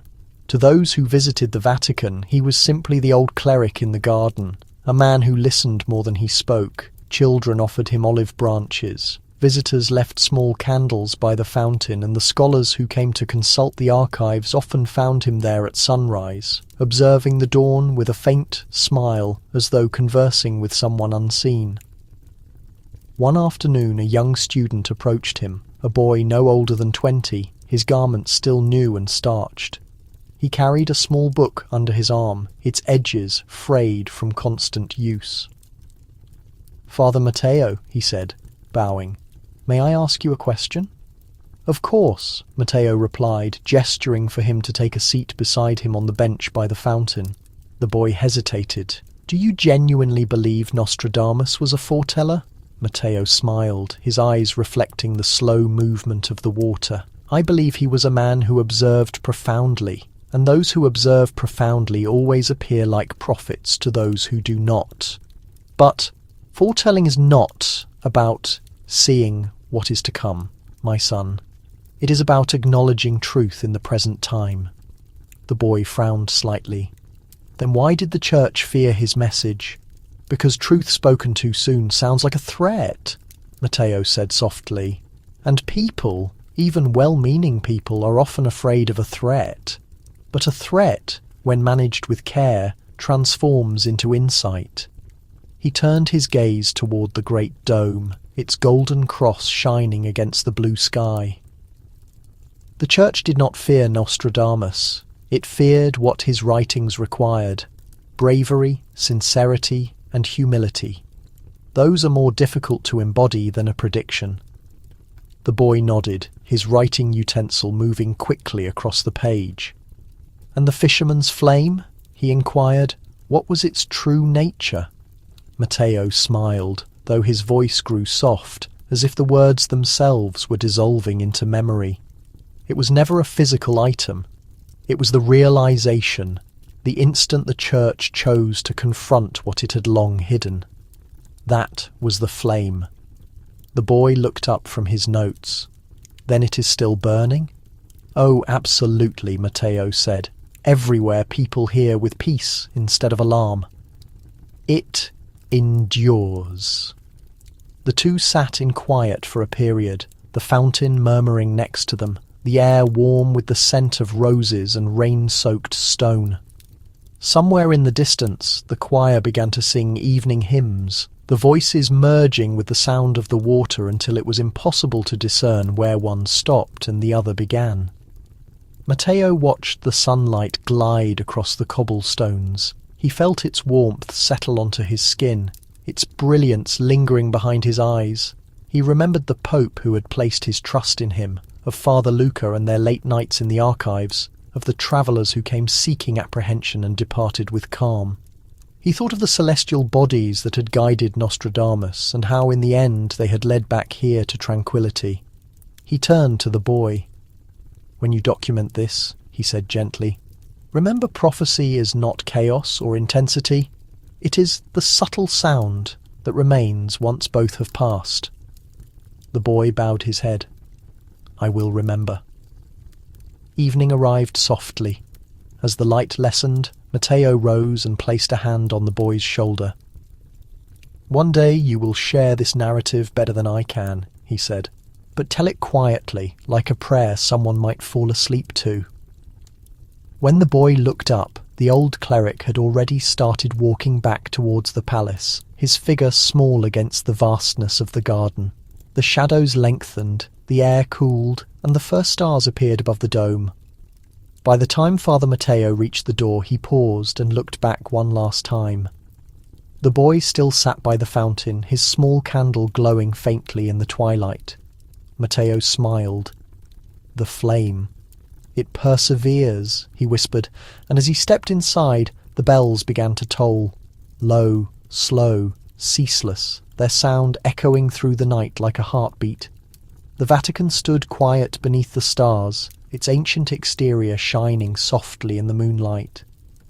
No longer a stronghold of secrecy, it had become something simpler, more lasting, a vessel of serenity. And in that serenity, the foretelling of Nostradamus, the prediction that once spoke of apprehension, devastation, and the trembling of the clergy, finally found its true meaning. It had not been about the conclusion of time. It had been about the awakening.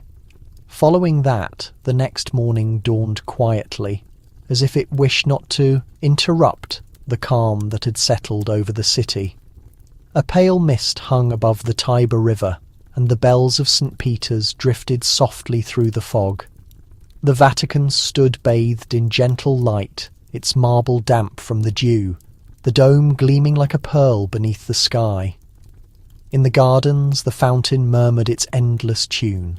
A few travellers walked slowly along the pathways, their steps hushed by wet gravel, their voices lowered in respect. The scent of roses lingered in the air. Father Matteo sat once more upon his usual bench, covered by his outer garment. His eyes were closed, and a slight smile rested on his face. The fisherman's flame, the narrative, the prediction. The light had taken him further than he had ever anticipated. Now all that remained was quietude. Father Luca approached quietly, carrying 2 cups of warm tea. He placed one beside Matteo and sat down. "The boy has departed for Avignon," he said. "He carries your journal with him." Matteo nodded slowly. "Valuable narratives must travel. They are meant to find new voices." Luca observed him for a moment. "You seem weary, my friend." "I am," Matteo said softly. "But it is a peaceful weariness, the kind one feels after illuminating the final candle." The two sat in silence, the type of silence that communicates more than speech. A bird called from a nearby branch, and the faint light of morning filtered through the foliage, dappling their faces with gold. Luca spoke again, his tone low and contemplative. "Do you think the world truly comprehends the prophecy now?" Matteo's gaze lifted toward the dome, where the rising sun crowned its edge in brilliance. "Comprehension is not the objective," he said. "Prediction was never a mystery to be unravelled. It was an invitation to breathe again, to trust that light will always return to its origin." He reached into his robe and pulled out a folded paper, its edges smoothed from wear. "This was the last passage," he said, "the one I never read aloud." Luca frowned gently. "What does it say?" Matteo unfolded the paper, his voice calm, almost like a solemn utterance. "When the fisherman lowers his tackle, the water will be still and the stars will reflect their light. Apprehension will pass through man, like air through glass, and in its wake only understanding will remain." He let the paper fall to his lap. That was Nostradamus. Genuine prophecy, not of calamity, but of quietness. He foresaw the world finally looking inward. Luca's eyes softened. "And you believe that time has arrived?" Matteo smiled faintly. "It has commenced." They sat there as the morning grew brighter. The mist lifted slowly, revealing the rooftops of Rome, the curve of the river, the city stirring back to life. The sound of the bells intensified, echoing across the sky like a heartbeat. Matteo closed his eyes, allowing the sun's warmth to settle upon his face. "Do you know what I hear, Luca?" he asked. "What?" "The world."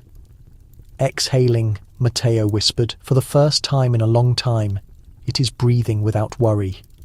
Luca felt emotion rise in his throat.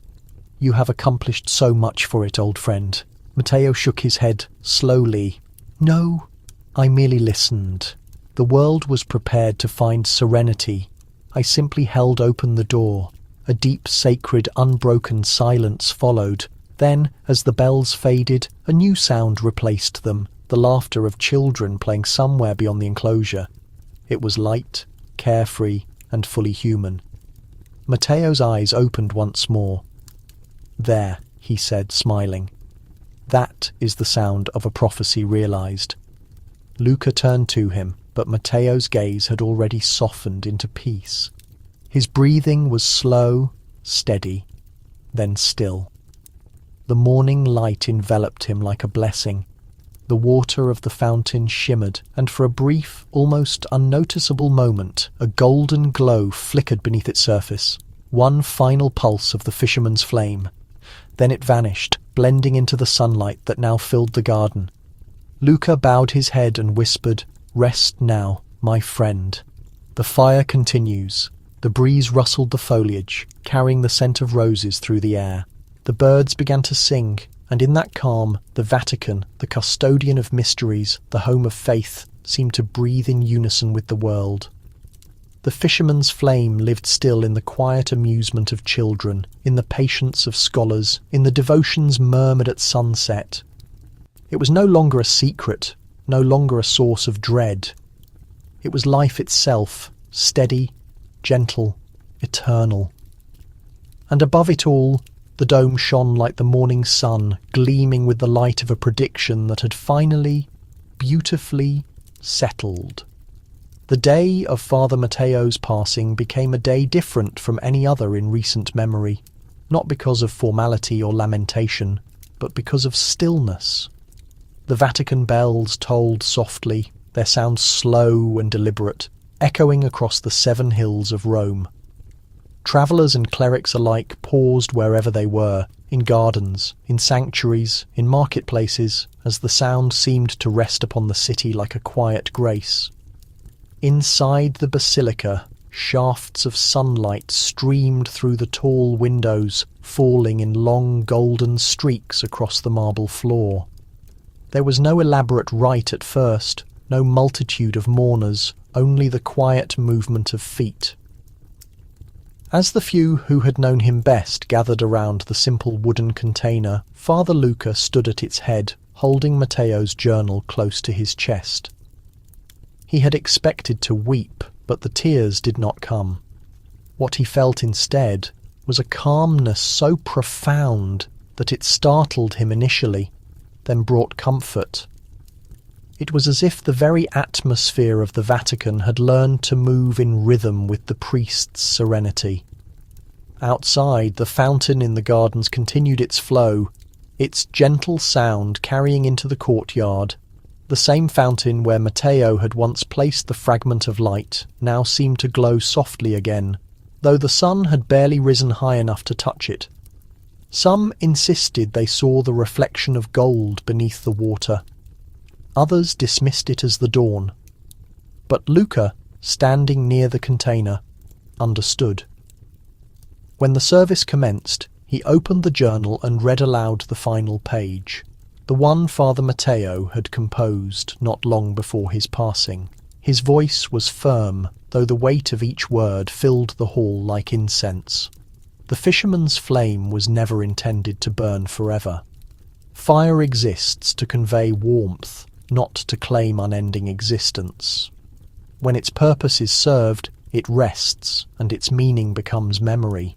To those who still worry about prophecy, look not to the cosmos, but to each other. The light you seek is already within your reach. The gathering remained silent for a long time after he finished. Even the air seemed unwilling to interrupt the quietude that followed. When they carried the container out into the garden, the sky was clear, an impossible blue, the kind of colour that only appears after a cleansing storm. The wind moved softly through the olive trees, scattering petals from the nearby rose bushes. The fragrance filled the air like a dedication. They lowered Father Matteo into the soil next to the fountain, where the water murmured its ceaseless melody. No marble marker, no inscription. Only a single wooden cross and the journal placed gently upon it. The Pope himself came quietly to the garden that evening, alone, without fanfare. He stood by the resting place for a long time, his white attire moving in the breeze. Then he knelt, tracing the sign of the cross over the ground. "Rest, old friend," he whispered. "You have transformed apprehension into assurance." He rose, faced the fountain, and for the briefest moment witnessed it. A slight movement of golden light passing through the water like a heartbeat. It faded as quickly as it materialized, leaving only an image behind. The Pope smiled, faintly. And so it continues. He walked back through the garden, his steps echoing softly against the stones. Night began to descend, and the lamps of the Vatican flickered to life one by one, their flames small but steady, a gathering of human light beneath the boundless sky. Over the subsequent weeks, travellers began to gather at the fountain. Some came in silence, others in devotion, and some simply to sit beside the water and listen. There was no sacred object to view, no miracle to observe. Yet all who visited left with the same impression that something unseen was quietly overseeing the world. And soon the saying began to circulate, carried by word of mouth, across regions and oceans. The fisherman's flame endures wherever serenity is chosen over dread. It appeared in sermons, in letters, even in soft songs sung by mothers to their infants. The words became a part of the world's gentle vocabulary, like an echo of Matteo's voice, still speaking through the generations. Years passed, seasons rotated, the Vatican evolved, as everything must. But in the garden, the fountain remained. The water still shimmered in the morning sun. The roses still blossomed each spring.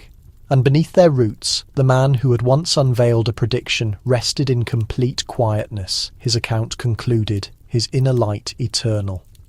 Every evening as the sun descended over the city, the last light of day would touch the fountain's surface, briefly transforming it to gold. And those who saw it would pause, close their eyes, and remember the cleric who taught them that the truest prophecy is not found in words or celestial signs, but in the calm that persists when both have receded. The Vatican no longer feared the future. It had finally learned how to imagine it. Years drifted forward, blending one into another like soft pages turning in a book no one wanted to complete. Rome continued her ancient sequence, bells sounding at dawn, devotions rising at dusk. And yet, beneath that perpetual music, something subtle had shifted. The city felt lighter, as if some great shadow had finally lifted away. The story of the fisherman's flame became a part of Rome's present consciousness. Guides whispered it in hushed tones as they passed the Vatican boundaries.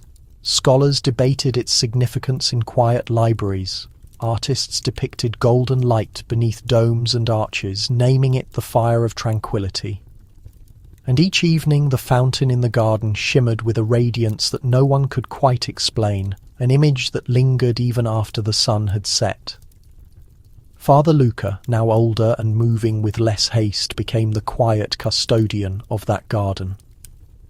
He never spoke of supernatural events, only of remembrance. When guests inquired about the flame, he would offer a soft smile and say, "It shines brightest when no one attempts to see it." Then he would return to his tending or watering, humming the same gentle hymn that Father Matteo had once cherished. In the spring of the year 2036, 10 years after the passing of his friend, Luca found himself sitting by the fountain as evening descended. The air was fragrant with blooming jasmine, and the last light of the sun stretched long and golden across the square. He opened Matteo's old journal, the pages thin from repeated use, and began to read once more. When prediction sleeps, the spirit awakens, and when apprehension ends, belief commences anew. He read the words aloud, his voice low, as if speaking to the water itself. "You were correct, Matteo," he said quietly. The foretelling was not a warning, it was a reminder. The fountain seemed to gently ripple in response. For a moment, the reflection of the sky wavered, two lights converging, one from above, one from below. A young student approached, his garments still creased, his face filled with that same serious curiosity Luca had once possessed. "Father," he asked, "why do people still visit this place? So many years have passed. The prophecy ended long ago." Luca smiled, closing the journal. "Because conclusions are merely new beginnings that have learned to pause. People come here to remember that." The novice hesitated. "Do you believe the fisherman's flame was tangible?" Luca looked into the water. "I believe it is as concrete as compassion," he said. "You cannot hold it, but you can feel it transform the world." The boy nodded thoughtfully. Then, after a pause, he said, "There is a saying among the travellers now that when the fountain shines, someone somewhere has chosen clemency over worry." Luca chuckled softly. "Then it must shine every day." Night began to settle over the city. The bells called for evening devotion, and the sound floated through the garden like the spirit of history. Luca stood slowly, resting a hand on the fountain's rim. "Come," he said, "let us go inside. The world may have found its peace, but the prayers must continue." As they walked toward the basilica, the last light of the sun dipped below the rooftops, casting the fountain in shadow. Yet for an instant before darkness claimed it, a faint golden shimmer moved across the surface, delicate, vibrant, and endlessly calm. Far above, the stars began to emerge one by one, as if bowing in quiet respect to the city that had learned to find faith in its own reflection. And in that stillness beneath the ancient dome between the sky and the ground, the fisherman's flame continued to burn, unseen yet permanent, keeping its silent watch over the resting world. It no longer belonged to the Vatican, it belonged to everyone. And somewhere in the quiet interval between the ringing of the bells and the first breath of night, the story of prediction, serenity, and light whispered itself again. A comforting tale for the ages carried on the wind that moved gently over the eternal city. Autumn arrived in Rome with a quietness, the kind that makes even the structures seem to absorb the sound. The olive trees grew heavy with fruit, and the sky turned the colour of aged paper. Leaves accumulated along the marble pathways of the Vatican gardens, rustling softly when the wind passed through. Time had reduced the crowds. Now travellers still arrived, but in fewer numbers. The legend had achieved its purpose. It had become part of fundamental belief itself. Father Luca, though his hair had turned white and his hands trembled slightly when he held his cup, continued his morning walk. He was familiar with every sound of the garden, the splash of water in the fountain, the rustling of birds nesting on the roof, the quiet footsteps of novices sweeping the stones. Each sound felt like a component of a deep devotion he had been reciting his entire life. He stopped before the fountain. The air was still, and the image on the water was perfectly clear. The dome of St. Peter's resting upside down in the basin like the heavens turned toward the earth. For a long time he simply observed it, inhaling the cool scent of recent rain and roses. "Greetings, old companion," he murmured softly, just as if Father Matteo were still seated at his side. "That little fire still holds its vigil." He lowered himself, touched the water with his fingers, and made a deliberate sign of the cross upon his brow. The water had a chill, but it wasn't dead. It held that peculiar warmth of memory, the kind that stirs deep within your core. The young priest, once a novice years ago, approached from behind. "Father," he stated, "the guests are asking again about the prophecy. They wish to know if it truly ever finished." Luca offered a faint smile. "Inform them it concluded the way all prophecies must, by becoming fact, so commonplace that nobody needs to mention it anymore." The younger priest tilted his head. "And what truth is that?" "That fear cannot take root where the light is welcomed." Luca said it simply. And the Vatican, after all this time, has learned to welcome both. The young priest smiled, but his eyes lingered on the fountain. "It's odd," he whispered.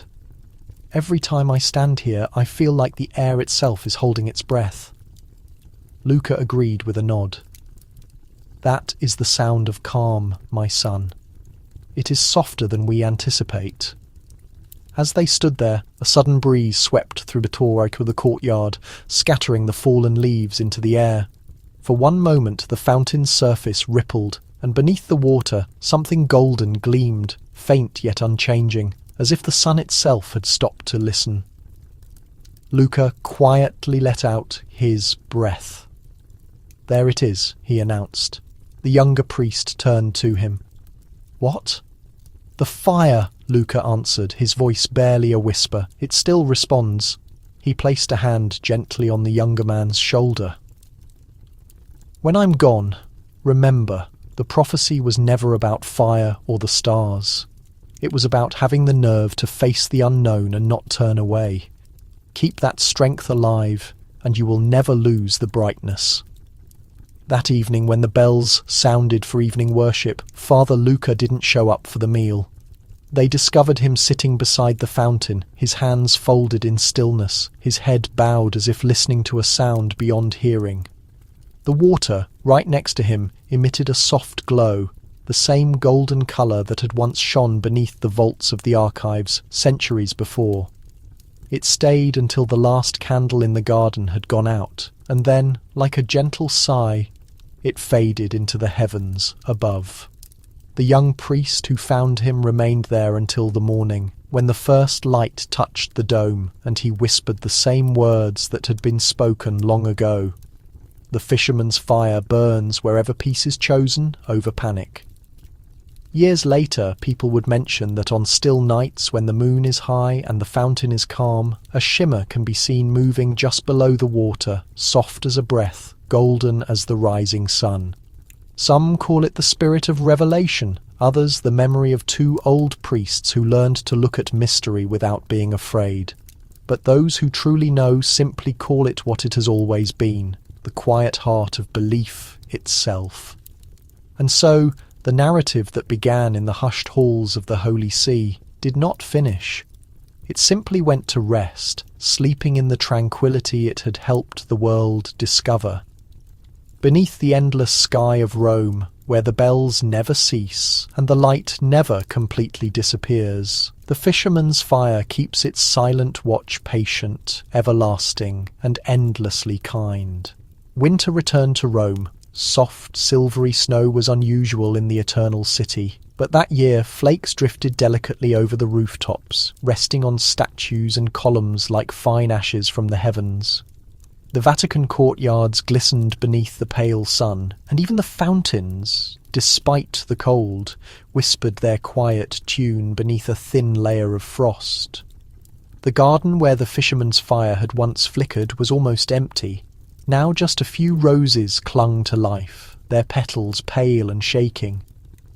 Yet even in the coldness of the season, the air held a warmth, not of temperature, but of remembrance. The young priest, now in his middle years, walked slowly down the familiar path, his long coat pulled tightly around him. Time had been gentle with him, leaving wrinkles at the corners of his eyes, but not diminishing the composure that resided there. In his hands he carried a small oil lamp. Inside it burned a single light, steady, golden and quiet. He arrived at the fountain and set the lamp down next to it. The lamp's reflection wavered across the frozen surface. Two lights dancing as one present, one remembered. He knelt, offered a silent prayer, and then opened an old leather-bound volume. Father Matteo's diary. Its pages had become brittle. The ink was faded, but the words were still legible enough to read. Fear is the oldest darkness, it stated, but light does not conquer it by force. It simply shines until the darkness forgets how to remain. The priest offered a soft smile, closing the book.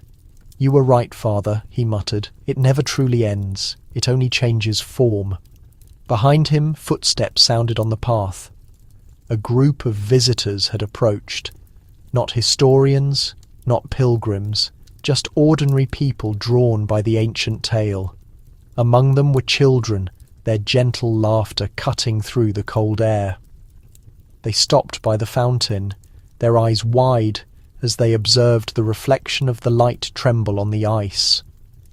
"Is this where it happened?" one of them asked. The priest nodded. "Yes. A long time ago. The fire burned here when people were afraid of what they couldn't comprehend." "And what happened next?" another child inquired. The priest smiled. They learned to listen, and in listening they discovered tranquility. The children became quiet for a moment. No one spoke.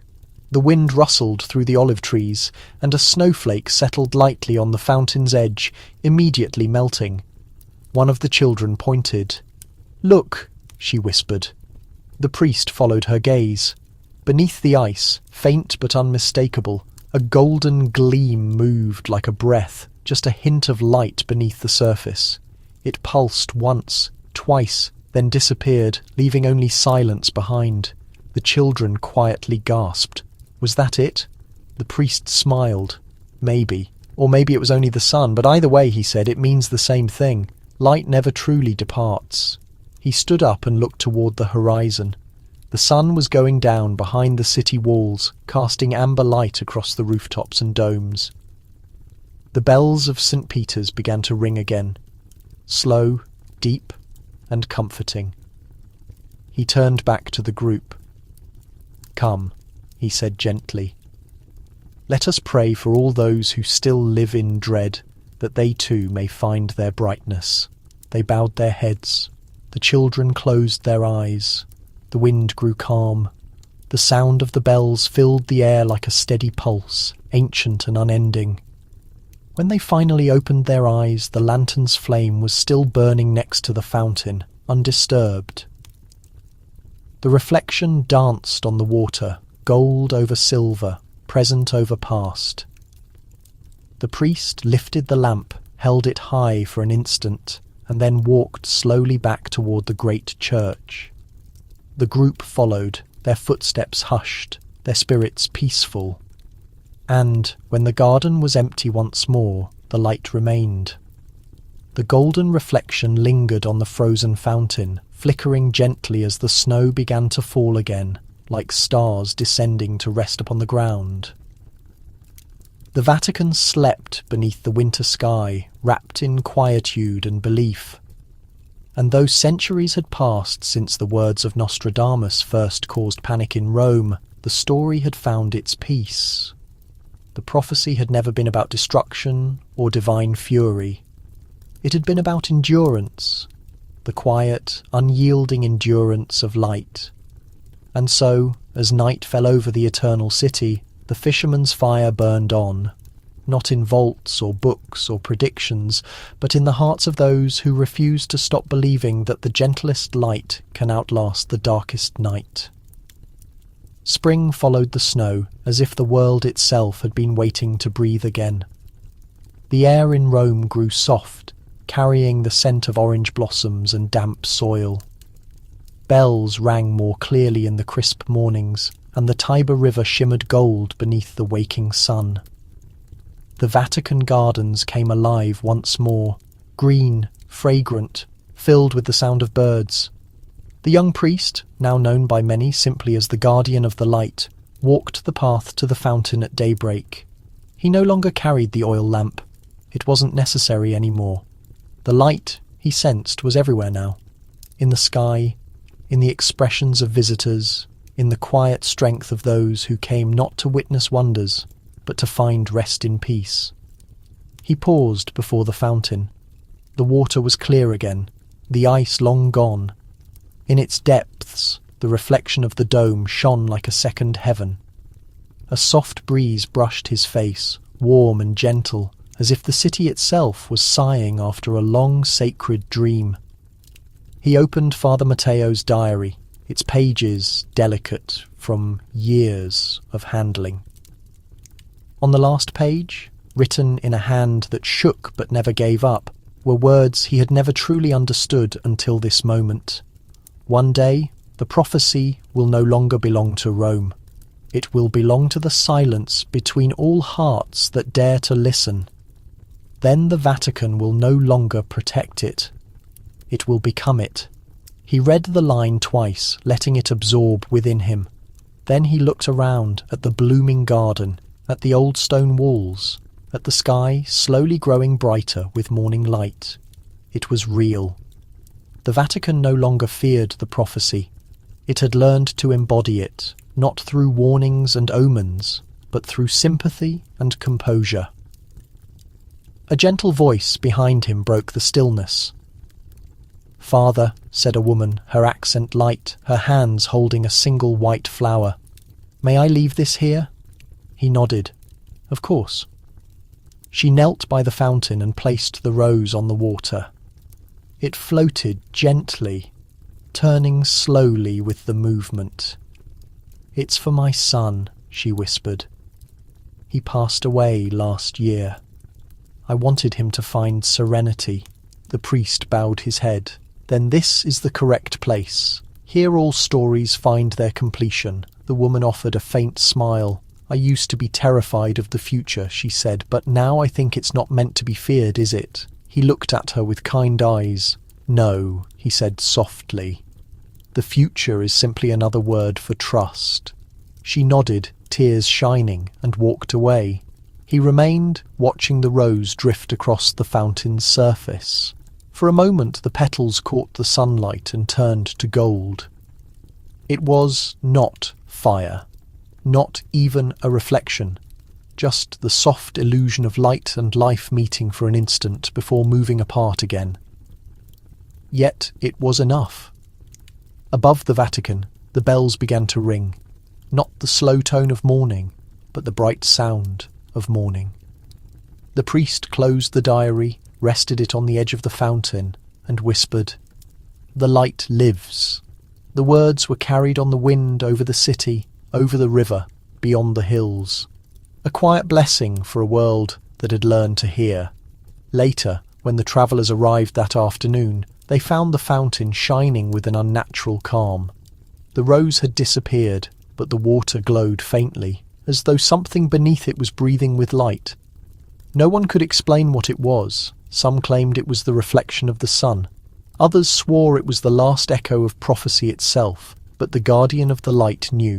He smiled as he watched the people gathering, their voices low, their hearts still. He knew the light would endure longer than him and all who came after. For the fisherman's fire was no longer a secret kept in the Vatican's inner rooms. It had become the quiet truth of all existence, that faith, when released from dread, becomes serenity. And so, under the everlasting sky of Rome, where history whispers and time walks softly among saints and stones, the light continued. The prophecy had completed its circuit, and in the tranquillity of that unending spring, the Vatican slept once more beneath the gentle watch of heaven, its spirit glowing with the promise of the fisherman's fire. Eternal, unseen, and utterly at peace. Summer arrived in Rome softly, as if reluctant to disturb the calm that spring had restored. The air shimmered with warmth, and the gardens of the Vatican grew full of colour. Purple flowers beneath the olive trees, roses climbing the ancient stone walls, and fountains that captured the sunlight like liquid crystal. The city moved slowly, breathing in time with the soft sound of distant bells. By now, the story of the fisherman's fire had spread far past the Vatican. It was discussed in quiet monasteries in France, in the cloisters of Spain, and in small country churches across the world. Some called it a myth, others a lesson, but to those who truly listened, it was not about fire or prediction at all. It was about peace that had learned to speak softly enough to be heard. The guardian of the light, though his hair had begun to turn grey at the sides, continued his quiet routine. Each morning he walked through the same path in the garden, his fingers touching the leaves that Father Matteo once cared for. Each evening he sat by the fountain until the last light disappeared. He spoke little now, not out of exhaustion, but because silence itself had become his worship. One evening, as the sky deepened to gold and the birds flew in patterns above the dome, a visitor arrived, a scholar from Avignon, carrying a well-used bag and the look of a man who had spent his life searching for something he couldn't name. "Father," he said, bowing slightly, "please forgive my intrusion. I stumbled upon your story while studying the forgotten letters of Nostradamus. They mention a final verse, one that was never written, but intended to be found in the minds of those who understood his message." The priest offered a gentle smile. "Then you have already discovered it." The scholar looked concerned. "I am not sure I have the exact words. They bother me. The fisherman shall tremble before the flame that walks, and the cross shall bow to the wind." What did he mean? Was it a threat? The priest turned his attention toward the fountain. The setting sun cast gold across the surface, so that for a moment it seemed to shine from deep inside. He was speaking of acceptance, the priest said softly. The shaking of the fisherman was never fear, it was reverence. The cross yielding to the wind was not failure, it was humility. Even the church must learn to bend if it intends to remain upright. The scholar said nothing, only listened. The water rippled quietly. Prophecy, the priest went on, was never about foretelling disaster. It was about reminding us that peace must always be chosen. Nostradamus saw what people could become, terrified by their own reflection in the skies. But he also saw that one day even the Vatican would learn not to hide from the light. The scholar lowered his head. "And you believe that time has arrived?" The priest smiled. "Look around you." The air was still, yet vibrant with the sound of insects, the smell of herbs and stone warmed by the sun, the murmur of the fountain, constant, eternal. The bells of St. Peter's began to ring for evening prayer, their notes long and deep, falling over the city like a blessing. "Yes," the scholar whispered, "it has arrived." He closed his bag, and for a moment the two men simply watched the water. Beneath its surface, something golden stirred, faint, delicate, unhurried. The priest reached into his garment and pulled out a single small candle. He lit it with a match, then placed it on the fountain's edge. The flame burned straight and calm, unaffected by the evening air. "Take this," he said. "Carry it home with you. Tell the story not of what was dreaded, but of what was found." The scholar accepted it respectfully, his eyes shining in the light. "And if the flame goes out?" The priest smiled. "Then ignite another one. The fisherman's fire does not perish. It simply changes ownership." As the scholar left the garden, the first stars appeared above the dome, and the sound of the bells faded into the soft rhythm of the night. The priest remained by the fountain until the moon rose high and full, its light covering the marble in silver. He leaned back, closed his eyes, and inhaled the peace of centuries. The water shimmered softly beneath the moonlight. Not fire now, nor a miracle, but memory. Somewhere beyond the walls, laughter echoed, travellers sharing stories beneath the street lamps of Rome. Life went on. Belief endured. And in the quiet spirit of the Vatican, where prophecy had once caused panic, there was now only stillness, the kind of stillness that holds both endings and new beginnings within it. The fisherman's fire no longer burned to warn or to guide. It simply existed, a breath, a shimmer, a promise woven forever into the spirit of the eternal city. And so the light of Nostradamus's prediction, once held captive by fear, at last became what it was always meant to be, a comforting song for belief sung softly to the resting world. Years turned into decades and time. That steady keeper of all stories wove the tale of the fisherman's fire into the living cloth of history. Rome changed, as it always had, yet something unseen remained untouched. The same wind that once carried the sound of the Vatican bells now swept through new avenues where modern lights glowed, and old prayers still lingered like a gentle scent in the air. Visitors still arrived. They always did, but now they came not with questions of doom or predictions. They came to sit in silence beside the fountain, to hear the water's soft sound, to remember that peace once found can only be kept through kindness. The guardian of the light grew old, his hair turned white and his sight faded, though the spark within his eyes never went out.